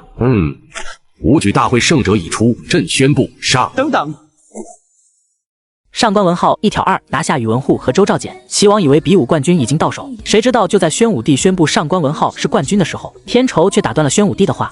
武举大会胜者已出，朕宣布上。等等。什么情况？秦王想干嘛？2大名将都战败了，难不成他还想出手？殿下，您是要出手吗？秦王在9岁的时候，宇文护便跟随了秦王，别人不了解，但他非常清楚，这个看起来文文弱弱的书生，一旦咆哮起来，天下能与之一战者几乎没有。父皇，儿臣同样是冠军竞争者，我还未战，岂能如此草率就宣布冠军呢？什么？秦王也要战？我的耳朵不会听错了吧？秦王近年来是有些改变，但不至于能与天下第一战将的上官文浩一较高下吧？是啊，连宇文护、周兆简这样武力高强的名将都败了，秦王那点功夫恐怕都不够上官文浩一级的吧？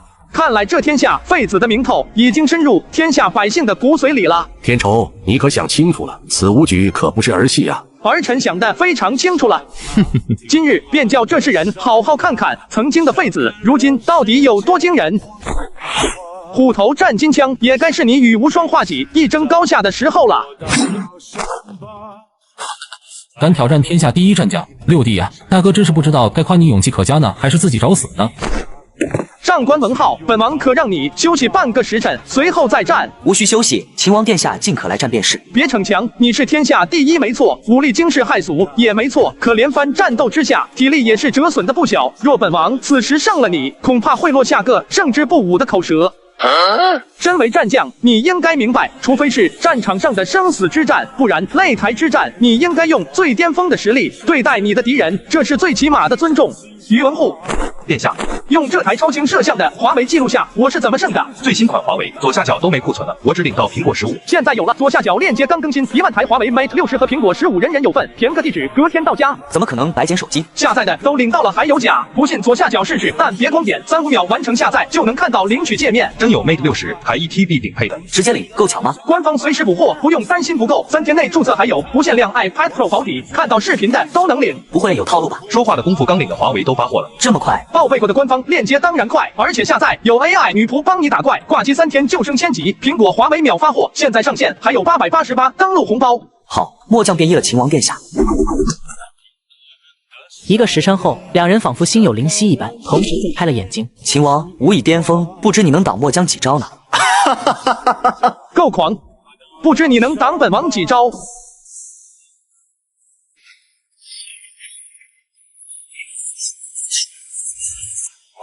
有意思，秦王殿下，我小看你了。让你惊讶的还在后边呢。随着两人一次次交锋，身体状态一次次升温，战意盎然，勃发巅峰。两人的出招节奏也越发的快，每次交锋犹如时光烈影一般。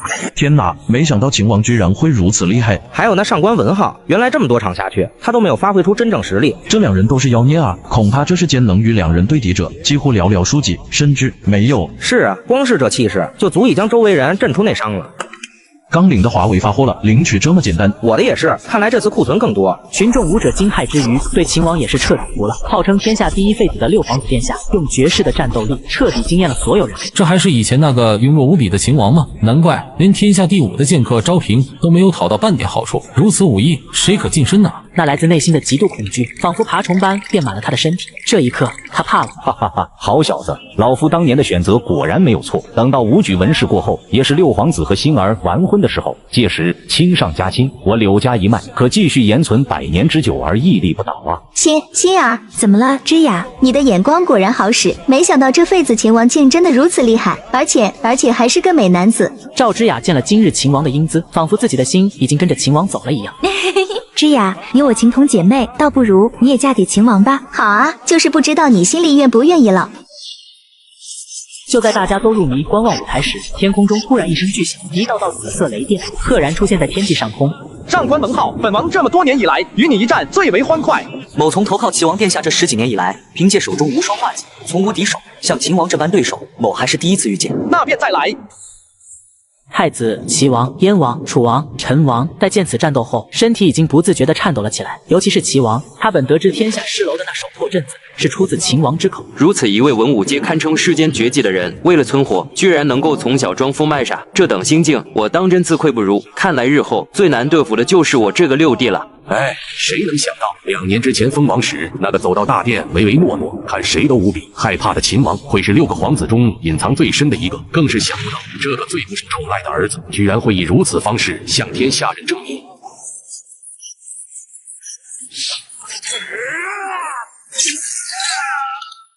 天哪！天降惊雷，两人的战斗居然连老天都看不下去了。有人惊呼，有人恐惧，而这道惊雷仿佛充满了灵性，不攻击人，只是将两人从中分离开来。这时候，若是有一人能够站起来，那么他便是胜者。本王可不会输。看，快看，师父站起来了。我还没输呢，秦王可还有力一战？本王自然还有些力气，不过对付你已经足够了。好了，朕宣布冠军争夺，秦王东方天仇，上官文浩平局，改封赏制度，撤销神武大将军封号，现封上官文浩为东战神，赐官爵武伯后，赐鲁州后府一座，镇守山东，防守倭寇。封秦王东方天仇为北战神，赐秦郡为王城，镇守北凉，防守匈奴。另外，文事即将开始，但由于秦王伤势严重，朕特将时间改为3日后。随着宣武帝最后的宣告，两人终于在最后的一丝倔强之下，轰然倒地，晕了过去。大王。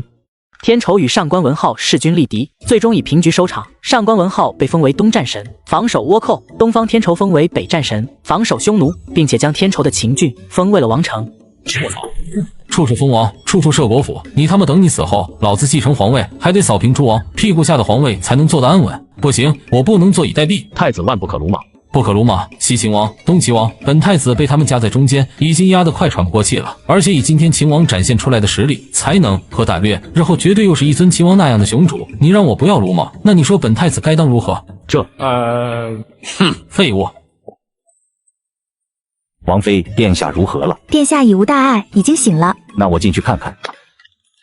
恭喜殿下成为北凉真正意义上的大王了。军师，啥叫真正意义上的大王？以前的秦郡只是一个藩王的封地，可现在不同了，设立王城，秦郡就像大武的洛旗，一个是帝都，一个是王都。虽然等级不同，但意义上已经差不多了。哦，军师，太子那边有没有什么动静？暂时没有，不过以太子作风，肯定不会善罢甘休的。不错，你派人多多留意。不过殿下，臣听闻山东之地的倭寇不宣而战，大举入侵清、鲁、扬3州，直接给山东守军打了个措手不及。短短数日，山东就阵亡将领10余名，阵亡士兵6万余。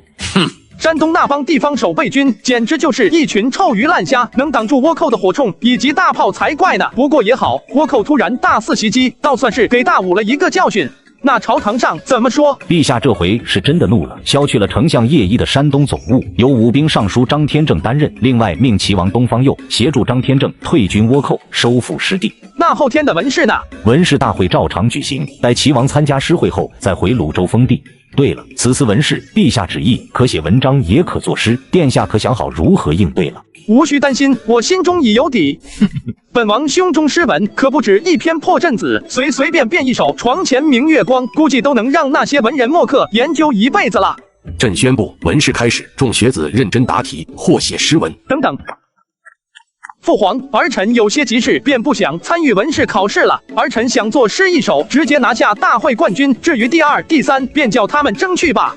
我去，这秦王未免也太狂傲了吧？是啊，秦王不会真以为在武举得了势就能轻视文举了吗？六弟，这文举可不是武举，光靠一身蛮力可不行，你得有一副好脑子。是啊，六弟，文氏可不是耍嘴皮子，一会要是做不出诗来，丢了你秦王的脸不要紧，要是丢了我皇室的脸，你这刚封的王城可就保不住了。六弟莫不成还真当自己是诗圣，能一唱千古呢？我看未必吧，万一六弟就是诗圣呢？四哥，你可别开玩笑了。爹，你有没有发现秦王的身影与体型与那诗圣极为相似？你的意思是诗圣是秦王？那日诗圣作诗时，我就一直盯着，而且闻诗圣的喉结以及声脉，其年龄应该与希儿一般大小。就算诗圣当日戴了面具看不清脸，但那体型和声音是做不了假的。若真是如此，那我们大武可真是出了一位绝古断今的文学大师呢。就在苏和与苏西说悄悄话的时候，宣武帝的耳朵好像装了窃听器一样，居然把二人的对话听得清清楚楚。诗圣就是这小子吗？哼，一群没见过世面的势利小人，难怪大武文学如此衰弱。尔等除了只会冷嘲热讽，还会什么？就尔等如此嘴脸，也配说我六弟？今日我东方月就站在这里，我看谁敢欺负天仇。还有你们几个，都是做哥哥的，话不要说的太难听了，否则就别怪我做你们了。星儿、嬷嬷，好。多谢大姐了，接下来就看我的表演吧。凤求凰，有一美人兮，见之不忘，一日不见兮，思之如狂。凤飞翱翔兮，四海求凰，无奈佳人兮，不在东墙。将琴代语兮，遥写衷肠。何日见许兮，为我彷徨。愿言配得兮，携手相将，不得于飞兮，使我沦亡。天哪，真是好诗呐！秦王莫不真是诗圣？好诗。秦王殿下当日在天下诗楼一位蒙面人著作的那首千古绝诗《破阵子》，是否也是由秦王殿下所作？那是自然，这天下除了我六皇帝能轻轻松松做出2首千古绝诗，还能有谁能有如此大的本事？四皇帝，当日你也在场，本公主说的可有假？那日在天下诗楼破阵子所写之人，的确是秦王，本王可以以自己的信誉担保。老朽眼神拙劣，竟不知诗圣便是秦王殿下。若不是小女提醒，老朽的脑子还是稀里糊涂一片。恭喜陛下，贺喜陛下！我武国能有秦王这样的少年诗圣，真乃陛下之福，大武之福呢。好啊！不愧是朕的儿子。诸位，秦王为文举冠军，谁还有异议？陛下英明。秦王，好你个秦王，处处与我作对，处处令我难堪。本太子一定要撕了你，将你大卸8块。殿下，我等来了。太子殿下恕罪。提议让秦王提领北凉的策略是胡勇与张仪2人共同的计策，可让2人没算到的是，策划北凉如此天衣无缝的计划，居然硬是让秦王给破了，还白白的把经营了多年的北凉拱手相让给了秦王。待秦王回京后，还威胁太子之位不保。张仪，你不是号称毒士吗？为何一个小小的秦王就能打得我们措手不及呢？殿下，并非臣治不了秦王，之前北凉谋划，我们是败在了对秦王的轻视上。臣也想不到，16年呆傻的秦王居然是装出来的，更没想到秦王自出关之后就如那入海的蛟龙。若臣早知道秦王如此厉害，设计也不会如此简单，至少也是个万劫不复啊。如此说来，先生还有办法？有，自然有。此法不仅可以除掉秦王，还能顺便把燕王也给除掉。快说。不过殿下，此法过于狠毒，还可能受千古骂名，遭世人唾弃。当然，若是此法运用得当，不仅能将秦燕2王除掉，还能狠狠教训匈奴一番。就是不知殿下是否愿意一试？别墨迹了，快说来。文氏比赛，天仇以1手凤求凰轻松地拿下了文氏的冠军，同时也暴露了自己诗圣的身份。太子彻底坐不住了。若是此法运用得当，不仅能将秦燕2王除掉，还能狠狠教训匈奴一番。就是不知殿下是否愿意一试？别墨迹了，快说来。你这计策何止是毒，简直是丧权辱国，这何止是被万世骂名，这消息要是透露出去，恐怕我连这东宫的大门都出不去了。张毅，除了此计还有没有办法？这是当下唯一的办法了。如今秦王、燕王等羽翼已成，特别是秦王，除了宇文护这员能够与上官文浩相持80回合的大将，麾下还有柳文钦。这柳文钦能文能武，智谋过人，甚至有人曾言柳文钦的才能大略已超越其父，堪比先祖柳文渊。而且我东宫的斥候一直入不了凉州，秦王麾下到底有多少大将？实力如何，我们一概不知。不行，此计虽能为殿下夺得地位，可多少百姓要惨死在匈奴人手中。万一匈奴人是一匹喂不饱的独狼，到时我边关尽失，面临的可是100万匈奴大军啊！此计我是万万不能同意。那敢问胡大人，当下除了此计，你可还有万全之策？这还请殿下早做决断。好，就这么办。张毅，此事便交给你了。诺，殿下，与匈奴勾结，这是引狼入室啊！若此计败露，我等必将成为千古罪人呢，还请殿下三思。好了，你们下去吧，本太子累了。哎，文事结束后，罗非便带着天仇拉着满满的2车聘礼去往了大将军府。天仇，一会见了大将军与大将军夫人，可不许失了礼数啊！娘，天仇知道了，您都在孩儿的耳边叨叨了不下数百次了，您看我这耳根子都快听出茧子来了。怎么，你这还没娶媳妇呢，就开始嫌弃娘了？唉。怪不得人家都说娶了媳妇忘了娘，看来还真是的。娘，我不是那个意思。好了好了，娘逗你呢。对了，娘，把这个拿上，一会到了把这些也给他们带过去。真的假的呀？这么多？我都跟你说多少遍了，还是不信。这是真的，你看这是左下角厂商给殿下的发货名单，都是上一波活动粉丝们领到的。我的华为 Mate 60 Pro 就是左下角领的，正好我左下角这次有全新链接，名额刷新了，你在下再抢一台苹果15 Pro Max 不限量保底和4000台华为 Mate 60 Pro 还都是顶配，只要看到视频的都能领。该不会早被抢完了吧？放心吧，都一人一份的，只要认准我左下角下载好，上线就能看到领取，界面填好地址就发货，苹果华为任你选。那我去搞一个，别忘了先领888红包。来了来了，行了行了，看你那骚亲的劲，2年前叫你跟随秦王前往北凉，你还不愿意。我当时不是还不了解秦王殿下吗？现在的秦王可是除了爹以外我最佩服的人呢。殿下，大将军府到了。好，娘，孩儿扶您下车。天仇与罗氏下了马车，与未来丈母娘见面，这也是天仇从小到大第一次见柳文龙的妻子卢静。见过伯父伯母。好好好，亲王可真是一表人才啊！罗非，你可真是生了个好儿子啊！我还要谢你呢，你看我领的华为 Mate 60 Pro 都发货了，这真快呀！左下角都是极速链接，必须快，明天等着收货吧。卢静现在看天仇可是越看越满意，想当初柳文龙要把柳文馨嫁给秦王，卢静可是第一个不同意的。卢静希望柳文馨能嫁给像齐王那样既雄才大略又满腹经纶的人，谁知道这次秦王回京就像觉醒了一般，各个方面都比齐王还要优秀，尤其是那首《凤求凰》，直接取得了卢静的心意。这要是放在我年轻的时候，说不定已经以身相许了。不过现在能成为自己的女婿也不错。卢静，咱们姐俩也是有10几年没见了吧？是啊，这一晃眼已经10几年了。倒是心儿这丫头越长越漂亮了，也不知道我家这臭小子上辈子积了多大的福气。伯母谬赞了，2个孩子虽还未成亲，但也是迟早的事情。罗非不介意我叫一声亲家吧？当然不介意了。哈哈哈，好好好，亲家我们就请进府坐吧。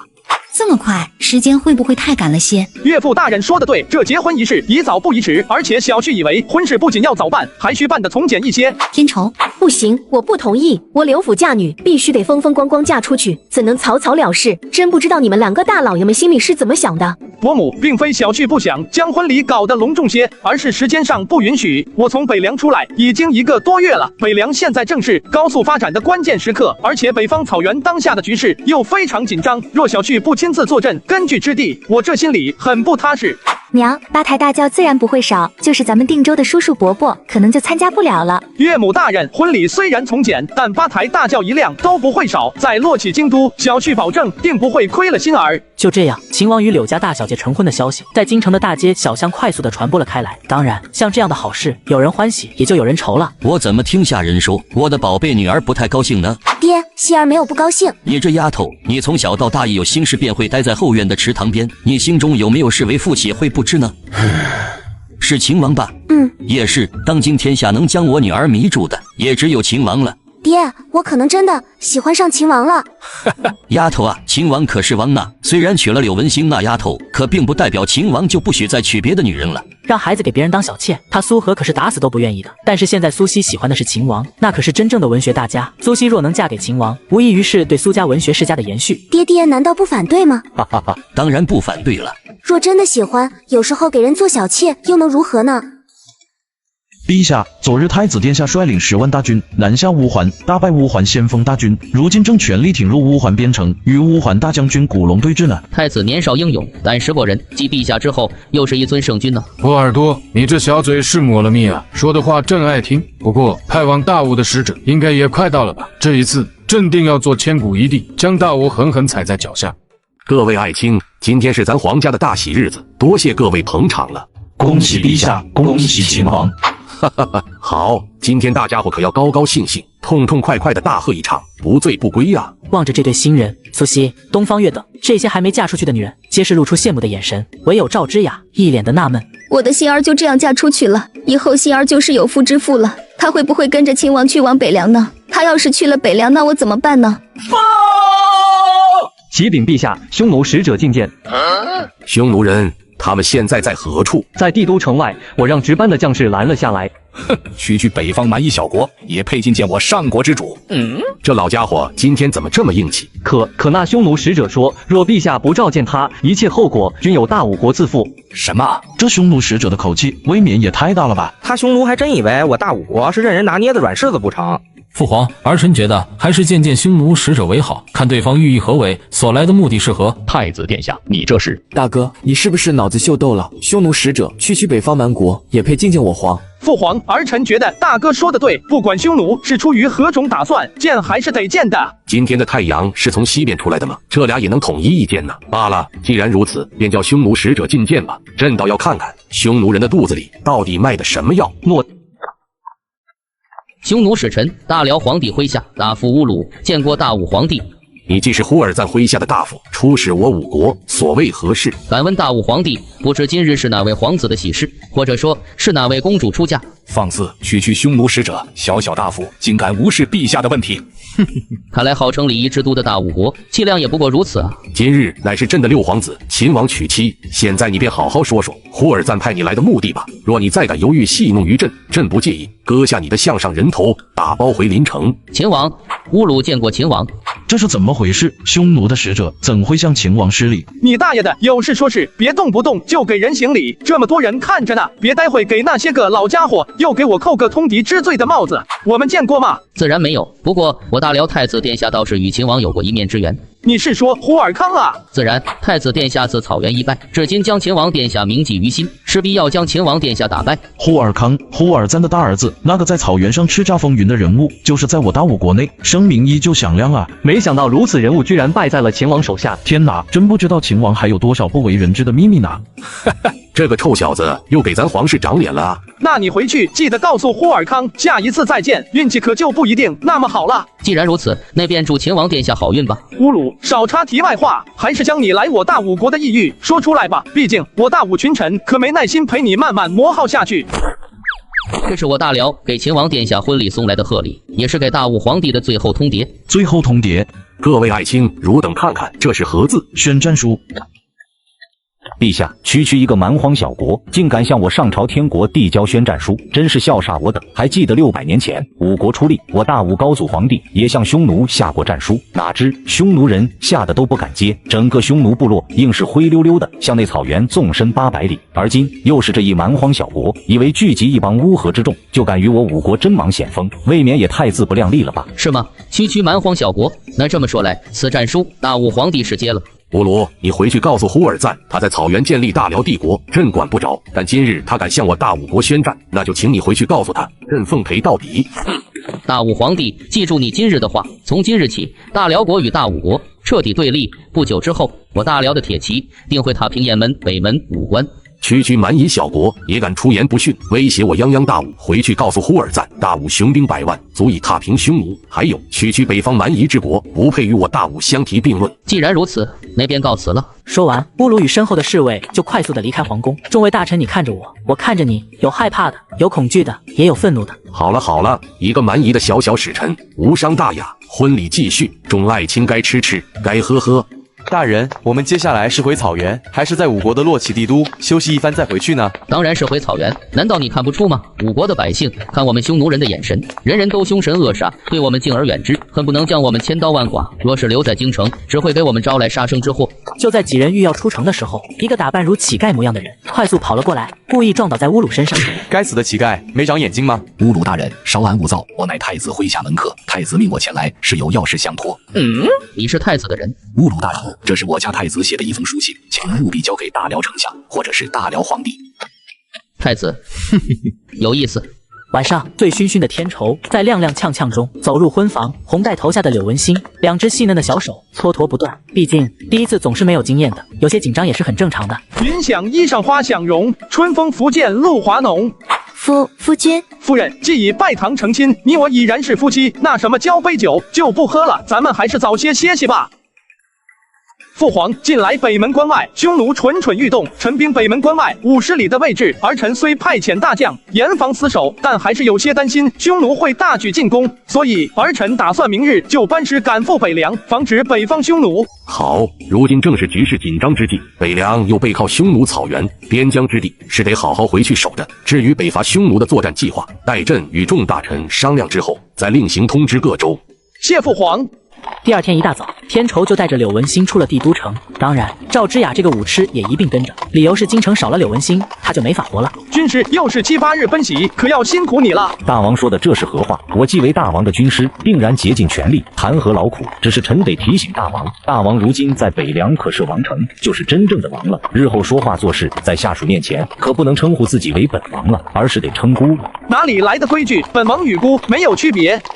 丞相，乌桓危机，匈奴10万大军现已陈兵古龙坐镇的边城之下了。作为盟友，乌桓王希望我秦军能出击支援。此刻，北凉几乎所有的高层都聚集在秦王府，天仇与徐猛不在，北凉大小事宜皆由田平一人主持。各位将军，我已派人将书信送与大王，用不了6、7日，大王就会回师北凉。但乌桓危机，我大秦自不能袖手旁观。这样吧，秦苍、裴俊已听令。末将在，现命你2人领5000骑兵、15000步兵，先行进驻匈奴大军以南的位置，用以虎射。记住，只许在旁吓唬匈奴大军，不到万不得已，不可贸然出击。诺。王普，大炮与炮弹加紧赶制。大王有命，北伐匈奴，你的大炮乃是我军必胜之器，务必加紧赶造。丞相放心，咱们北凉兵工厂经过这1年的高速发展，如今铁器、火器等武器都已经排在各国最先列，尤其是轻型小炮和意大利炮，打造已有上百门，炮弹无数。而且大王命我等改造的另一门秘密火炮也已经生产出炉。若试验合格，北门关、武关边疆关卡，纵然匈奴大军来犯，也绝对惨败而归。好，既然如此，秦苍、裴俊义立刻动身，其他人等各居其位，恪守其职。等等。本公主也得回去。古月娜已经听说了秦王在帝都成婚的消息，整日茶饭不思，生着闷气，然后又听说乌桓危机，当下就坐不住了。也是，乌桓不足危机，作为公主是该回去的。那公主殿下便随大军一同前往乌桓了。2个小时后，北凉的2万大军迅速在秦郡外集结出发，刚出北门关20里，秦苍便有了新的想法。全军停下。秦苍将军为何让大军停下？裴将军，如此下去，就算我等到了匈奴所策，以我北凉区2万大军，恐怕也于事无补。而且据暗卫情报所得，匈奴10万大军特分为左中右3个大营，而左边驻扎的2万大军，除了与中军互为犄角外，很大的作用便是防止我北凉大军。那秦苍将军的意思是，趁其不备，攻其不意。你要奔袭匈奴大营？正是。不行，我不同意。丞相的命令是让我军驻扎其匈奴所侧，而不是主动出击。裴将军，你想想，咱们到乌桓不足，以正常行军速度，最快也需要1天半。若我率领5000骑兵快速奔袭，从此刻开始，凌晨1、2点便能到达匈奴左军。匈奴怎么都想不到，我大军刚出北门关，半天就绕到其身后。本将不求能一举击垮整个匈奴大军，但至少也要给安扎在左边的匈奴予以痛击。你的想法虽然大胆，但过于冒险，稍有不慎便可能全军覆没。别忘了，我等对敌的乃是匈奴大军，匈奴士兵的战斗力你是知道的，若是有所差池，后果不堪设想。无妨，你且带大军紧随其后，最好在明日午时安营扎寨于匈奴大军所居20里处的位置。5000骑兵听令，随本将军奔袭匈奴。呵，裴俊义望着徐徐远去的5000铁骑，心中大急。全军听令，全速前进，务必在明日午时将大营安扎在匈奴左军之侧。大将军派去求援的信使如何了？大王，信使已出，北凉若是速度快的话，援军明日正午便能到。只是大将军有什么话直说便是。臣是担心匈奴随便出征便是10万大军，我乌桓虽与北凉结盟，可北凉又能集结多少兵力呢？古龙的意思是，北凉贫瘠，连百姓都吃不饱，穿不暖，能拿出多少兵力来支援他们乌桓呢？大将军，你对北凉的了解还只是停留在2年前，现在的北凉在秦王的带领下，已经今非昔比了。有古月娜这小公主作为卧底，古诺多少还是知道一点北凉的实力的。但愿秦王的能力真如大王所说的那样吧。太子殿下，陛下计划2、3个月后大举进攻大武边疆，陛下希望我们能将乌桓一族在大军南下之前彻底覆灭。捕龙将军稍安勿躁，中原有句古话叫心急吃不了热豆腐。你要知道，乌桓不比东边的羌人、胡人等部落，乌桓的强大足可退居一座一方霸主，想要彻底消灭，非一朝一夕就能完成的。呼尔康将战局看得非常清楚，他手下虽然有着10万大军，可他面对的是除了拥有草原第一骑兵称号的乌桓骑兵外，还有闻名天下的大将军古龙。面对如此一位人物，呼尔康在没有90%把握之前，可是不敢乱动的。毕竟战场之上瞬息万变。太子殿下说的确实不错，可依照当下情况，如果一直按兵不动，只怕陛下会怪罪下来呀。无妨，再等等吧。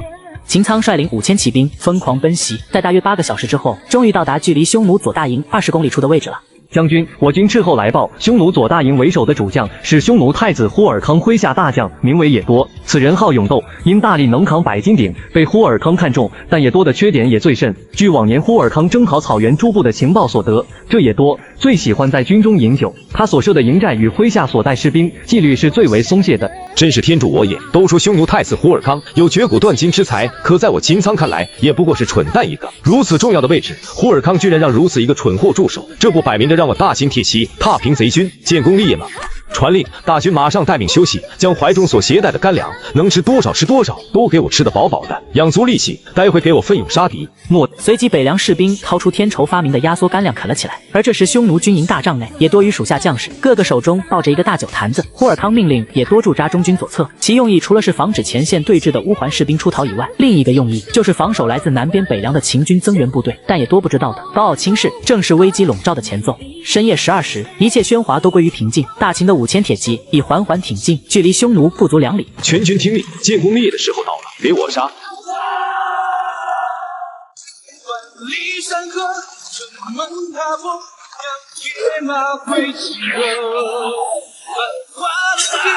滴血，滴血！北凉秦苍在此，兄弟们，给我杀！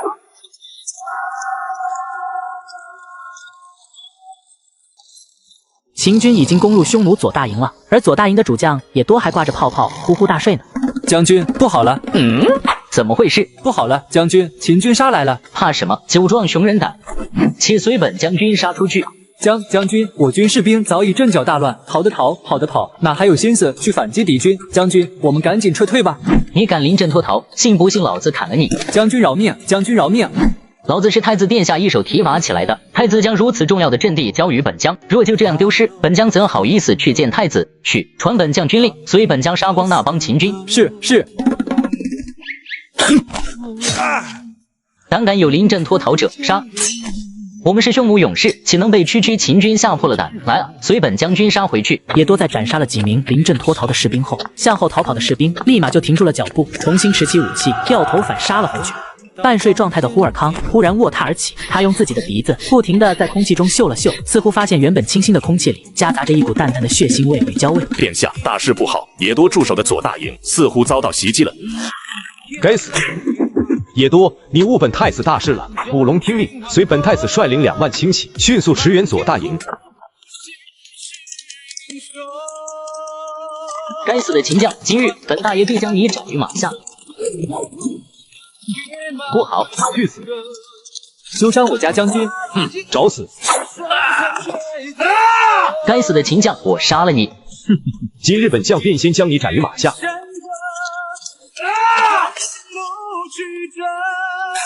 太子殿下，也多愧对于你。匈奴大将已死，兄弟们给我杀！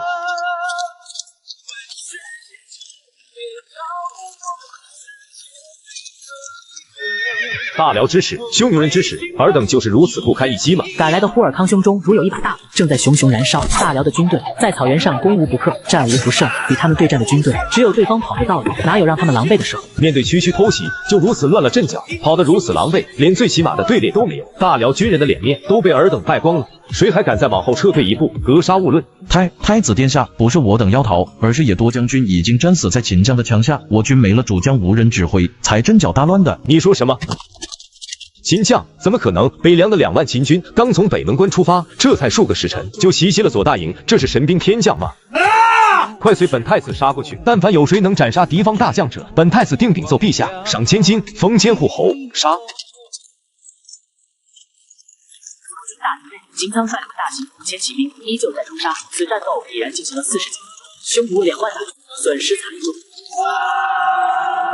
好为主杀生。匈奴左大营与中军大营不过5里路程，忽尔康从集结轻骑再到杀过来，最多10几分钟罢了。匈奴援军来了，副将传令大军立刻撤退，不得恋战。秦军都是训练有素、令行禁止的部队。秦苍下令之后，大部队立刻调转马头，迅速的撤退了左大营。待忽尔康赶来的时候，整个左大营已经被秦军冲得稀巴烂。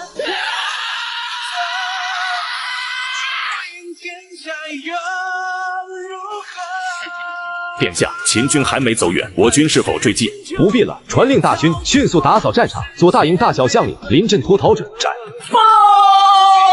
大王，好消息，好消息呢！何事如此高兴？难道匈奴人退军了？大王有所不知，匈奴大军虽未撤军，可末将从前线得来的消息，比起匈奴撤军还要兴奋些。哦，昨夜秦将秦苍率领5000骑兵偷袭匈奴左大营，匈奴2万大军伤亡15000余人，匈奴左大营的粮草辎重损失殆尽。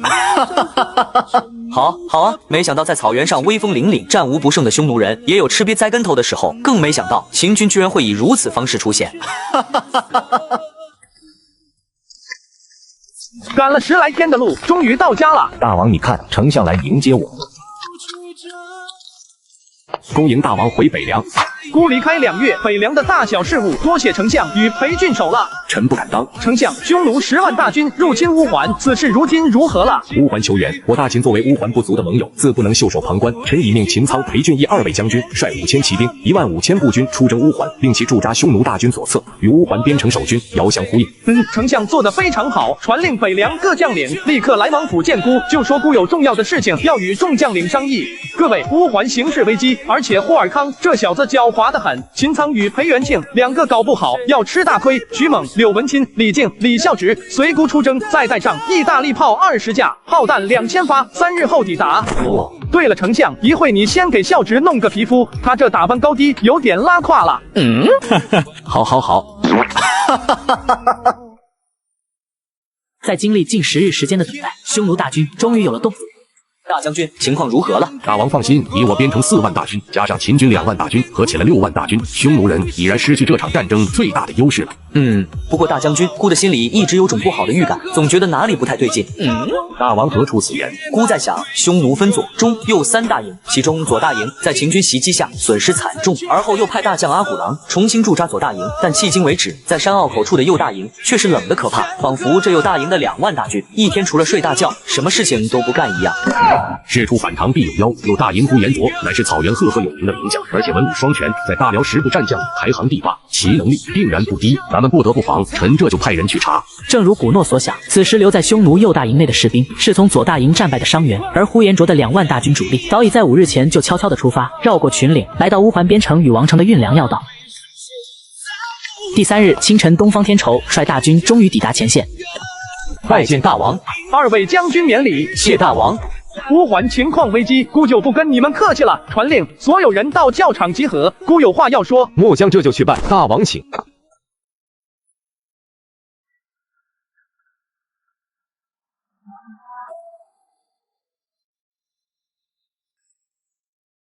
我北凉的将士们，我秦国的盟友乌桓正遭受匈奴人的疯狂进攻，如今他们已到了最危机的时候了。孤知道大家现在都饿着肚子，但孤告诉你们，灭掉匈奴，孤请各位吃肉喝酒。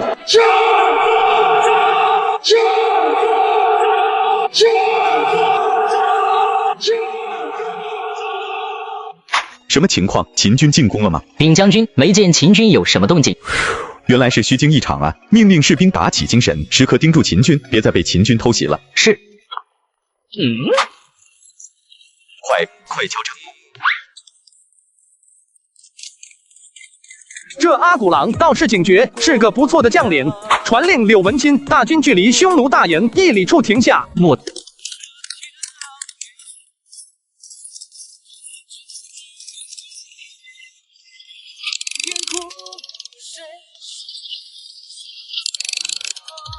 启禀大王，目标瞄准，炮弹填装完毕，是否立即发射？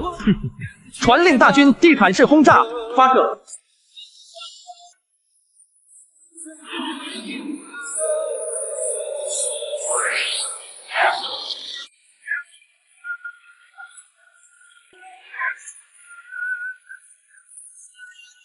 看着被狂轰滥炸的营地，懵逼的阿骨狼更懵逼了。秦军手中那个小小的东西，怎么会比神武大炮还厉害？将军，秦军凶猛，我军伤亡惨重，若再不撤退，可就全军覆没了。炮火停止，全军听令，给扑杀！将军，再不下令就来不及了。撤退。此时被炸得四分五裂的匈奴士兵已经不知道还有多少活下来了。在阿古狼下令撤退的时候，匈奴士兵便疯狂地往外突围。可这时候的秦军早已杀红了眼，哪里肯放过这复仇的机会？旋即秦苍、裴俊义、柳文清兵分三路迂回包抄，不给敌军丝毫的机会。这些匈奴士兵对待大我百姓极其凶残，所到之处寸草不生。今日我东方天仇必须要用最喋血的手段，让他们对本王的恐惧深深的刻在他们的骨子里。刚才阿古狼敲响战鼓的时候，呼尔康是听见了的，但他并没在意，因为他对阿古狼的能力是相当自信。可是当炮声响起的时候，他就意识到情况不妙了。布隆迅速带领1万大军去支援阿古狼。是殿下。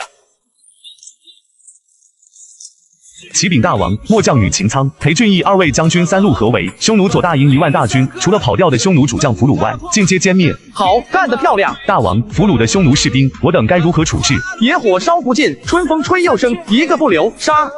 大王，这会不会？若放过今日之俘虏，他日这群人又会拿着武器对着我大吴子民，这后果你可想过？这对敌人的仁慈，就是对自己人的残忍，你可明白？是末将肤浅了。好了，去传令众将士，先把身上的干粮吃了，填饱肚子，恢复体力。1个时辰后，随姑灭匈奴，活捉呼尔康。诺。将军，秦军没有追来。阿古狼也是身经百战的战将，可他哪里能想到，秦军的战斗力居然能强到如此地步，尤其是那些头戴鬼面面具的人，个个武艺高强，随便遇上一个都能与他相持不下。将军，你怎么样了？太子殿下交给我的左大营就这样毁在了我的手里了，我该死，我该死啊！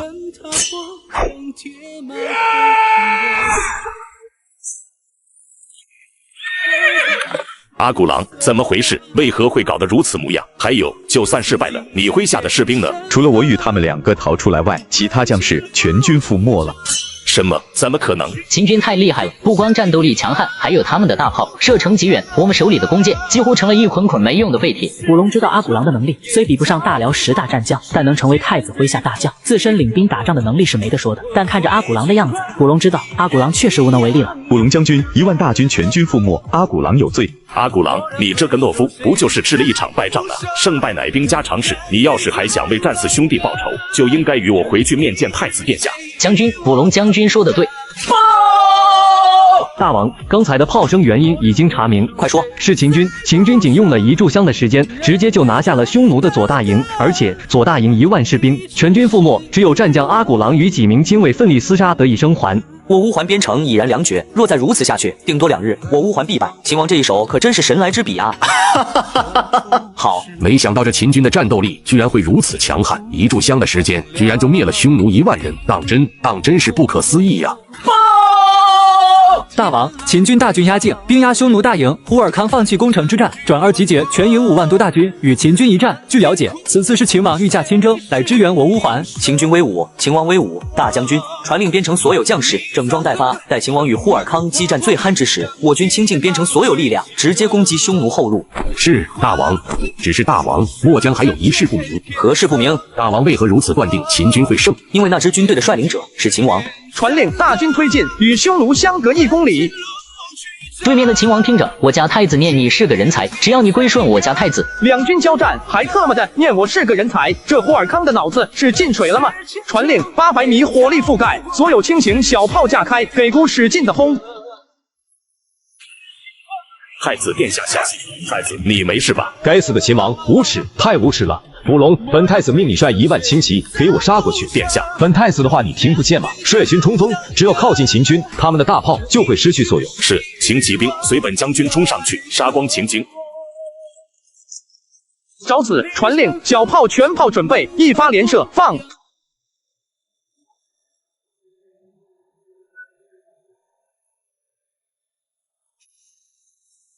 待轻型小炮一轮轰炸后，匈奴骑兵彻底蒙圈了。等他们冲到阵前后，几乎已经成了个位数。差不多了，众将士听令，待火炮停止，随姑杀敌，杀！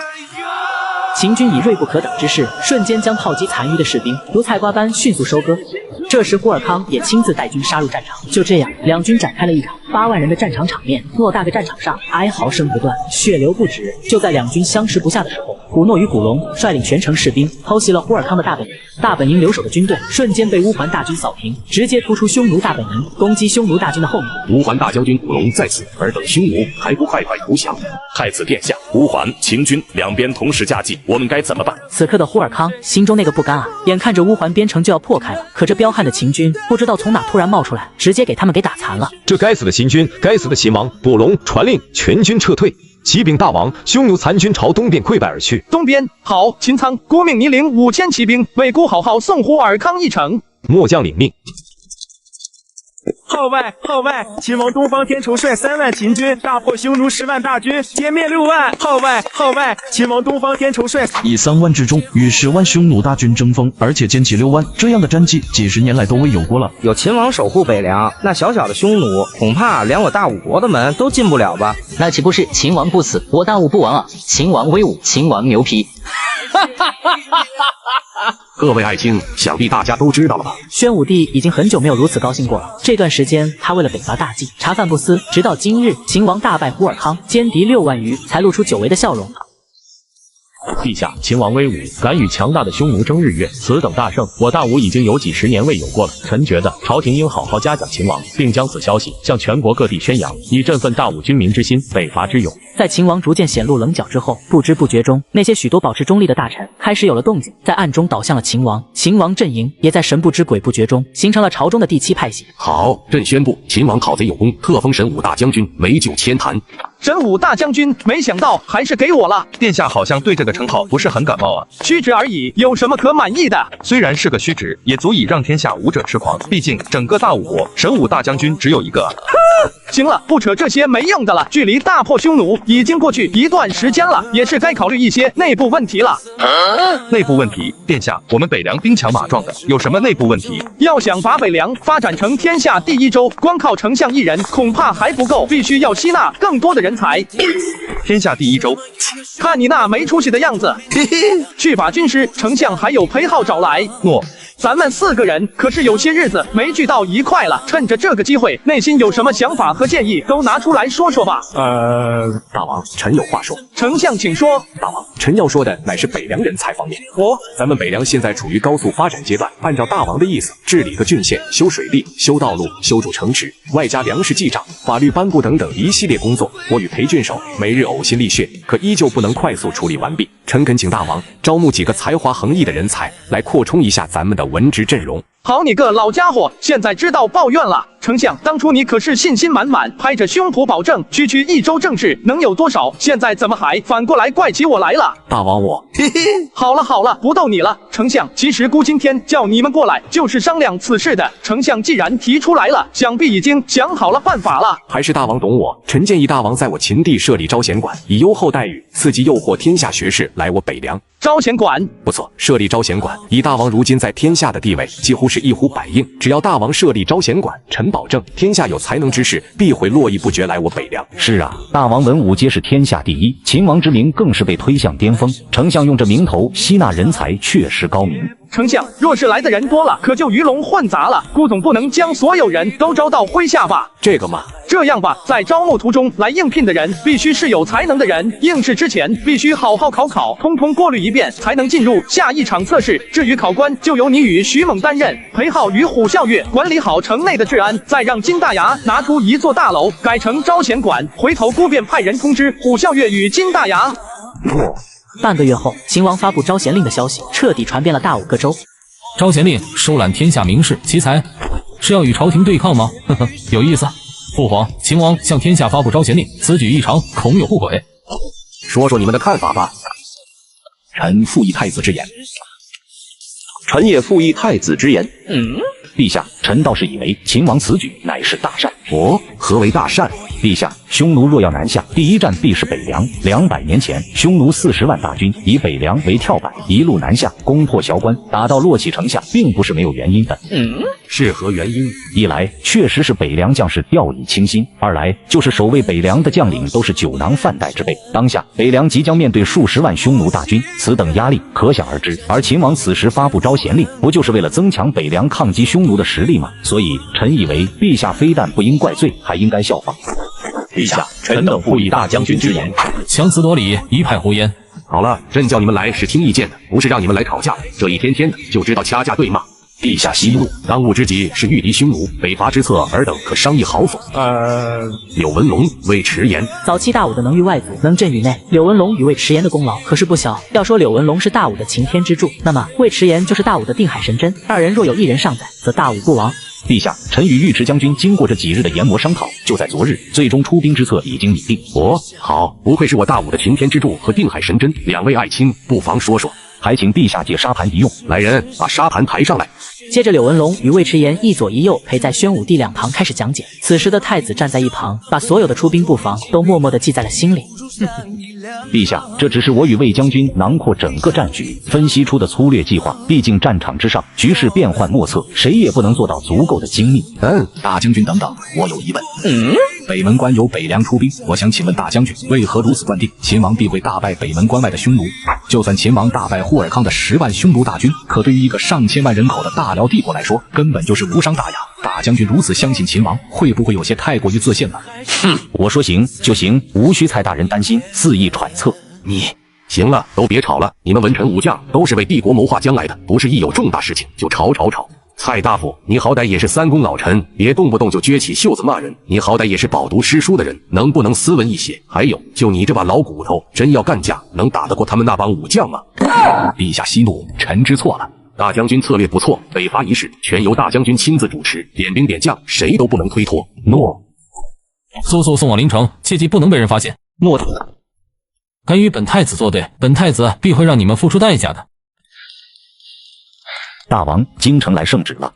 圣旨上说什么了？北伐大计已定，朝廷令我北凉出兵北门关，狙击匈奴。什么？朝廷让我北凉一州独抗匈奴几10万人？是的。柳文龙这老家伙是几个意思？这天下有这样坑自己女婿的老丈人吗？传令，前人接话。情况大家都知道了，各位有什么看法？大王，圣旨难违，依臣之见，干！臣附议。而且此仗不仅要打，还要打得轰轰烈烈。先不说匈奴是否有几10万大军，就拿咱们北凉来说，正规军10万余众，玄甲军5000，禁军1万，再加上扩充的暗卫以及强大的火器，定然可以将匈奴打得人仰马翻。军师说的不错，此仗定让我秦国之威传遍天下。如此，这4海之内，还有何人敢与秦之争锋？臣等附议。好，那就打。不过本王的打法要快，要更冒险。大王的意思是主动出击，出其不意。不错，正面交战与我不利，最有效的办法就是奇招。据我所知，我们的老朋友呼尔康这次又率领了30万大军，驻扎在距离北门关外200里的乌乌萨城。200里的路程，快马加鞭，最多3日便能抵达北门关外。各位可有什么奇策能一败匈奴？师父，魏兰有一计策。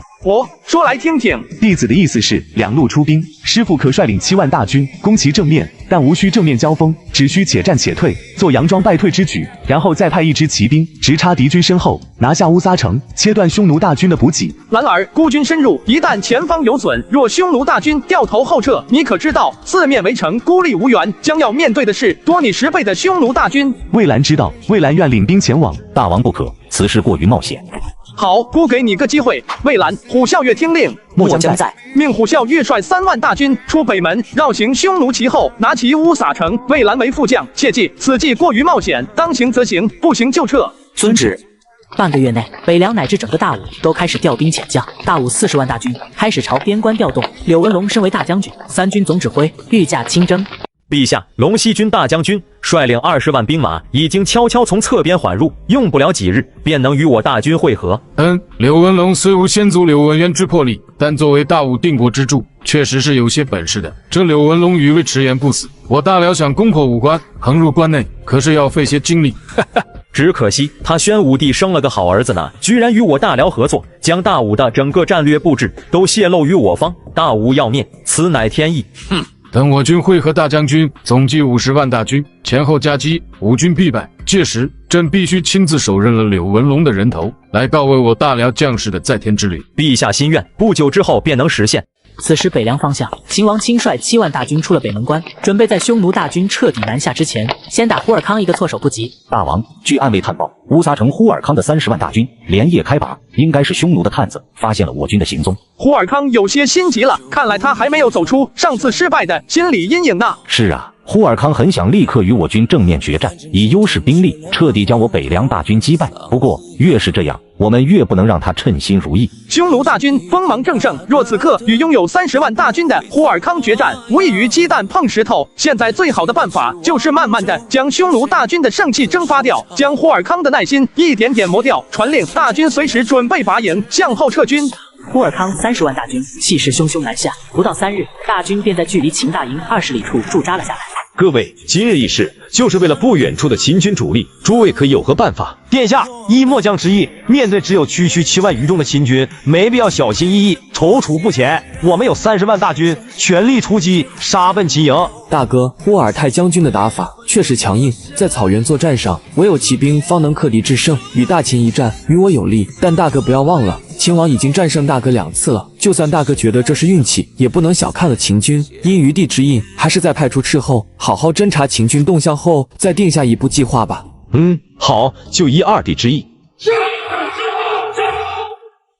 该死的东方天仇，本太子没去找你麻烦，你居然主动送上门来了。既然如此，本太子就将你的头颅斩落马下。忽尔康，我的老朋友，没想到这才1个来月，你我2人又在战场上见面了。不知忽尔康殿下拖着3万残兵大败而归，大辽皇帝有没有因此怪罪啊？东方天仇，你个毛头小子也敢大言不惭！不要以为胜了几场就可如此目中无人了。本太子的身后有着30万大军，你区7万兵马，还能翻出什么大浪？劝你还是早些投降，本太子还能为你向大辽皇帝作保，继续封你做你的秦王。若你不识抬举，北门关城破，北凉便是你的埋骨之地，是吗？本王听说大辽太子军中有一大将，纵横草原，可与上官文浩一战高下，名为忽尔泰。孤倒是有些不信，此刻孤手下有2员大将，大统领宇文护曾与上官文浩大战80回合，威武将军裴俊义，北凉名将，曾经随其父在16岁时斩杀过不少匈奴人，其勇可冠3军。不知大辽太子可愿叫起与我麾下2员大将战上一场？区蝼蚁，岂敢撼数？就算是上官文浩在面前，我也不惧他分毫。尔等2人连上官文浩都战不过，也配言与我一战？东方天仇，这就是我大辽第一战将，勇冠3军，现在可还有勇气？宇文护、裴俊义，你2人可愿与此人一战？浪得虚名之辈，以为在草原称霸，也配合大王与上官文浩并列，真是狂妄之徒！且看我打他！听说秦王殿下曾与上官文浩一较高下，不分胜负，你且退下，倒不如让秦王与某一战。区蛮夷小将也配挑战我家大王？今日我就让你知道什么叫做浪得虚名，狂妄。力量不错，草原第一猛将，果然并非浪得虚名，光是这实力，确实要比自己强上不少，不过也仅此而已。没想到秦王麾下的将领实力竟如此强劲。裴俊义，给我上，助宇文护一臂之力。大王，这不好吧？末将乔宇文将军也没有败下阵来的意思呀，咱这样一股脑的冲上去，是不是有些乘人之危呀？你是不是傻？这是战场，不是舞台，还管什么公不公平？这姑让你去就去，哪那么多废话？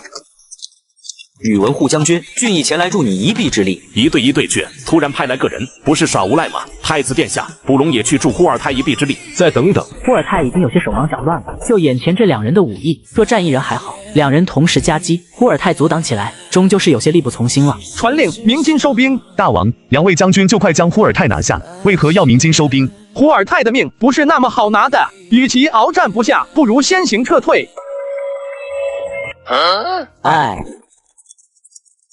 殿下，秦军怎么突然撤退了？该死！忽尔康也没想到东方天仇怎么就忽然撤退了，他想率军追击，但又害怕有诈，即便身后有30万大军，他也不敢。传令，全军撤退。偏关外，大吴与大辽双方对战激烈无比，柳文龙与魏迟延2人合力一路前进，势如破竹，打得匈奴大军节节后退。大将军的智慧谋略还是不减当年呐。嘿嘿，我说老魏，你怎么也会学拍马屁了？你忘了我还有皇帝，咱们铁命金三角年轻时在匈奴可是出了名的。是啊，这一晃已经20多年过去了。本想在有生之年将匈奴赶出离我大武800里的地界，却不想40几岁了，此等抱负依旧没有实现。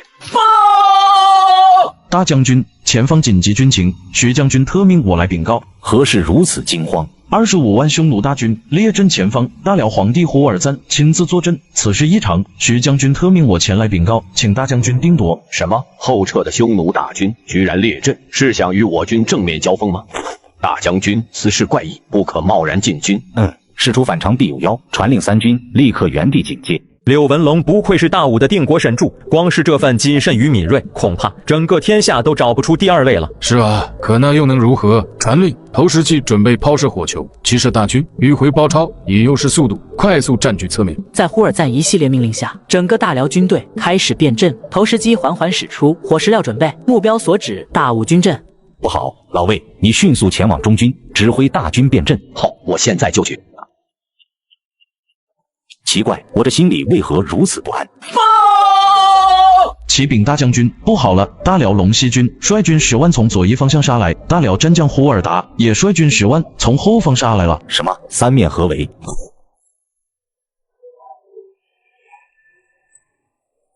该死，我们中计了！为何匈奴人对我军的策略还有行军路线如此清楚？兵出偏关之时，呼尔赞率30万大军与我方一战，呼尔赞不敌，在3天内损失5万余兵马的代价下，向后退却50里。明明如此天衣无缝的计划，为何会突然变成这样？柳文龙越想越闷，越想越害怕。到了这个时候，也就只有一种情况了。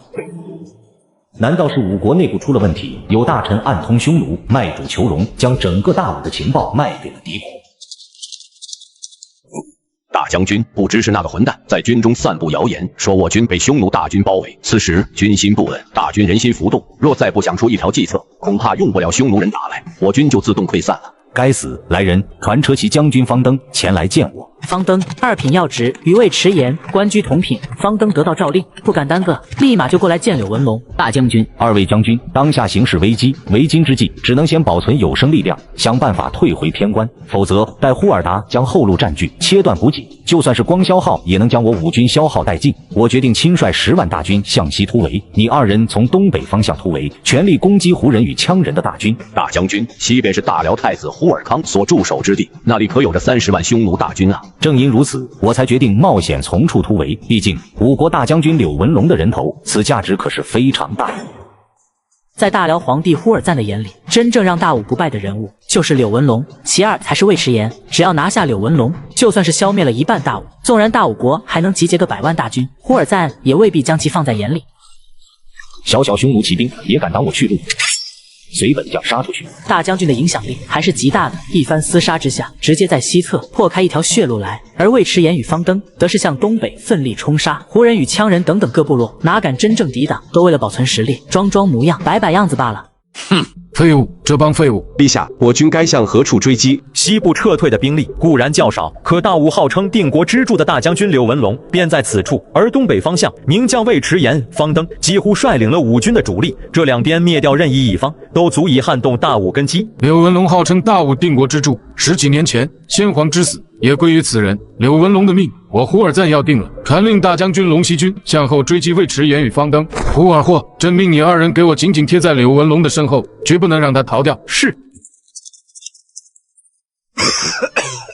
宋义，情况如何了？这位出发时还意气风发的大将军，此刻显得无精打采，战败让他的心里极不是滋味。启禀大将军，数万匈奴骑兵在数里处安营扎寨了，但是匈奴后边的大军可能在明日早晨与前军会合，届时我军还得向西撤军。可西边是大辽太子呼尔康进攻北凉的驻扎地，若我军在西撤，恐怕会腹背受敌啊！到时候呼尔康30万大军会合呼尔赞的大军，我军可就真的要全军覆没了。是啊，在后撤可就真的腹背受敌了。呼尔康加呼尔赞两军50万打咱们这些残军，简直是易如反掌。看来我们只能北上乌撒城了。乌撒城乃是30万大辽军队的补给站，想必此时大辽军队进出，以呼尔赞父子的狂骄程度，留在城内的士兵应该很少。大将军若要远征400里处的乌撒城，以此时五军状态以及身上所带的粮食，恐怕很难抵达乌撒城。那就只能进攻附近的蛋城了，只需4日路程便可到达。只有拿下蛋城，我军才会有一线生机啊！传令三军升起篝火，休息片刻，丢下一些帐篷，大军即刻启程，奔赴不远处的蛋城。第二天一大早，呼尔赞的主力军终于与前军骑兵会合，来到了柳文龙昨晚驻扎的营地。呼尔霍，这是怎么回事？你不是跟朕说吴军还在睡大觉吗？这难道就是你给朕的结果了？是呼尔霍掉以轻心了，陛下恕罪，请再给呼尔霍一次机会。陛下，柳文龙逃走，呼尔霍虽有过错，但也并非有意。况且中原人向来诡计多端，战略战术更是不按套路出牌。呼尔霍从未与中原人打过交道，不了解中原人，吃些亏是很正常。还请陛下宽恕呼尔霍。罢了，柳文龙虽跑，但也不能全怪于你，是我们都小看了柳文龙在军队内的影响了。起来吧，呼尔霍。陛下，看这情况，我军应该是昨晚撤退的，且看方向，应该是北上。若我军以轻骑追击，用不了多久便能追上。不过，看我军撤退的方向，似乎是我帝国蛋城所在的位置。如今大辽内部兵力皆调派边关，内部空虚，蛋城城池虽然不大，粮食也不多，可要容纳个数万兵马，还是绰绰有余的。若柳文龙将目光转到蛋城，拿到了蛋城的补给，哪怕只是1天的粮食，也足可让我军的实力恢复至巅峰状态呢。陛下，请再给臣一次机会，臣必将戴罪立功。好，既然如此，朕就给你一次恕罪的机会。谢陛下。陛下，呼尔霍已率军追击，柳文龙虽多走了数个时辰，可以我轻骑在草原上的心动能力，用不了多久便能追上。当务之急，陛下应该派出大批间谍潜入大吴，以及向草原各处散播吴国大将军柳文龙已被击杀的消息。如此，吴国大军的士气必会大降，攻破吴国4关将会容易许多。好，就依丞相的意思去做。就在柳文龙战死的消息快速的向天下传彻的时候，柳文龙却依照山脉坡势，在半路伏击了追来的呼尔霍。顿时间，万箭齐发，呼尔霍损失大半兵力，又是大败而回。大将军死了，这怎么可能？大王，此事必有蹊跷。大王，当务之急，我军当采取应敌之策。恐怕不远处的呼尔康大营早已群雄激愤，用不了不久就会大举进攻我秦大营。上海波杨修是秦王发布招贤令的时候，通过重重考核的2位人才。对于此事，军师可有办法？大王，我们可将计就计。好，知我者徐猛也。得知柳文龙战死的呼尔康，硬是兴奋的一宿没合眼。第二天一大早，呼尔康便集结了20万兵马，作为大军开拔的前哨，自己领兵10万，坐镇其后。二弟，父皇率领大辽的勇士大败吴军，吴国大将军柳文龙已经战死。此刻，吴军上下人心惶惶，估计吴国的朝廷已经乱成了一锅粥了。作为西征大军，本太子定要击溃北凉的秦王，拿下北凉，踏平大吴。大哥，数日来，以我对东方天仇的观察，东方天仇的一切动作，皆是虚张声势罢了。此时，父皇又在东边草原得此大捷，如今正是我军歼灭秦军的最佳时机。好，今日便让你我兄弟2人杀光秦军，灭大吴，建立不朽功业，名留青史。匈奴30万大军迅速压上，呼尔泰的7万先锋骑兵迅速将秦军大营踏平。而让人疑惑的是，偌大个秦军大营竟空无一人，锅碗瓢盆、兵器、帐篷等肆意丢放，杂乱无章。将军，看来秦军在昨夜就已经撤退了。看来秦军也不过如此，都是一群胆小如鼠的家伙。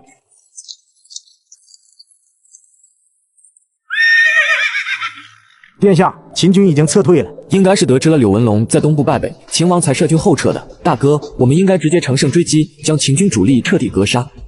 全军听令，全速行进，追击秦军。有人能活捉秦王者，赏万金，封万户侯；斩杀秦王麾下将领者，赏1000金，封1000户侯。重赏之下必有勇夫，如此条件可谓诱人。命令刚传达下去，大辽士兵皆激愤无比，气势高涨。就这样，30万辽军在屁股后面紧紧跟随，穷追不舍。军师，我们速度是不是太快了？这都过去2日了，连辽军的影子都见不到。是啊，大王，要不我们还是停下来等等辽军吧。好，传令大军原地休息1炷香时间，随后再缓慢行军，直到斥候发现大辽军影子为止。另外，让罗宗在后布置好慌乱的场地，一定要表现出我军是匆忙撤军的。诺。呼尔康大军每行一段距离，就会发现秦军驻扎的地方埋锅造饭的坑就会少些不少。按道理，如果是正常行军的话，7万大军的吃穿用度绝不是如此少的造坑就能够支持得了的。秦军缺粮，定然是北凉粮库空虚，难以支撑7万大军的吃穿用度。北凉这2年虽然在东方天仇手上发展迅猛，可要将一块荒废了上百年之久的北凉重新治理起来，非数年之功而不成。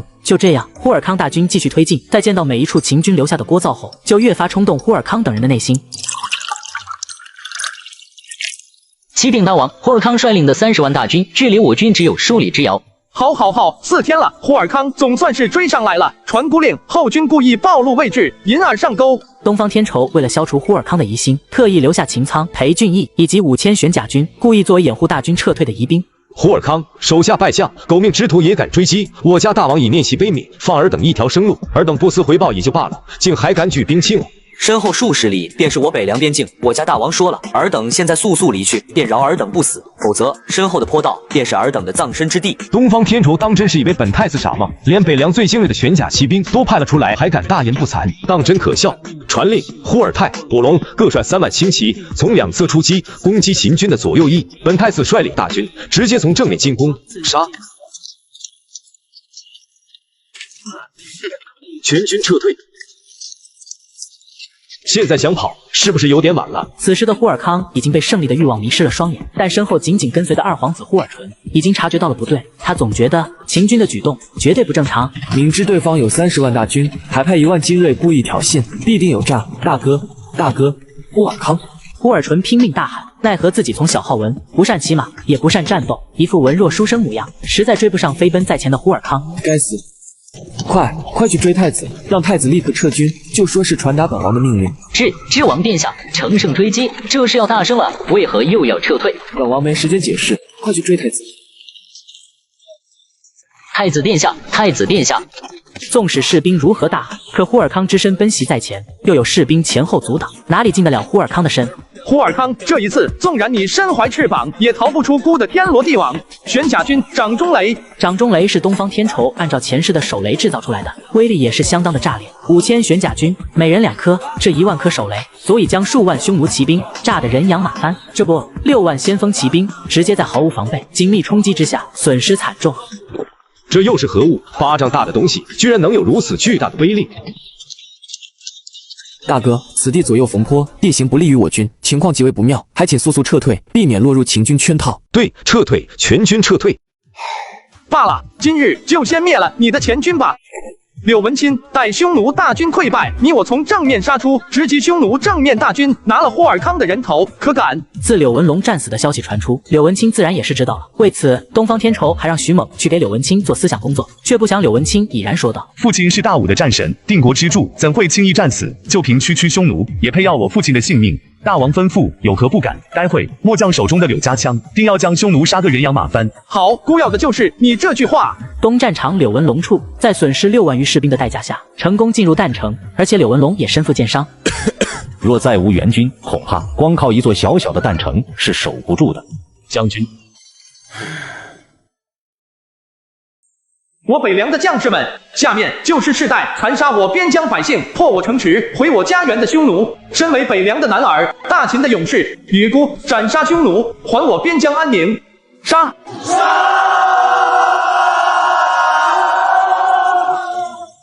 四方边坡，战鼓雷动，北凉上下战意凛然。那极富有气势的杀伐之气，犹如刀片一般从匈奴身边划过，再配合上那六亲不认的炮弹，此时的匈奴大军犹如惊弓之鸟，战力削得不能再削了。混蛋，混蛋！东方天仇你！大哥，来人，快来人！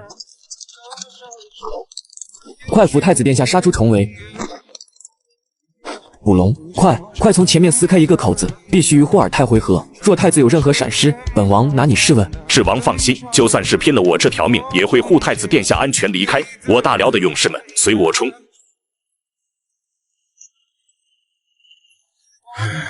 霍尔纯等人这才反应过来，或许大武最能打的不是定州军，也不是飞龙军，而是北凉的秦军。不仅装备精良，而且战力也不是普通士兵所能抵挡的。该死，整个大辽都小觑了北凉的秦军，没想到这北凉的秦军居然会如此厉害。太子昏迷，三军无帅，本王身为大辽二王子，有权率领大军暂时夺帅，全军听令，大辽的勇士们随本王一同杀出去。最终，大辽以损失20万兵马的代价逃了出去。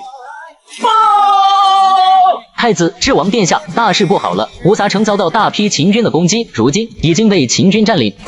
你说的可是真的？太子殿下，我怎敢骗您？小的是亲眼看见秦军攻破城关，进入城内的，为首主将乃是秦军大将虎啸月。不可能，不可能，绝不可能！小小的一州北凉，能有多少粮食？能有多少士兵？10万秦军，他东方天仇能如何养活？大哥，当务之急不是纠结秦军的10万大军是如何来的，我们考虑的是我大辽剩余的残军该何去何从。若是东方天仇率军北上，与乌撒城的虎啸月前后夹击，那么我大辽30万大军就会立刻土崩瓦解，全军覆没。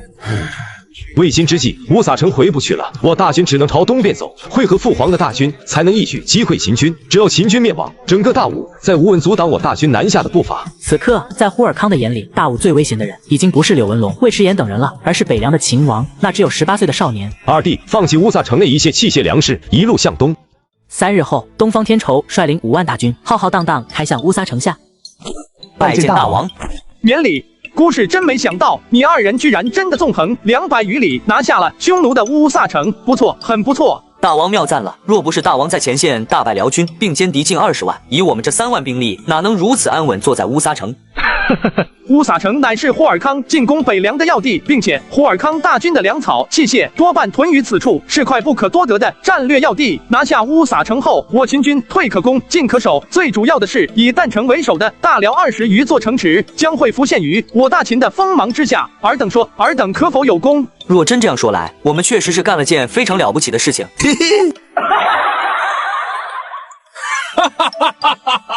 真不愧是朕的儿子，10万战30万，竟以战死1万余士兵的代价歼敌20万，如此大胜，堪称100年来最经典的战役啊！陛下，秦王虽大胜，可大辽主力依旧未消灭干净。呼尔康手中仍然有着10万大军，而呼尔赞手下至少20万，加上龙息军麾下近30万大军，一旦将3股兵力合3为1，便是60万大军，加上羌人、胡人15万大军、75万大军，届时分兵4路大军不成，反而合一75万大军，我军如何能挡？蔡爱卿，有话便直说吧，无需遮遮掩掩。秦王大败辽人，可喜可贺，由此节胜，必会叫天下百姓为之振奋。但臣依旧还是那一言，辽军势大，虽战死20万余，但辽军主力依旧健在，我大吴仍旧处于弱势。昨日，臣听到消息，言陛下下令停止南迁诸事，京城百姓大臣不得出落其半步，君臣上下士兵百姓上下一心，同抗匈奴，以支持北方众将奋力抗战。臣以为，为了陛下安危着想，南迁事情依旧。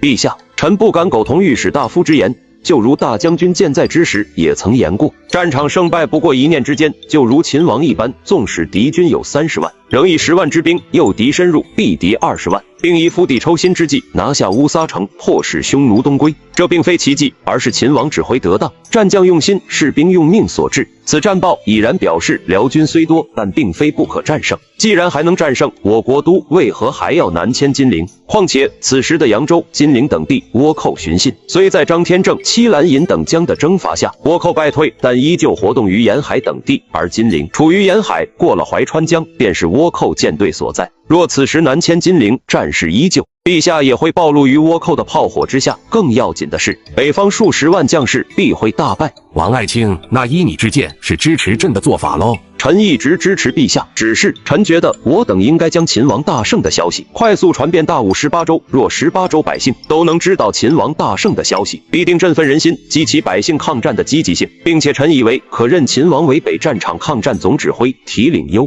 并冀等北方战场所有兵马，同时可在云、登、泰等州可及时向北方增加兵源之地，尽快贴出募兵事宜，从各郡各府中征调20万兵马，迅速北上驰援北方战场。陛下，秦王虽有大功，但年纪过小，若将北方战事皆托其一人之身，恐怕力不从心呐。父皇，御史大夫说的在理，六弟虽有绝世之才，但年龄实在是……太子妄言乃是危言耸听，秦王壮举大家有目共睹，大将军败北生死未知，魏将军虽固守雁门关，却毫无办法。纵观天下，如今北方战事，除了秦王，还有谁能领之？来者不是别人，正是柳文龙之子柳文章，身为中书令，也是3品大员，加上柳文龙大将军，内府东方天仇2层身份，可是丝毫不惧怕太子。柳文章，你放肆！太子威仪，岂是你能手指的？臣请陛下决议。自听说柳文龙战死的消息后，柳文章就仿佛变了个人一般，身上的书生之气倒是淡了许多，眸子中多了一方锐利。柳文章明白了一个道理：从文卫武，始终不是乱世该有的。传朕旨意，昭告天下，任秦王为北方战场平辽大元帅、三军总指挥，并幽冀三州兵力可随时调动。任命王明章为征兵司，在云、登、泰等州在1个月内必须征兵20万。再向天下征集粮草。中书令柳文章冒犯皇威，但念其家中功勋，免其罪过。月余后，率20万新兵北上抗辽，诏不可改，退朝。800里下境，速速让开。800里下境，速速让开。拜见秦王，朝廷800里下境。使者一路辛苦，来人，扶使者下去，好生休息。军师，你且看看。与军师预料的一样，大将军生死不明，魏将军被迫退回幽州。这北方战场，北伐事宜可少不了总指挥呢。恭喜大王，贺喜大王，成为平辽大将军。如今数10万大军可凭大王一己调动了。而且臣听说，此时国内陛下已经下诏王明章在云、登、泰、宛等州开始征募新兵，届时我大军数量可就与辽军差不了多少了。军师可勿要说笑了，虽说这数10万大军可评估一己调动，可当下三军横跨梁、并、幽三州，估就是想统一指挥都有些难度，就别说让三军齐聚了。而且辽军勇猛强悍，就算朝廷又新招募了20万大军北上，也不过是白白送命罢了。军师，孤心中已无计策可施了。面对茫茫草原，正面战争与我不利，我军下一步该如何是好啊？你这肚子里是不是又在憋着什么坏水呢？知我者大王也，只是臣要实施此想法，还需向大王借一个人。军师欲要借谁？上海波。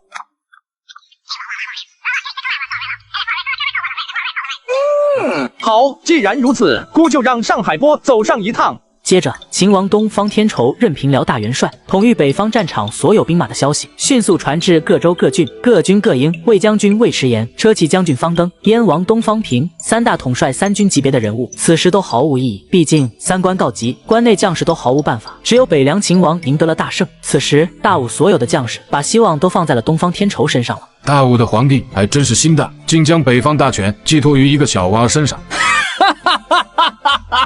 父皇，秦王东方天仇儿臣见识过，其人过于狡猾，善用计策，并且手中还有许多威力巨大的武器，我等不可小觑呢。区区亦如此罢了，他还能翻起什么大浪来？陛下，依臣所见，秦王虽是如此，或许不堪大用，但秦王麾下的军师徐猛乃是8年前皇榜第1，是个厉害的人物，我们还是需要好好计划一番，小心行事啊。丞相是中原人，洞悉中原人的手段以及习性，朕便听听丞相的意见。陛下，依臣之见，当务之急先是将柳文龙彻底铲除。柳文龙这支毒箭，随时都敢拔鞘，若在我后方久拔不掉，势必会变成一颗要命的毒牙。不错，柳文龙一日不死，我大辽便一日不能安生。就依丞相之意，先灭了柳文龙，再商议灭掉那秦孺子。传令大军对旦城进行不间断打击，务必拿下柳文龙的人头。大王。什么？大将军没死，而是转战到了旦城，怪不得大辽对旦城的打击越来越猛烈了。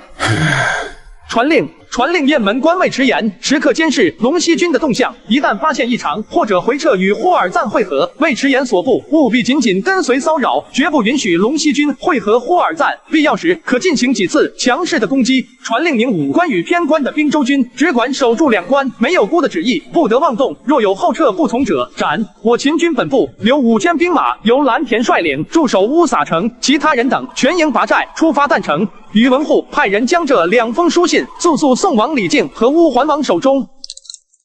大王，秦王书信。传令岳明、古寻立刻集结大军，随孤出发。大将军古龙坐镇本部。古诺在接到秦王的书信后，想都没想，立刻亲率族中5万精锐出发支援。按照秦王的意思，乌桓大军无需与秦军会合，而是从乌桓北部悄悄出北边，袭击大辽的粮草重地。2位将军，大王派信使来了。信使在何处？快带我去。李靖听到秦王派信使回来，他那颗浮动的心就已经按耐不住。他知道他表现的机会来了。李靖，本王知道你想当带兵打仗的将军，本王便给你个机会。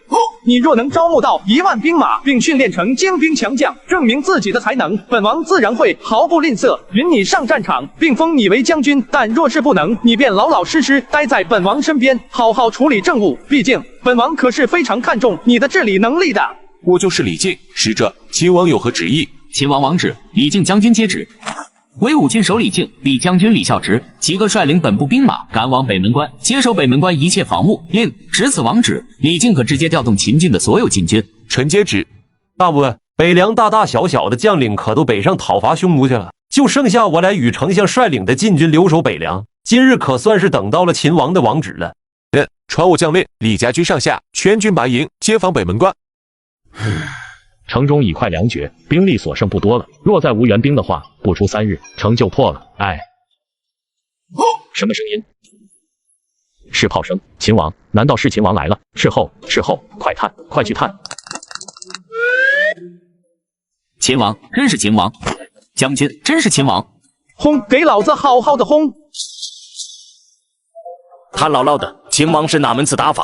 老子早都发现他了，都没有率军打他。这小娃娃倒好，直接把大炮架在大爷门口了。传令，3万轻骑集结，老子要给那小娃娃吃点苦头。将军，没有陛下的旨意，若贸然出击，陛下会不会怪罪？你他妹的，是听不进老子的话是吧？让你去就去，别整些没用的。若这是陛下的军营，陛下能忍住吗？不一会儿，比赞就亲自带着3万轻骑从营口杀了出来。大王，他们出来了。你小子今日就不要想了，这一仗姑可不跟他打。大王不打，那为何还要浪费炮弹将匈奴激怒出来？你小子哪那么多废话，孤斗他们玩不行吗？快点传令大军赶紧撤退，待会可别被对方把屁股扎了。什么情况？打又不打，250发炮弹就这样白白浪费掉了，这可都是白花花的银子呀！哼，你妹的，算你们跑得快，